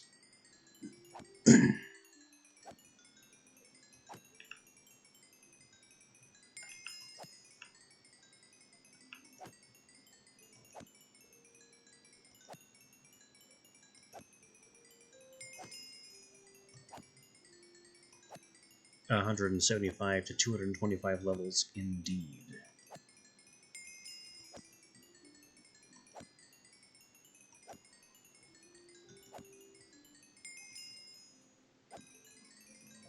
Can I turn this off for somehow? I don't think so. I mean, I can turn this off. On when powered. That means it's not powered? Somehow it means it... Oh, no. That means the pipe is not powered. Which means this reservoir will completely fill. And then the vacuum hopper won't be able to steal any more XP from me. I'll just keep here. I'll just keep chopping. Gaining silly amounts of XP.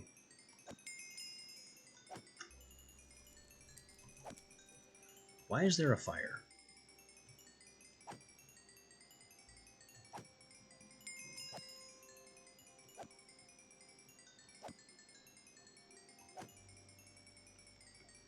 You know what? To prevent fire, I could probably replace those floors with slabs. And they'd still get shoved into the grinder all the same.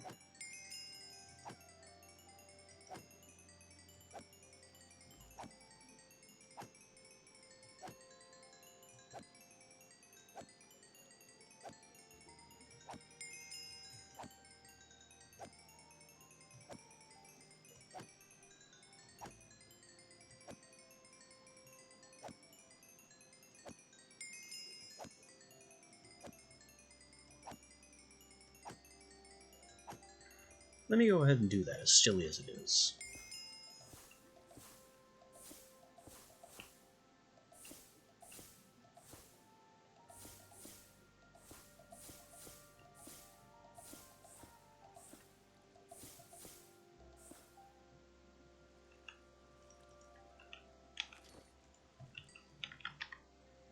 slab.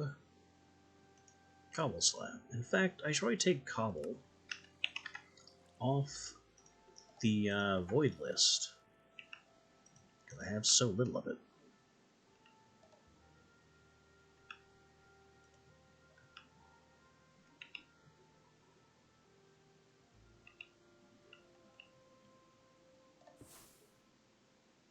Slab.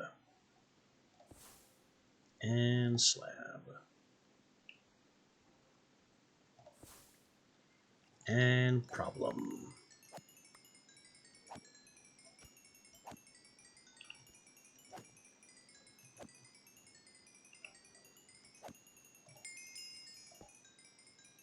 Got the slab.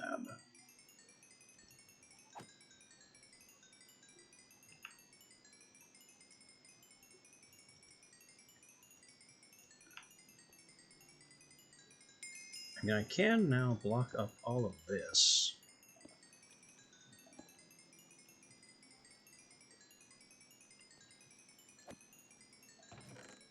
Here, have the pearls that I looted in that single mad swing. And can I install mining fatigue? Nope. Get rid of it then.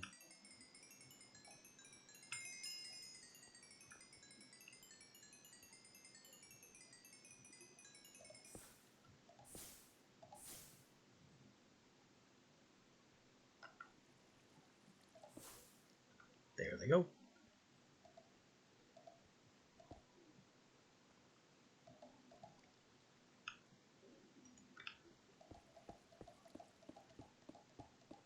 Slabs will now prevent blazes from setting fires.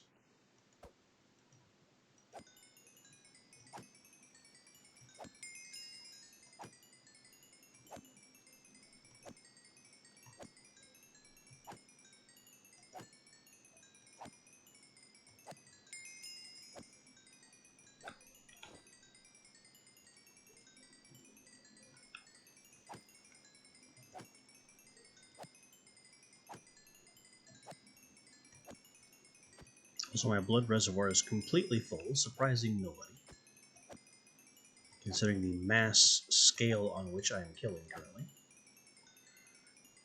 Next we turn this back on, return the lucky sword, and tell this to ignore redstone again.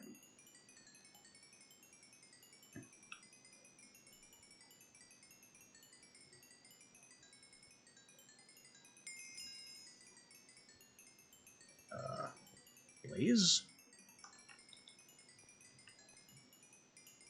Blaze, you are in the wall. No, no, you are not in the wall. You are in my circuitry. Well, I can't prevent that. But he's not hurting anything.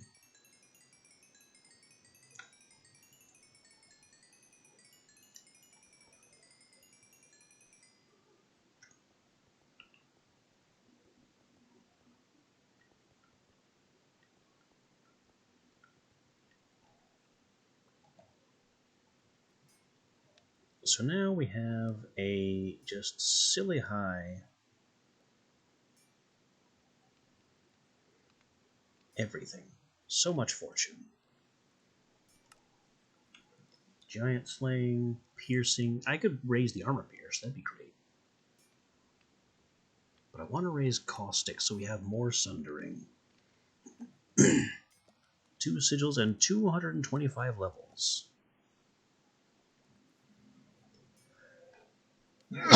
Does it take us to Sundering 2, or does it add a small amount of duration?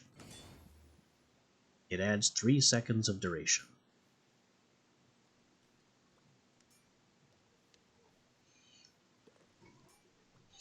I guess I should be happy that the Sundering stacks, and that's how I get to Sundering 2. Because I just did all that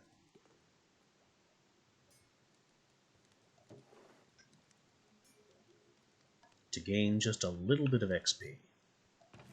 To gain, well, the 200-something levels I needed. And now they're all gone.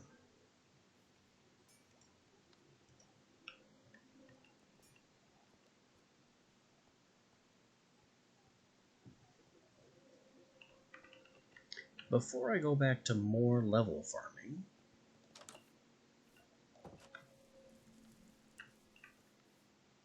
let me first drop all this off.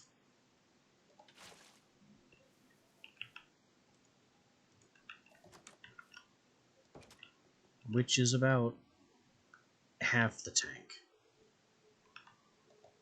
I will filter into my various machines.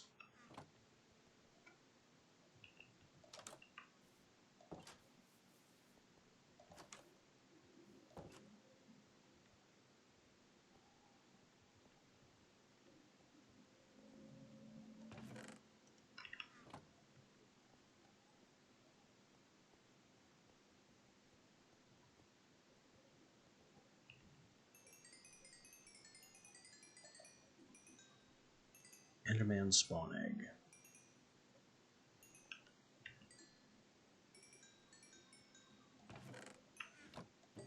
I mean, the only reason I have Enderman spawn eggs right now is because I swung with my real sword once.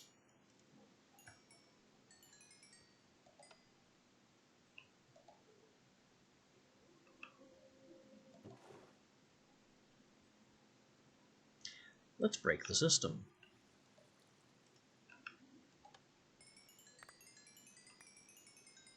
Let's see how well you handle the loot, the incoming loot now.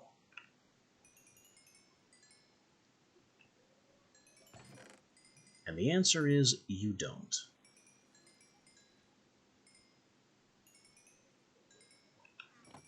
But I had to see. I had to see it for myself. The bottleneck is again the pretty pipe, which is doing its best at max, but can do no better.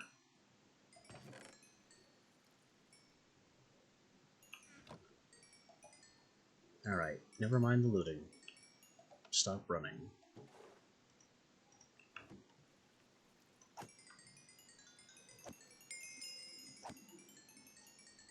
I've got to claim some more XP with all of my multipliers.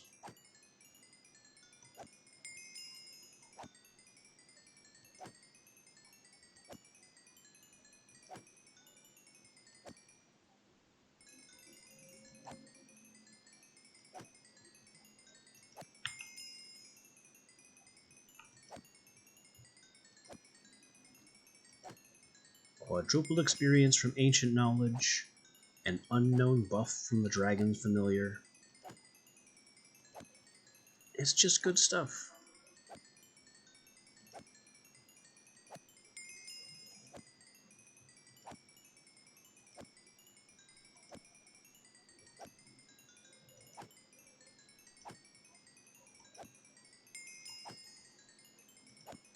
Unfortunately, it doesn't exactly make for very interesting gameplay. I'm just standing here, swat, swat, swat, swat.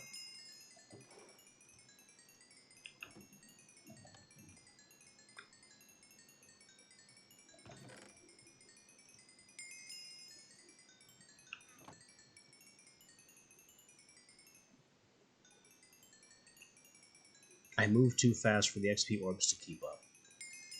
That's kind of funny. So I want to keep them all. I have to inch my way along. I have enough XP now accumulated to perform one more upgrade. And let me tell you, increasing sundering is not gonna be it.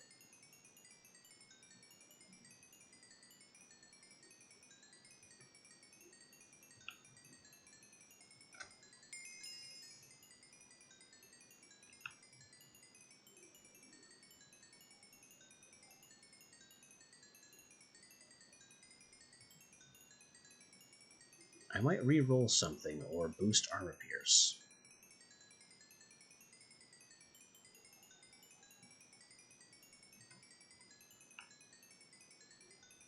Okay, we have way too many orbs. Calm down.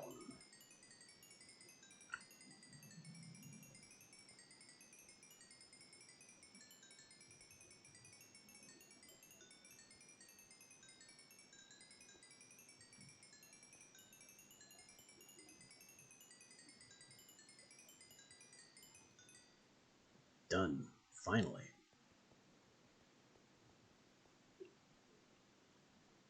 Absolutely insane.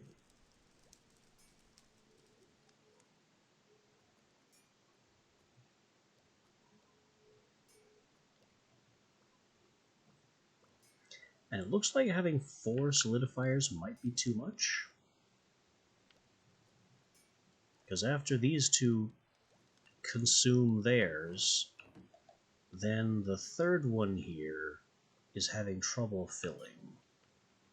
But that's honestly perfectly fine. Because when this barrel completely fills up, then they won't be able to output anymore. They'll get jammed. All 4 of them will fill. Which means whenever I take any...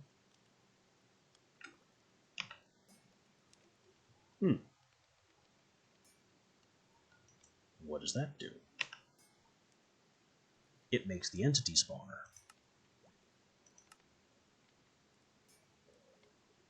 Mob egg in the top slot, fueled by jelly babies, enhanced with XP speed upgrades, etc. Wait, upgrades. I forgot about those. XP speed upgrades, it says. Like this.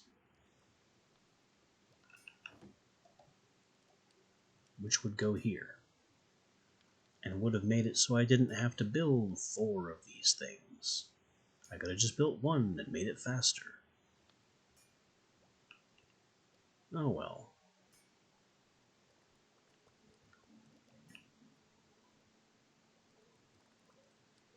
We did what we did.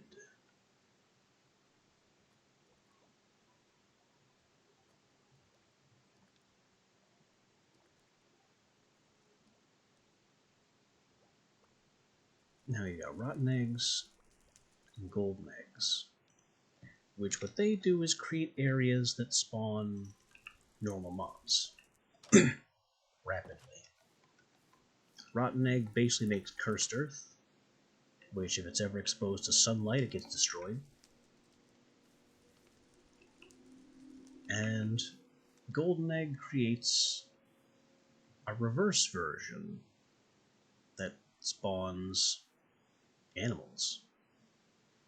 And if it's ever exposed to a low level of light at night, it becomes snow-capped and gets destroyed. You know what? If I just use delightful dirt over here to passively spawn neutral animals, because I'm pretty sure doesn't it say it gets capped?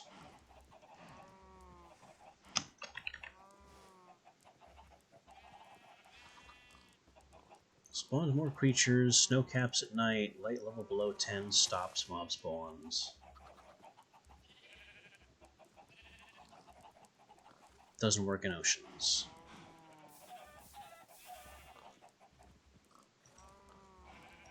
Golden egg. Rotten egg.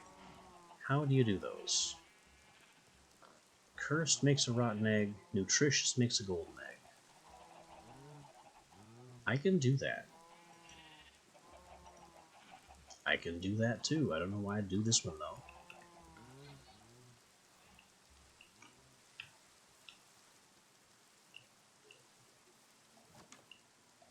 Let me get some more buckets. I have 3, I need 4.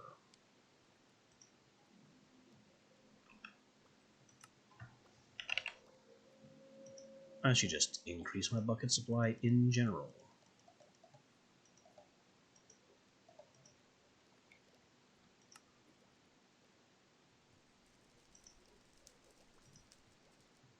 This is carrot, beetroot, wheat, potato seeds.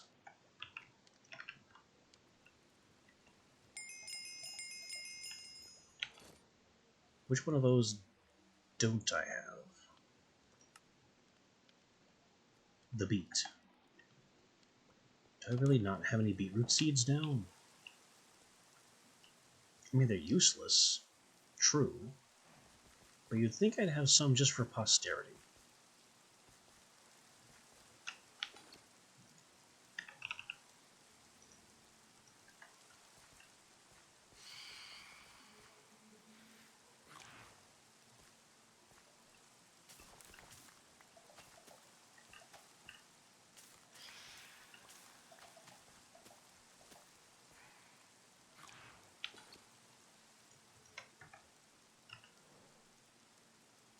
Use my test slot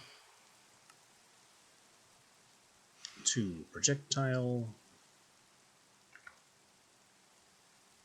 grow. Wait, I can do so much better than that. Projectile, linger. Sensitive, AoE. No, that's enough. 2 is enough. Then grow. With another 2 AoE. And a pierce? Why not? Might not do anything. We'll just put that right about here.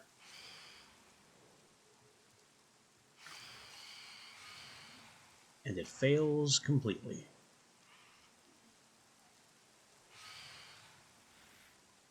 What if it wasn't sensitive?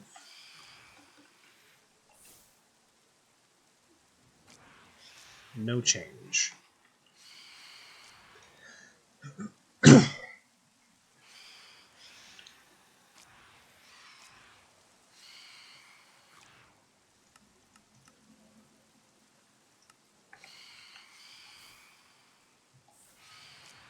If it's just grow, it still doesn't work.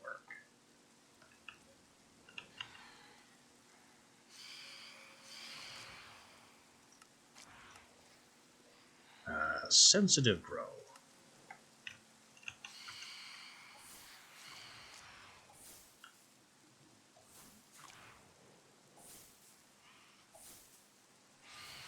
That at least works sometimes.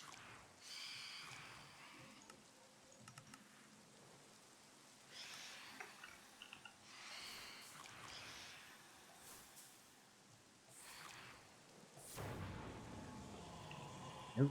We have another brightly colored friend. Hey, buddy. Would you like to give me a god pearl?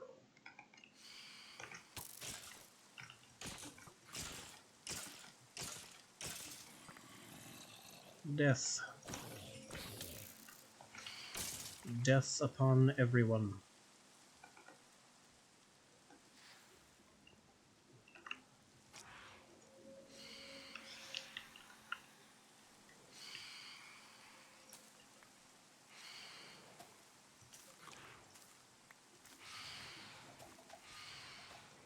And I now have a small selection of beets to finish my craft with.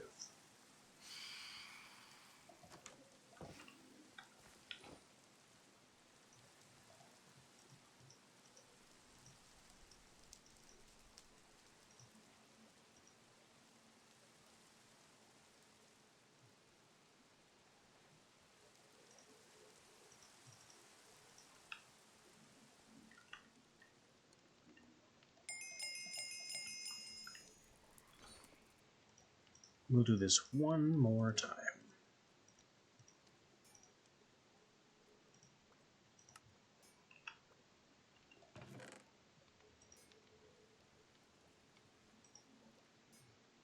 %, dodge in boots. That's what I have. It's not perfect, though. It could be a better slipstream gem.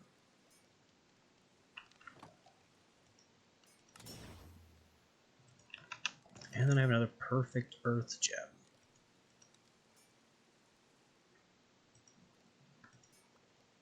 Worth 4 levels of stuff.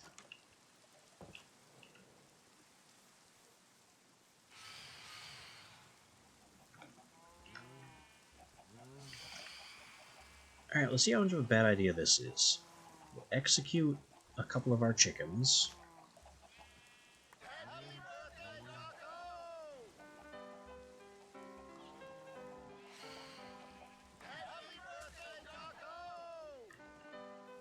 I still don't know what that sound is about.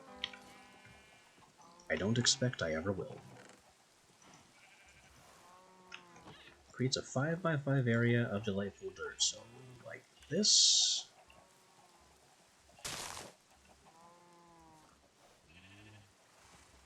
And this will just kind of spawn passive animals, because it feels like it.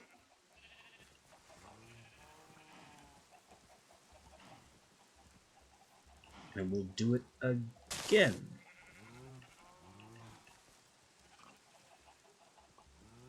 Oh, check it out. Whirly Sprig. That definitely counts.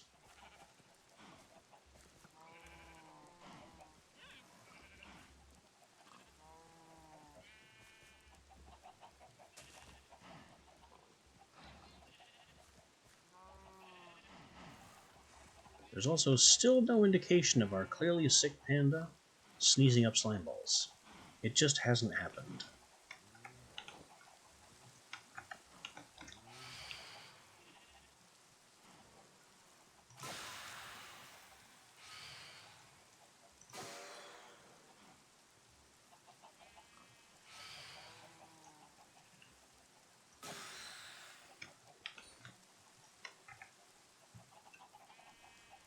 Chicken cooker.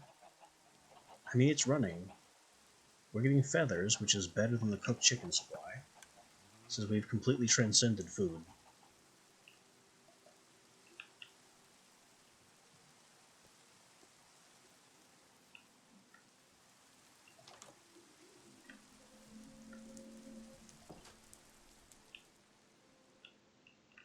So what are we doing here?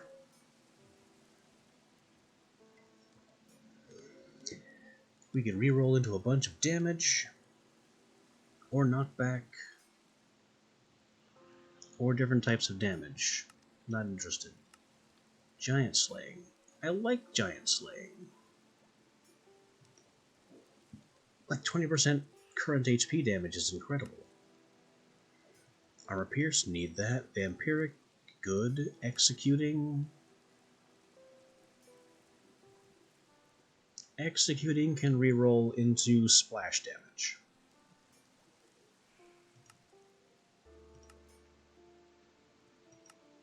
Piercing and Vampiric reroll into all the standard stuff. Caustic, could be bleeding, could be loot pinata, could be weakness. Could be speed, or could be drops teleport. And on hit gain ancient knowledge stacking. Which could also be bleeding, loot pinata, weakness.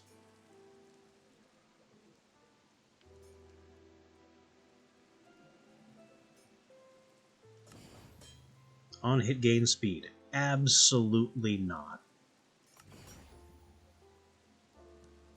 Loot pinata chance. Well, we finally got it. 4.5 chance is... I mean, it's not the minimum, but it's close. I just don't know what loot pinata means. Maybe we'll find out.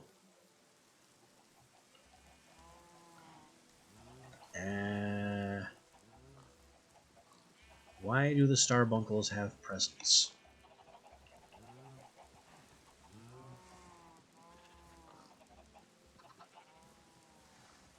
I am very puzzled by this.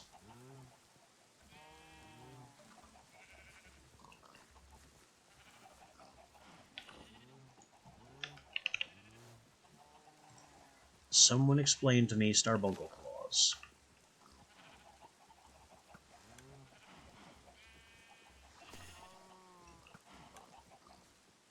They actually do bring gifts.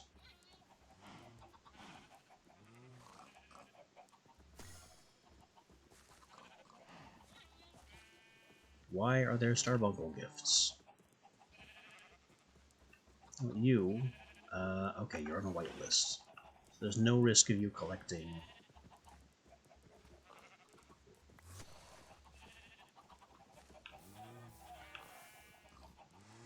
That's just a bunkle.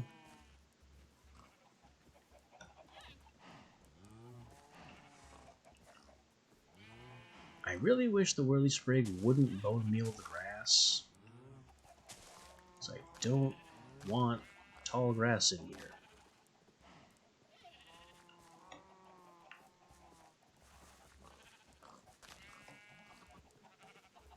What are these Starbone gifts? Berries. Wilden bits. And a potion. Alright, it's not all bad.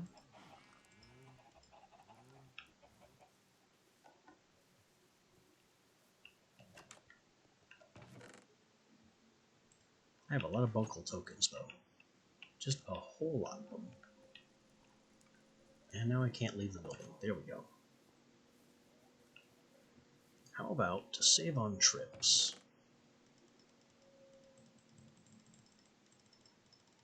We just pillage this chest completely. And throw them all in the system. Now if I need purple dye, it's in there.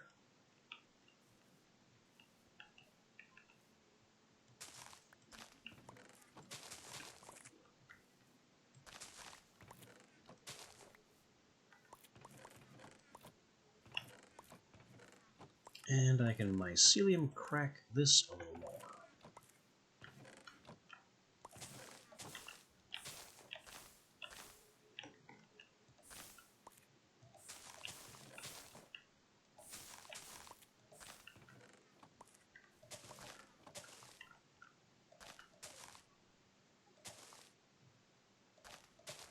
I didn't want to do it this way. I trusted that the mycelium could spread all by itself. Turns out, that was not accurate.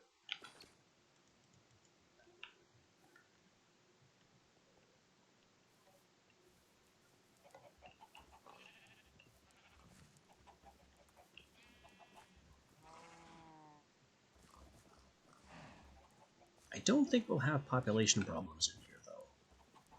The delightful dirt seems to be doing fine.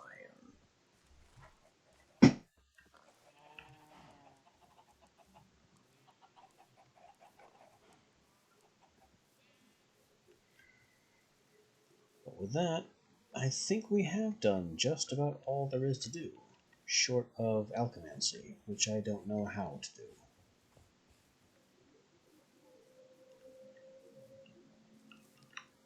Yeah, occultism made us do bees,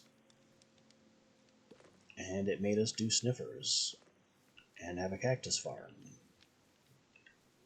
Occultism is just, it made us interact with. We had to get sherds, and it gave us a crab so we could get sherds.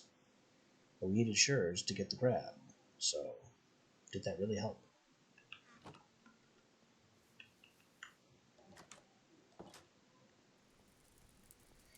Occultism then allowed us to do artificial trial chambers and get all the loot therefrom.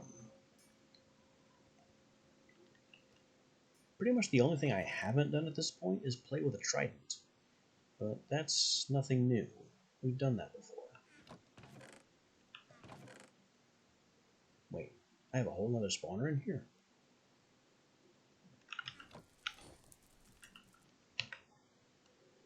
Where'd the spider spawner go?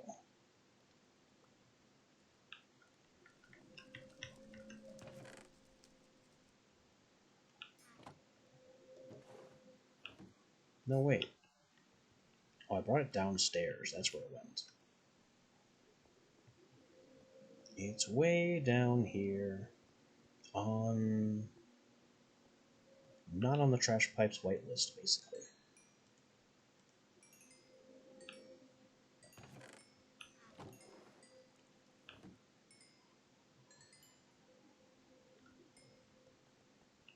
We are so not farming XP again right now.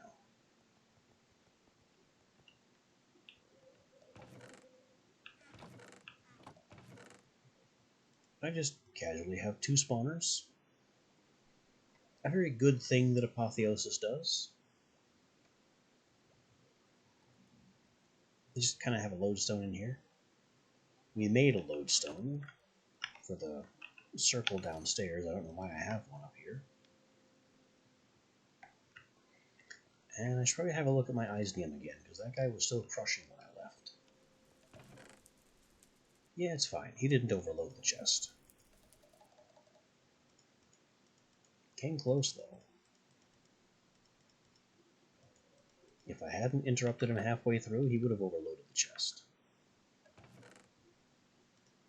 Here's the item dust from way back here, so I don't item vacuum them.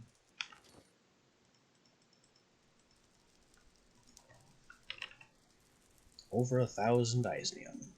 And 1,000 ore blocks, which again is like 54. With his times 6 multiplier, it's an ore block. So each one of these is 9 of these. And he multiplies them all by 6, which is mathematically 54.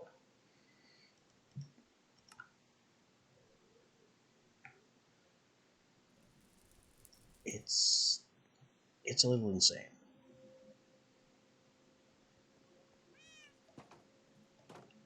I haven't got 2 frog legs, just because. And all of these frogs are the same color.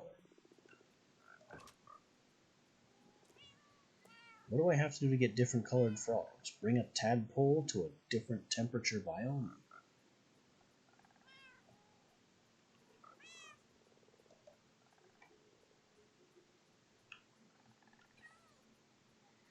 We got our rabbit's feet.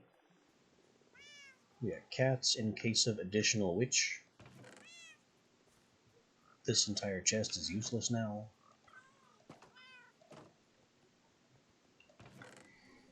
Bunch of weird and random things here. Our one trident for summoning Merid. I got a camel. I forget why. It was for a sacrifice, but I don't even remember what the sacrifice was going to have been.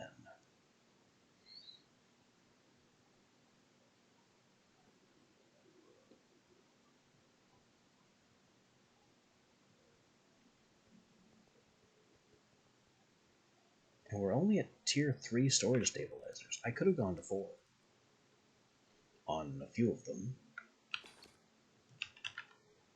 Okay, on one of them. I have 1 dragon head. But I don't need it, because even with everything going on, I mean, we're only at 24% of types. So we have 75% of the unique item limit left. And it's only 1.5% filled. So the types among the individual items, and even with all these ones, that's probably part of it, actually, part of the problem. Let's sort by amount. Descending. 26k blaze rods. 18k ender pearls. That's from the mob farm. 10k each of glowstone and amethyst. That's from the miner. 10k ancient debris. Miner. 6k raw iron. That's all us. Because the miner produced like 1k of raw iron blocks. 3k ender tears, the farm.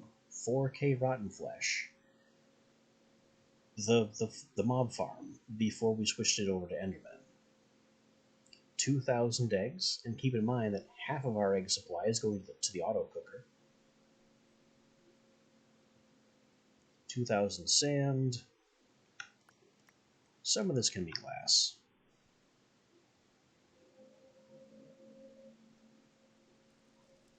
When we get down, we got hundreds of things. We have 455 dark gems. I have a bunch of dark ore that I can fortune the crap out of and raise that number.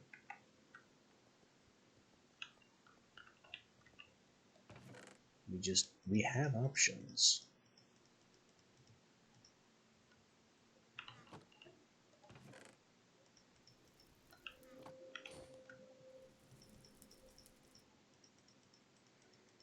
But I think we have reached the pinnacle here. And Alexander wept, for there were no worlds left to conquer.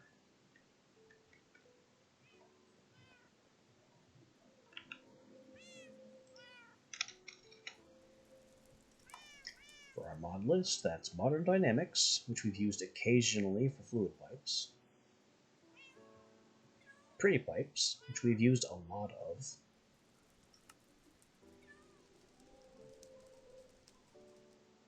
Some Pretty Pipe items we didn't use. Enchanting Infuser. A big part of how we enchant. Trash cans. Pipes. Which, don't ask about the Infinity Pipe upgrade, that's for creative mode only.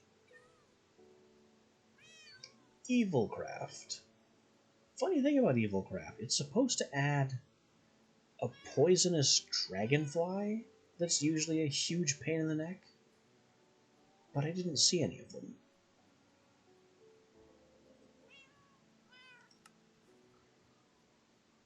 After Evilcraft, we've got Everlasting Abilities, Apothic, Enchanting, and the other Apotheosis suites. Even apparently Prismatic Cobweb to remove curses. That's okay. I can do that with Blood in Evilcraft, too. Apothic Enchanting lets you craft tridents and then enchant them to make them true tridents. Wait, Library of Alexandria.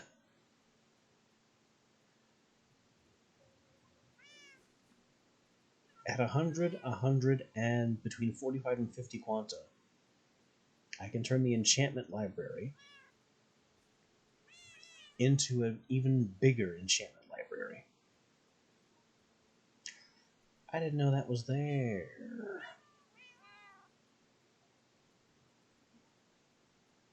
Oh, the Apotheosis shelves, the Apotheosis gems.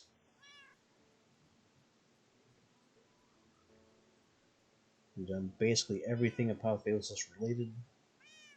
We did not make potions, or potion amulets.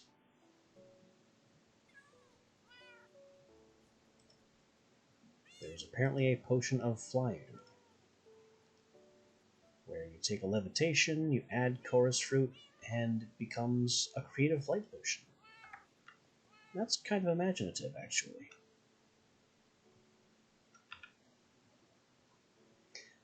Applies Wither 2 when active in the... Why would you want to do that? I mean, I guess you can if you want.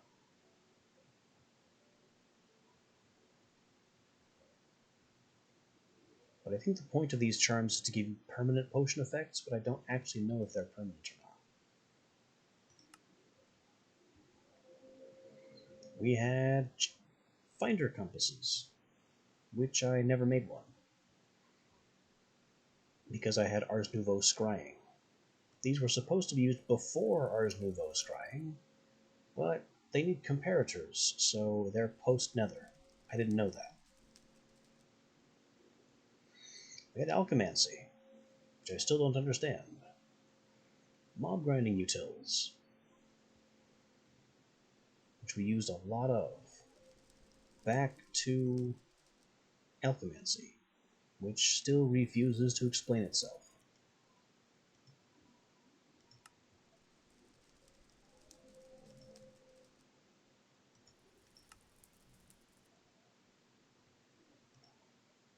Alchemancy also has some items it can create, but it doesn't tell you what any of them do. We had Ender Tanks and Ender Chests, which I never saw the need to use. Could have saved some pipes in places, I suppose. And we get to Occultism, a big part of this pack. I've always loved Occultism. I mean, mostly for the ×3 to ×6 or multiplication. But the other utilities, like the transporters, janitors, it has the stylings of a magic mod, but it's actually a tech mod. And it's always been a lot of fun.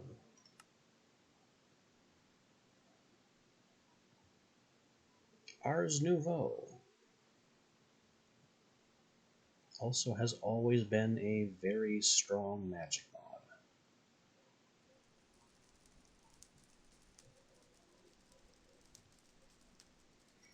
kind of a spiritual successor to Ars Magica 2, unlike Mana and Artifice, which is the literal successor to Ars Magica 2. But it allows you to be a lot more flexible with your spellcasting and change spells in the spellbook on demand from the start, as well as having all kinds of other fun things like the Alarkinos, the Starbuncle for item movement, various wildland creatures. It's got its own utility suite. I miss the old bookworm, though. It used to be possible to manage a farm by summoning a bookworm, and you could give it a spell, and it would just fly over its designated area, casting the spell wherever it was valid to cast. So I could have a roving spell turret, firing harvest spells at the ground, and collecting vegetables constantly. That doesn't work anymore, though. Now you'd have to build actual spell turrets and redstone signal them to fire and keep them fueled with source. It's not as fun. Bookworms now are used for Ars Nouveau's magic storage system, which I never really got into, because it felt too much like a Thaumcraft system that I also never got into. But anyway, Ars Nouveau. Also Ars Editions, a plug-in for Ars Nouveau. We had Resonant Shield, Decay's End. By the time we made these, we stopped getting attacked with them. None of our wardens ever fired Sonic Boom. And then I had Second Wind for a second life, and that never triggered either.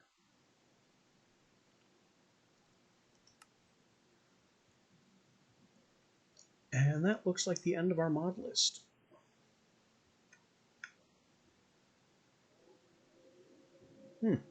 Ars Nouveau had a chunk loader. I think I knew that, but the fact that it costs persistent source is not worth it. I mean, it could be worth it. I did have a Vitalik source link on the mob farm in the basement, which was producing source constantly by killing mobs. So that's an infinite source, an infinite source of source. And now we're into the base Minecraft items. So we have reached the end of the mod list.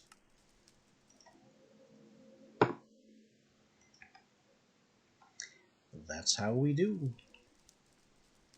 It has been a time that I have very much enjoyed, short of summoning the Hoglins to get netherite templates.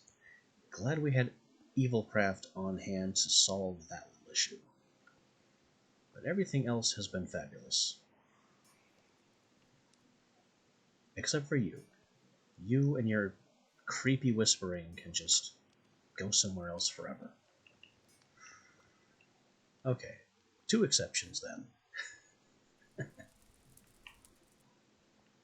Maybe 3. Everlasting ability is a bit broken, and it may have cheapened the run a bit. But we've had a great time. We have played with many interesting toys. This has been Minecraft 121 Occultism Neofor. Minecraft 121 1 Occultism Nouveau. And that'll do it. I will see you after my traditional one-day pause with something new next time. Until then.